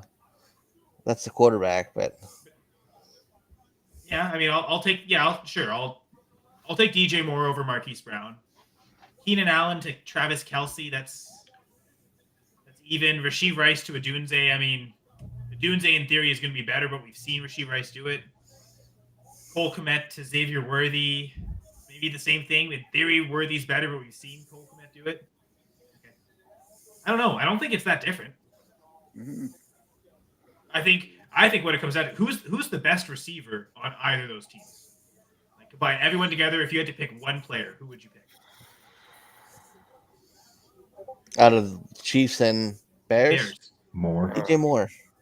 See, that's what I was thinking too. That's what makes me lean Bears being better. But I don't think. And then Keenan Allen number 2. I mean, I would say Rome number 2. I think. Are we just ignoring Travis Kelce? Because I think. Well, you said receivers. Well, Kelsey's Kelce. But I mean, Yeah, and plus we're he's like talking 40 receiving years core old. though. The tight end matters. Like that's Mahomes' number one weapon. So I think like that's at least on equal standing with the Bears. I don't know. I think I would also say Bears, but just slightly. I think the Chiefs is pretty great receiving core, to be honest. It's average. It's fine. I mean, it's not the Packers. They don't have like 5 players on rookie contracts that's super cheap. That allows them to go and spend top dollar on Xavier McKinney and enforce Josh Jacobs. I like that pick for Dallas. Good Dallas pick. Guyton. Yeah. Why do you like Guess that? they pick expect for him that? to play right tackle right from the start. It's cool because since he played right tackle, he was still blindsided at Oklahoma because Gabriel Davis is left-handed. So he had that extra pressure. So that's solid. Another Gabe Davis? Or not Gabriel Davis. Actually, I would have. Gabriel. I should know this. Landeskog? Huh? No, All right, Gabriel LTIR. The Avalanche using the LTIR as it was intended to be, not Vegas. They're using it the right way. I mean, I really feel for Landeskog. Dude hasn't played a game since they won the cup, but I now realize Tampa Bay Lightning have won like 2 playoff games since Gabe Landeskog last played. So they were both against the Leafs. I don't know if that counts. Although I did tweet out earlier, it does feel like, because I was watching the game today as the draft was on, and Tampa's just doesn't seem the same. Like losing to the Leafs, like man, that must have messed their psyche because no one loses. Dylan Gabriel. I'm sorry. I was like, my brain went neutral and went backwards. That's okay. I've been blabbing on about hockey. You're fine, Ryan. No judgment.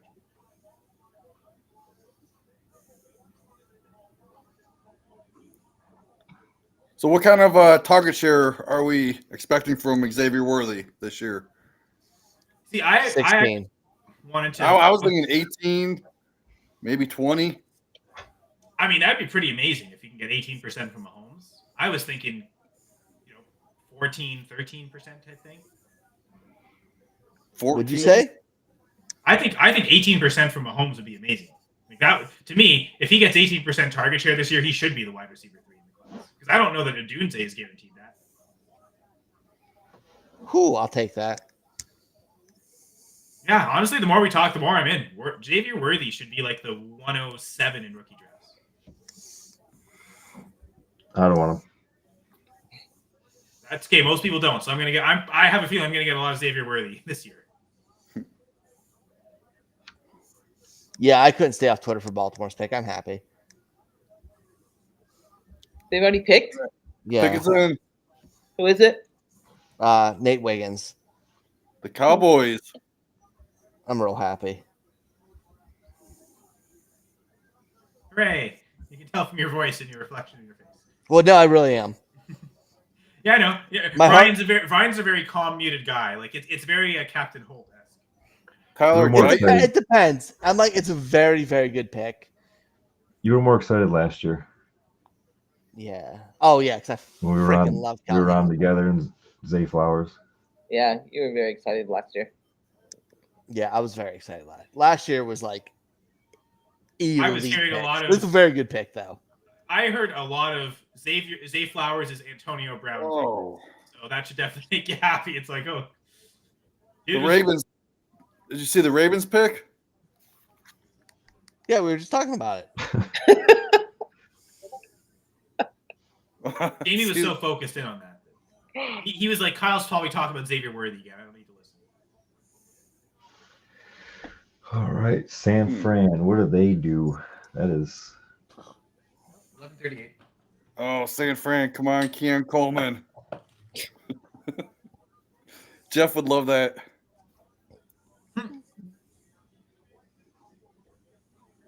That would make him easy to avoid in rookie draft, I think. I mean, you're going to avoid him anyway. They're True, I probably took not gonna Xavier be- Leggett ahead of him in a rookie draft. They're not going to be on the offensive side of the ball. I mean, honestly, if Coleman falls into like early third in rookie drafts, I'll take a shot on him. Oh, yeah. I mean, you don't have the early thirds. I was going to say the early thirds you traded away to Gator could have been used for that, but I guess not.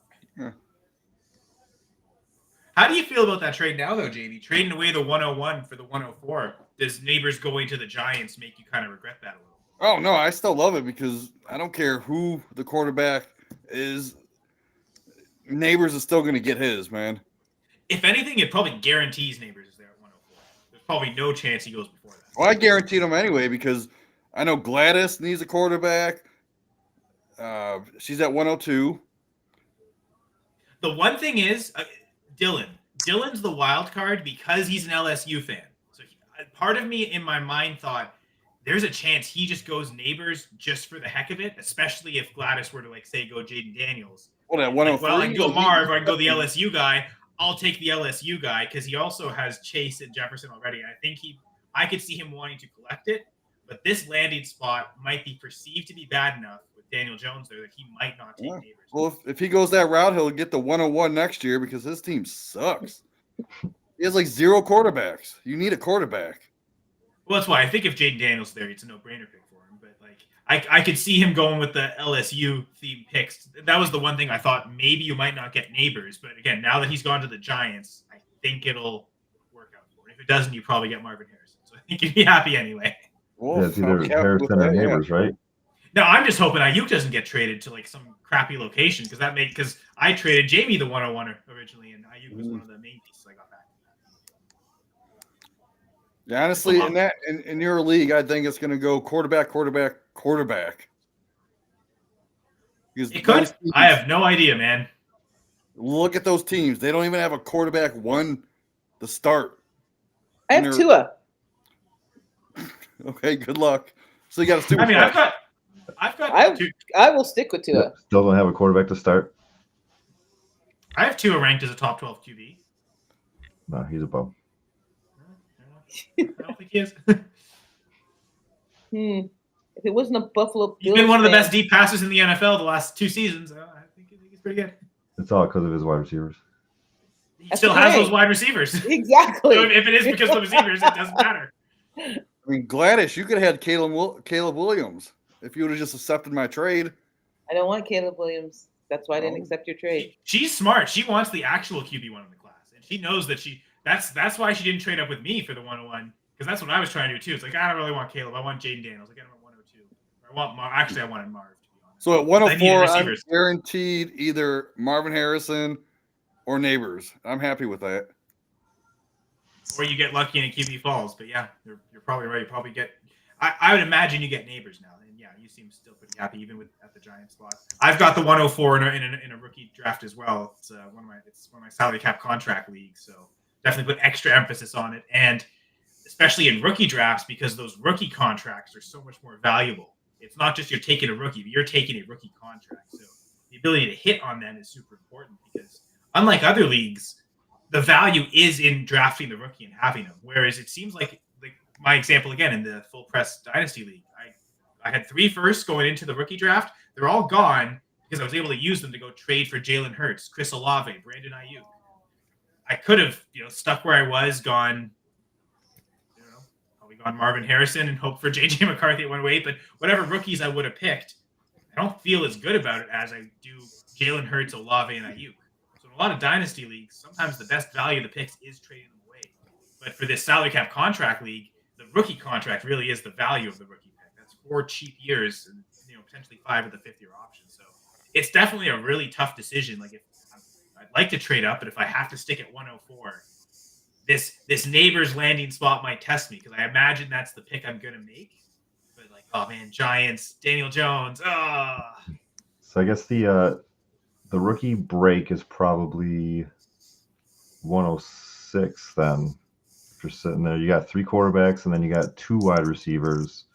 Even quarterback 3 is a question mark, because like people are going to be turned off by May now, or is McCarthy there now?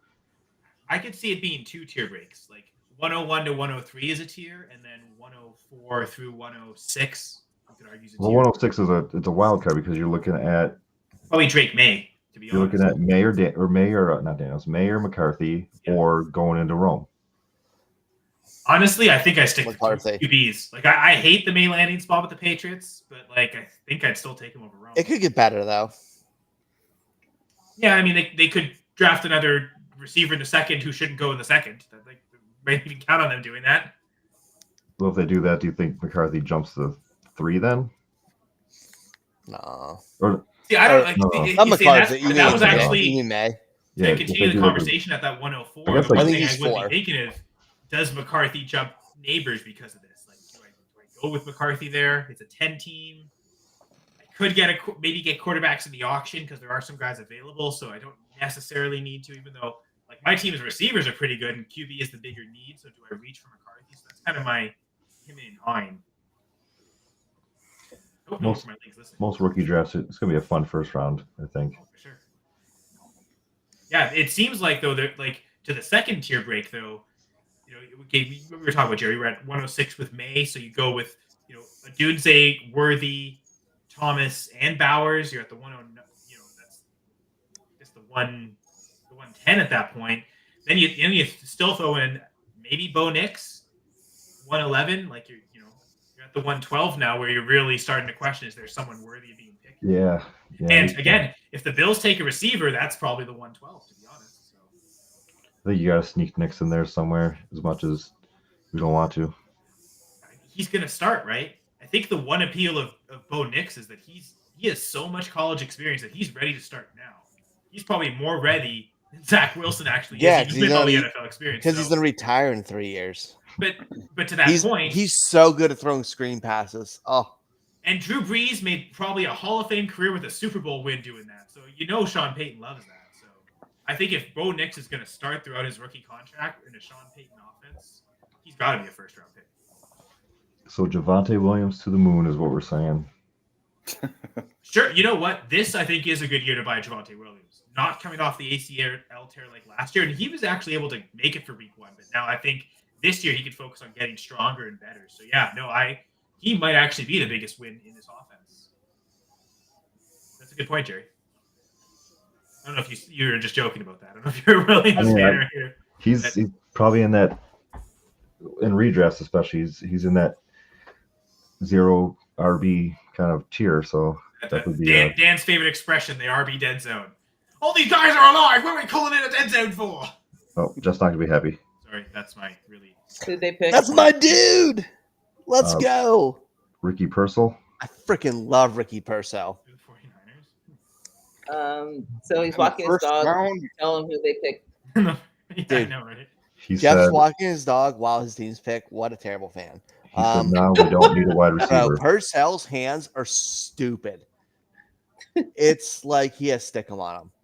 They're about to show his highlights. I mean, that was the team Jerry Rice played for all his career with stickum on his gloves, apparently. So they're going to show that one-handed catch, probably the first catch he has, and it was absurd. No, they're not. That's stupid. So this moves Pearsall from like the 3rd round all the way up to like 111, 112. I don't view him as a first rounder, but I think he early second though for sure, just based on the. People are going to take him at like 111 or 112. Sure. Yeah, you're probably right. I'm people. Hello. What about when Ayuk gets traded tomorrow? Then where does he go? Yeah, you're right. That's the one thing. If Ayuk does get traded, then yeah, I agree. I don't know. Who do the Bills take? I still think if the Bills take a receiver here, I probably want them over Pearsall. I don't understand this Pearsall pick. Dude, he's a beast. He's so like good. him. There's that catch. Ricky Pearsall is and what the Bills aren't picking today. Is what people want Ladd McConkey to be. Did they just trade back one spot? Yeah, Carolina moved up. Who's Carolina wants for a 5th round option? Spencer Rattler with the 5th-year option. No, I'm just kidding. It would be hilarious if they just drafted Spencer Rattler here. Man. What a great career. Waited, right? 4 hours of watching a draft just to not see your team draft. Talk to Jamie. Jerry, my poor brother-in-law is going through the same thing right now. He's just texting me, just rage. So Jerry, I mean, are you free tomorrow? I mean, I'm guessing on Ryan and Jeff's segment, but I feel like I can totally have the authority to invite you anyway. I'm sure Ryan won't mind. Join for the start of the second round if you want. Actually, no. Jeff just said Keon Coleman to the Bills is still alive. Possibly not. Carolina's one of those wide receiver needy teams too. Who's Carolina trying to get with that extra year on the contract? I mean, what do they need besides everything? I mean, they need wide receivers. They need a line. They improved the line this year though. Any defensive players that are that good, they just had to trade up one spot. Because yeah, this does feel like it's all about the 5th-year option. This screams Braylon Allen all over it right now. Yeah, this organization would do that. Braylon Allen, Stroud over Young, and then do kick Miles Sanders to the curb. I thought Chuba Hubbard already did that. Canadian. Dude, Yeah, I already made that joke, Jeff. Yeah, I totally agree. That was my first thought. Is are they going up for a quarterback? Bryce Young experiment already over? Oh God, that would make so many analysts look so bad. What's Detroit's next pick? They got to get Kool-Aid. They got to Xavier Legette. Xavier Legette to the Panthers. Let's go. Who went to the Panthers? I like that. Xavier Legette, wide receiver 2. Let's go. So I took him at the 201. Just kidding, wide receiver 3. Rookie draft just the other day. So, like, looking at that, 15th overall. That's my dude. Lad McConkey and Adonai Mitchell went ahead of him. And, I mean, one of them could still land with the Bills, and that could raise him. But I'm kind of liking taking Legette there because the guys I was debating with were Legette, Troy Franklin, and Keon Coleman, and I ended up picking one in the first round. And I got to credit Ryan for this. That man got John Belushi tatted on his abs. He don't give a before the fourth part of the full press coverage prospect series, which, to be fair, Jamie joined for part 2. That was awesome tight end talk with Jamie. But Foss was on the wide receiver episode. And before that, I had Legette as the wide receiver 8. And after talking with Ryan and kind of just going through the numbers again, he convinced me I was fully on board having him as the wide receiver 5. And that move ahead of Troy Franklin, who I had at my wide receiver 5, is the reason I took him in the draft. So, dude, thank you, Foss. The thick wide receivers, man. He's 220. He runs through people. He can bully ball. Bully ball wins.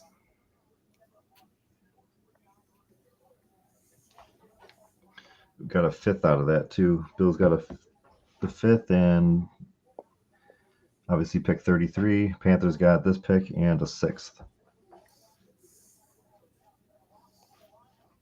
So again, the Bills, like I think you mentioned this earlier, Jared. They had that big gap because they didn't have their own 3rd, and they've had 2 trades. It looks like, and they've gotten extra picks in that sort of range now because of that. So, you know what? Having to cut so many players kind of has given them more needs. So they're probably thinking there's not one player that's going to change this team. We need multiple picks to fill multiple spots.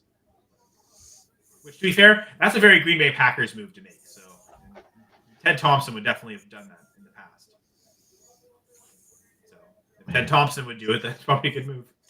Legit, before pre-landing spots, Legette was my wide receiver 5, and he's probably moving up. Get ahead of a dude. He might. Caleb Williams is better than Bryce Young. So don't overthink it. You can't put Legette over Odunze. I was kidding you. I wouldn't. I Not even I'm that crazy. I can do whatever I want. We'll see. We'll see how projections go. You don't make my rankings. You don't make my rankings. Elijah Moore, top 10. Really? Even with Jerry Jeudy there? All right. Overall, good round. What's the what are we thinking here? Well, Penix probably the most surprising pick. Yes. Yeah. Of Yeah, the not last so much- 5 years. All right, second most Maybe more. surprising pick. What do you guys think? Second.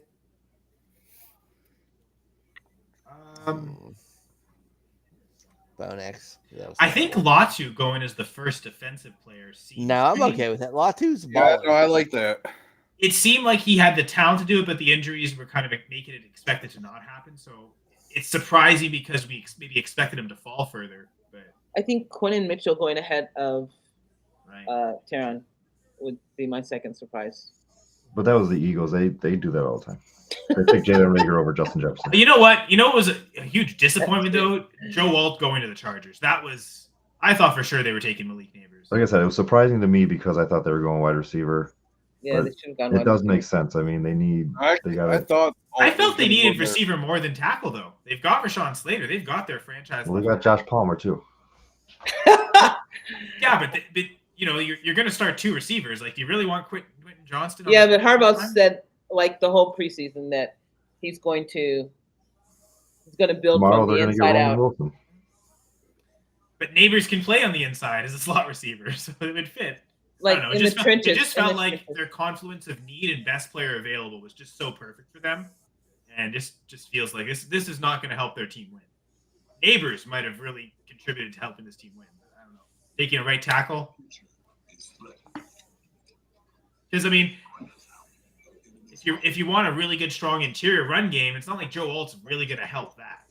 So if that's like the key focus, it felt like the Chargers' interior line was not very good. So if you really want to go with a strong, solid, ground and pound run game, heavy near the goal line, you haven't even really made it that better. So I think the Chargers are going to charge it. There's a reason they just always suck, and it's because of stuff like this. And no, I'm not just jealous because it ruins the kind of 104 value because Neighbors would have been amazing. I am very petty. Neighbors is still the petty Packers have. Neighbors is still 104, 105-ish. I yes, I agree. But man, him on the Chargers is just so much better than him on the Giants. Neighbors still my 2. Oh, for sure. Again, I agree too. And I feel like you're going to take him 104. It just, you feel better about it on the Chargers. If you're going to have to take him anyway, I'd rather him be with Justin Herbert than Drew Lock and Daniel Jones. Yeah. All right, whoever Jen. they draft next year. Have a great night. Y'all too. Thanks for having me. Thanks for letting me ramble a lot. Bye. Love all you guys. So my surprise pick of the draft has to be Brock Bowers of the Raiders. Sure, yeah, landing spot was did not pretty. expect that at all. No, that's true. That's a good point. That was not too far before we got on. We touched a little bit on that, and it's definitely surprising because of what they did last year, but they need weapons too. There was a nice little 8-pick run where it was just tackles and edge rushers. That was right around when we signed on, and just for a fantasy show, that's just not fun at all. But I guess these NFL teams need other players too. It's not like, I know that a lot of people have put out like the articles on like position priority, and typically you see edge rusher and tackle as the second and third most important positions on teams, even ahead of wide receivers. Now, this wide receiver crazy market might make that move up a little bit, but still, it feels like those are 2 of the 3 most important positions. Any day one snubs that you see going early tomorrow?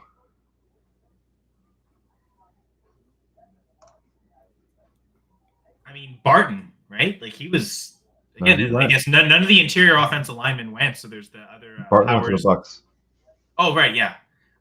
True, yeah. Okay, so one interior lineman go, but yeah, Powers Johnson, I think his name is. Yeah, he's one that was one. I don't know where the Chargers pick, but that was you just mentioned. Dude, if they've already gone O-line once, may as well do it again, right? Yeah, who needs wide receivers? They picked 37th, so that might be a good spot for him, unless they got a wide receiver in mind there.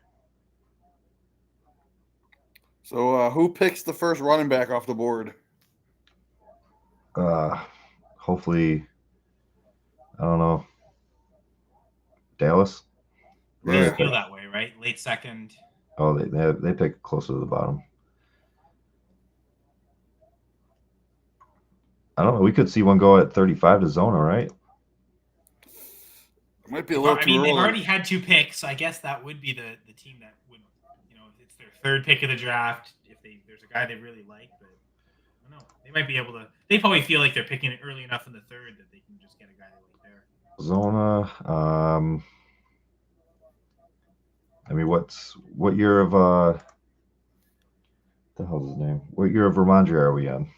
Patriots at 34. He was a 2021 guy, I think. He would have been like the Najee class. So this is the final year of his rookie contract. So now they did just give Antonio Gibson a 3-year contract. It's a pretty good money. Yeah, he's like a little scat back slot kind of guy, though. And if the Patriots were going to go all in on Drake May, they've got to do things that will help Drake May. Taking another running back isn't going to do that. They either need an O-line or a wide receiver. Yeah, they're probably a team that might go Keon Coleman. I can see like a them very going. Patriots move. Take the big guy. Overall, I think the first round kind of wasn't really that shocking. Like we the first 10 picks, we kind of, except for Penix, we kind of expected the first 10 picks in some kind of order, and then we expected that dead zone of not exciting players, but teams need. And then we kind of thought that a couple more wide receivers and maybe another couple cornerbacks maybe off the board. I think we only had two total. Wiggins and Mitchell are the only two that came off the board. Kind of a chunky draft, I guess. Who do the Bills pick with the number 1 pick tomorrow? Mitchell. Troy Think it's gonna Franklin. be Mitchell? My guess is Troy Franklin, and Jeff guesses Keon Coleman. Do you have a thought in mind, Jamie? I want McConkey to go. And there we go, different answers. And you know what? That's probably why they traded down. It's like, okay, we won't have to decide. Let the rest of the league decide, and they still get to like, oh, heck, they might trade down again. Why not trade down another 4 spots? They've got they've got all night tonight and all day tomorrow to figure it out. I had to sit around for 4 hours just for them to not make a pick. I mean, we got to talk. And what do the Browns do with their first pick? Besides messing up. They're going running back. That's what we did. We should have thought of that. That's the team that goes running back in the early second. I don't know. What do they really need? Overall, the roster is solid. We could use like an offensive lineman, linebacker, Rattler, defensive line.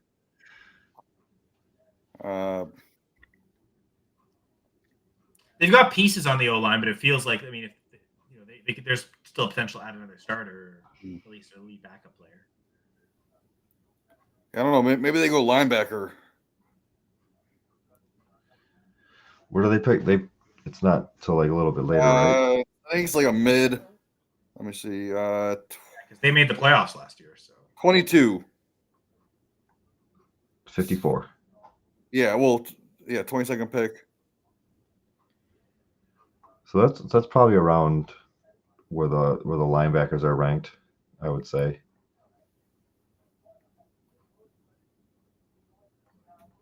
Start to see some day 2 and day 3 linebackers. Well, technically, we already are on day 2 of the NFL draft if you're on the East Coast time because it is past midnight. Yeah, past midnight and the first round's over.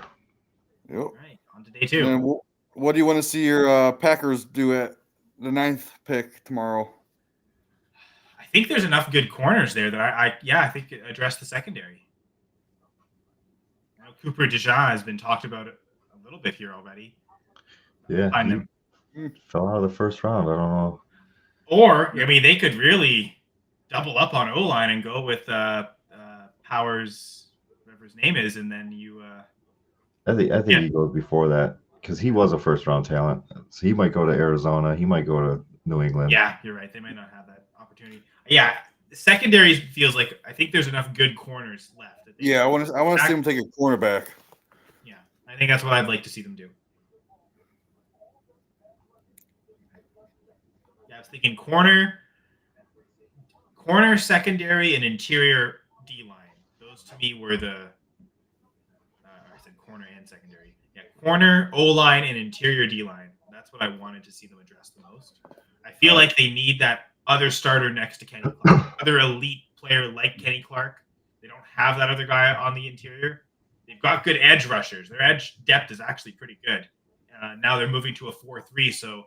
They've kind of got guys that are more pure pass rushers than linebackers that they've been using as linebackers that seem they fit well on this 4-3 scheme, and they still have some guys that they can use as edge rushers as a 4-3 outside linebacker, like a Preston Smith.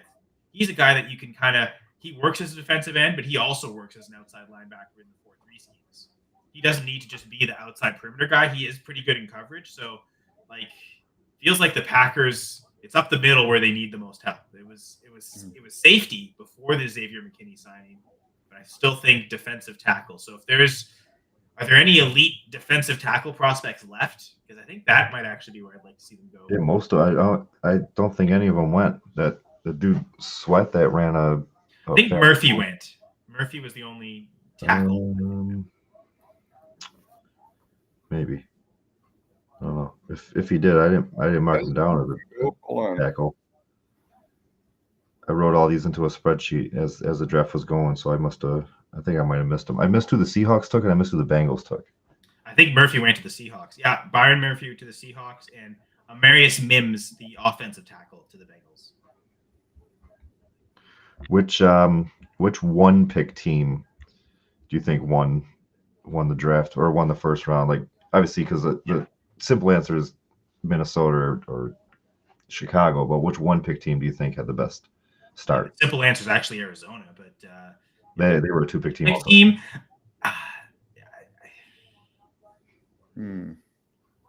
I kind of want to say, like, I mean, it's easy to just say Washington because they seems like they've got their franchise guy. All right. Which one pick team out of the top 10? Outside the top 10, because the other team was going to say honestly is the Giants. They've got that number one receiver finally.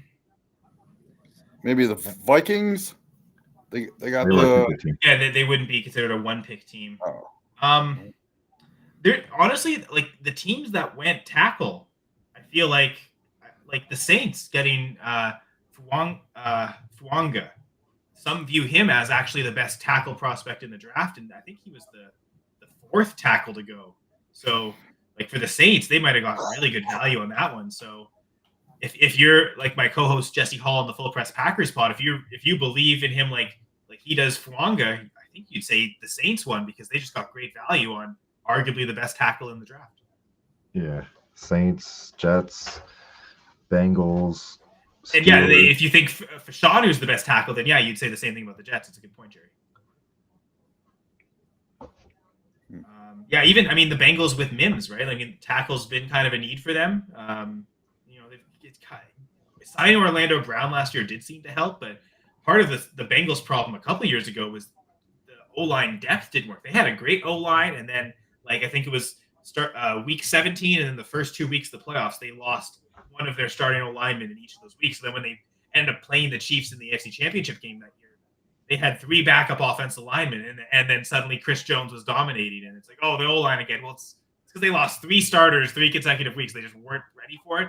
Because it seems like they finally fixed the starters, but now they need to fix the depth, and they just lost their starting right tackle. I think Jonah Williams, I believe, he signed elsewhere in free agency. So they did fill a need they did have. I imagine Mims starts at right tackle this year for them. So that'd be another team you could consider having one without having to move up to get a guy they might have liked. It's always those ugly picks that end up being the best ones. Steelers Fontenot. That's been a line that's needed help for years. So to finally invest in an offensive lineman like everyone's wanted them to do. I mean, here you go. I think that's also a really good pick too. I like the Rams pick of Verse. I think he had a solid combine, and he he could arguably be one of the top edge rusher in the draft too. I thought he was mock drafts he was the first. Sorry, Jamie. I was gonna say Verse was my number 1 defensive player overall. I've seen some mock drafts that had that. Yeah, for sure. Like it was between him and Turner. I'm surprised Latu went ahead of him, but without that injury, I can see why that happened. Yeah, definitely light on defensive tackles. Notice that. Like this, it's weird. Well, I guess it's not weird because this was an off season where defensive tackles got paid like crazy. Maybe knowing there were no really great elite defensive tackles. Like Wilkins got paid, and Ed Oliver got paid, and who else? Chris Jones got his money this year, and so people. Yeah, I could see. I think you mentioned the name earlier, but yeah, Tavondre Sweat. I could see the Packers potentially going with him at their. Yeah, he was one that was hovering in round 2. Yeah, exactly. They've got the Jets pick, so it'll be like 42nd or 43rd overall. So I mean, I kind of like Tavondre Sweat. I kind of like Cooper DeJean. Does feel like defense is kind of the way to go for the Packers. Like let's build up that defense as best you can and give Jordan Love a championship caliber defense. Because here's the thing, Hall of Fame quarterbacks, those defenses were stacked when they won those Super Bowls. I mean, you had Reggie White with Brett Favre. You had Charles Woodson with Aaron Rodgers. You might not have either of a player that good, but you do have some all-pros at those positions. Kenny Clark, Jair Alexander. Can you add a third all-pro caliber defender to this team in your early second round? That goes a long way to making it a championship caliber defense. So maybe that's Cooper DeJean. Maybe that's Tavondre Sweat. Whoever they view as the best prospect. You can argue both positions are of need for them. There's the other kid from FSU too. That's going to be. I think he's going to be pretty solid. Fiske. Right, and then there's Jerzon Newton as well. Seems like he's pretty highly rated. Yeah, tomorrow's going to be. We're going to see some big boys go. We're going to see some running backs go. Probably see our first linebacker go. Well, it was 2 rounds, so we're definitely going to see our first linebacker go. I know there's talk that there might be a safety to go on day 2. Yeah. Like it seemed like the better safeties in this class are guys that are cornerbacks that are versatile, as opposed to pure safeties. Like none of those. It's a pretty weak safety class, honestly. Which again was Packers wise as a position of need. I think was so important to just. I don't even know if you overspent. I think it was pretty good contract, but I think it still was worth it to go get Xavier McKinney. Like that was. Yeah, in a Bills group that I'm in, he was definitely a guy that we all wanted. And Porter leaving, yeah. Like the one safety I like is Newbon. Like I actually think he could be one of the biggest impact players in this draft. He kind of reminds me of that. What's his name? Antoine Winfield. Okay. Yeah. Where he can pretty much do everything on the field. Like I'm thinking he's going to go in the second round. I already said he's going to be a second round draft capital guy. Dude's like athletic. He can make impact plays and honestly, do the Cowboys go with something like that, helping out? That would be awesome because like the dude has like a really low missed tackle rate. So like he's versatile and I can see him getting a lot of playing time. For a secondary that plays so boom bust, like okay, we're gonna pick it off or allow the big play. Maybe having a safety like that's a sure tackler is actually pretty much like a Swiss Army knife. So if the Cowboys instead of they might be looking at running back in the second round, but they might see a defensive player that helps them. We could still get a good running back on day 3. Even don't even have to even in round 3. We can just go right to round 4 for it. That's a good point, Jamie. So I got a question for you guys. In the history of the NFL, there's been 55% first round quarterback bust. So we have 6 quarterbacks in the first round. Which 3 do you think will be most likely to bust? May Penix. Which one? What? Bo Nix. Sure. I throw Bo Nix as the third probably. I say Drake May and Michael Penix. So we got 3 everybody has an X at the end of their name. Bo Nix would be my number 1. I kind of think it's May just because that team just like that seems like such an awful landing spot. I don't know. It is a whole new regime in New England, though. I mean, we can't. I can't write him off just yet.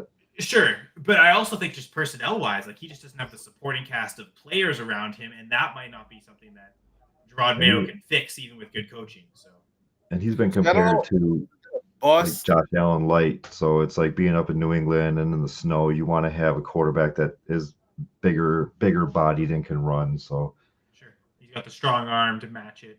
It does seem like the one thing in this class, other than maybe Bo Nix, was a lot of these quarterbacks are pretty good at throwing it deep, and like especially the guys in the top 3, they all seem like they were very proficient deep ball passers, very accurate, good decisive anticipation throws from all 3 of them, good improvisation on some deep plays as well. So I could see why all 3 of them went as the top 3 picks. They seem like they're everything we want in 21st century quarterbacks. So, like the 2 quarterbacks that I'm feeling most comfortable about right now is Caleb, obviously going to the Bears, and I kind of like JJ McCarthy's landing spot a lot. For sure, it was the best landing spot. As good as the Bears is, he doesn't have DJ Moore is great, but Caleb Williams does not have Justin Jefferson to throw it to. So yeah, I would argue McCarthy got the best landing. And Jordan Addison. Yeah. Oh, for sure. Yeah, no, definitely. Right on Hawkinson when he's back out. Oh, for sure. It's Aaron Jones, a very underrated route runner. I drafted him today in a league. I think it was in like the 8th round. Best ball, imagine? Yes, best ball. IDP, best ball. Oh, nice. I'm pretty sure it was 8th round. So, yeah, I think, to me, McCarthy's the QB3 in the class. I would draft him ahead of Drake May. Yeah, same. I already said, like, whoever lands on the Patriots is going to be my biggest bust. And I was willing to give Jaden Daniels a shot because I think his skill set allows him to succeed even with a poor receiving core around him. I think the Patriots O-line was good enough that it wouldn't be killer for him. But he was the one. I think he was the only QB I thought could like survive there and still thrive fantasy-wise. Yeah, because I wasn't enthusiastic about it. I mean, part of me was hoping he'd go there because I think he'd fall in rookie drafts and you'd be able to get Jaden Daniels at such a value. But definitely would rather him be in Washington. It's the better landing spot for him. Are you buying or selling Scary Terry? I think he's a buy after this. I mean, we'll see what they do. I mean, Cliff Kingsbury loves to run 4 wide receiver sets, so they don't have enough. So even if they draft another wide receiver, it probably doesn't hurt Dotson and McLaurin because it keeps them on the field still. So yeah, I'd say buy Terry. I doubt anyone comes in and takes away his role as the number 1 target on that team. Do you think his value shot up though with having? I mean, they had a quarterback last year that threw almost 5,000 yards, but so it's I think people were expecting him to take a QB anyway, so I feel like his price is probably not going to rise too much from this, and I don't think this should have been like I don't know. It would have been a huge shock if they didn't take a quarterback. Like I feel like we all knew it was happening, so. I think because of that, I don't see his price going up, so that makes him a good buy at this time of year. You don't really want to buy someone whose price is suddenly spiked and like literally this morning I could have got him so much cheaper, and now I won't. I don't feel like that's going to happen with McLaurin. He's not young enough to be like this like shiny new toy aspect. So yeah, I would leave on the buy. In Dynasty, I think right now would be a good time to sell McLaurin at his like highest price because he is getting older. He's really not going to increase in value anytime soon. He has a monster year. He will. That's what he. But it's your. I think that speaks to maybe Jamie your faith in his ability to do that. Have a career year, do something like better than what he's shown up to this point.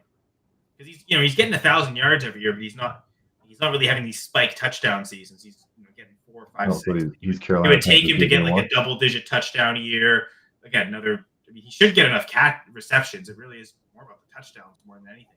If he can have that spike season, I can see his price going up. But again, if you don't believe that it's possible, then you might be right, Jamie. That it's not. I can see myself going out and buying John Dotson right now. He's almost the one I want to sell off this. But yeah, so it's funny. Hey, I guess you could buy the argument on either's a buy or a sell. What their prices in their specific league.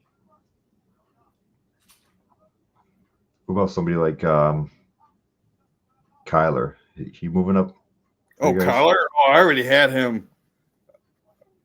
Like, shoot, I had him at. Yeah, I had him at QB 8 before this, and I had him as a first round pick. Where I noticed a lot of like startup mock drafts. He's not going in the first round, so I think to Jamie's point, like I think he and I have both been higher than Kyler anyway. And now I think people will catch up to where we are.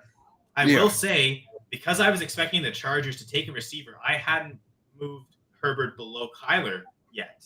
And that's one change I think I'm going to make and move Kyler up to QB7 now. I don't know that I'm taking him ahead of Burrow. Well, you had Herbert over Kyler? Yeah, because, again, I anticipated they were going to, like, Harrison was going to go with Kyler, Neighbors with Herbert. So, like, because I was anticipating that, I wasn't going to overreact and drop Herbert. But now that it hasn't happened, now I think it's the time to do it. All right. But you know what? I know a lot of people already had Kyler ahead of him anyway, and that seems like that was the smart decision because now I'm buying into that. So, Jamie, if you had him before, you were the visionary avant-garde ahead of your time. Yeah, I'm looking at my draft now. In a Superflex Best Ball League with IDP, I got Kyler Murray in the 4th round as my QB2. Why would you even let him fall to the 4th? Like, that's shame on everyone else in the league, but come on, Jamie. Well played. I mean, to get him in the 4th is amazing. I had the 4th pick of this draft. I ended up going Lamar Jackson, and then on the way back, I went A.J. Brown. And then Jahmyr Gibbs fell to the 3rd, who I have as like a top 5 running back, so why not? Yeah. And then Kyler fell to the 4th. I mean, that's good value on all those picks, to be honest. Yeah, and then the next pick was Ayuk. Then I got Drake London. Then I got Trey McBride. Then I got Aaron Jones, Najee Harris. It's like, I'm going to win this league. Nice stack. I'm not going to win this league. I got my number one. Is McBride a buy now because Marvin Harrison's going to help draw targets away from him? And everyone's anticipating, Harrison's going to get 200 targets right from the bat. And there's nothing else for anyone. I think, like Foss was mentioning it, Greg Dortch is the wide receiver too. Like I still think McBride's going to feast on targets. I think, I mean, it depends. I don't really play in any, or definitely not many. I might play in one tight end premium league. So if it's not a tight end premium league, I'm not necessarily out there looking for the Ottens and the McBrides. If they're available, I'll try to get them. But yeah, I don't. I mean, to be fair, I think McBride and Otten have much different values. Well, it's funny because I have McBride. I had him as my number 3 in redraft, and I've got him as my number 3 in Dynasty. I haven't done my redraft rankings yet, but I'm pretty sure he's the number 3 in Dynasty too. But getting him in the 7th round of a tight end premium, yeah, that's pretty wild. Maybe you know what? Maybe his price isn't that different from Otten after all. Actually, but no, I wonder if he's a good buy because of the Marvin Harrison. Not overhyped. I think he's well hyped, but I just think both of those guys are going to feast because there's not much else there beside the two of them. So Christian Kirk, do you see his value falling now that they have Brian Thomas? Christian Kirk's the wide receiver one on that team. Yeah, that's what I thought too. I ended up getting him. I drafted him today in the 10th round in this draft. I'm not sure Brian Thomas plays ahead of Zay Jones year 1. Really?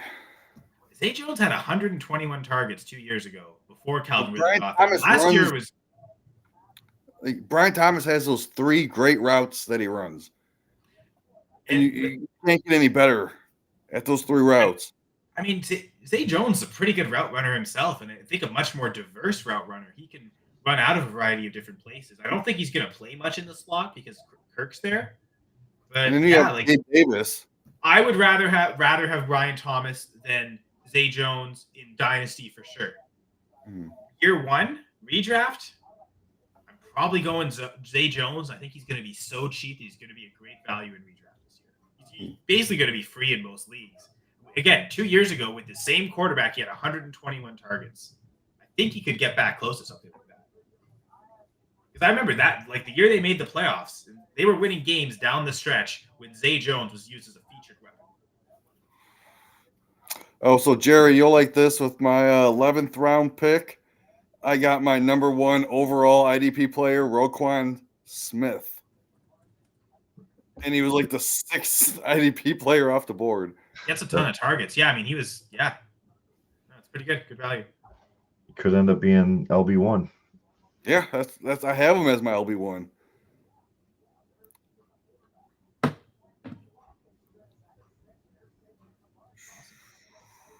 Crazy that the draft's been over for like an hour, but we just love talking football so much. Yeah, I actually got to be up a few hours, so I'm actually going to try to catch some Z's. Jerry, you want to end the stream, or you want to hear my ridiculousness more? No, I'm ready to get out of here too. All right.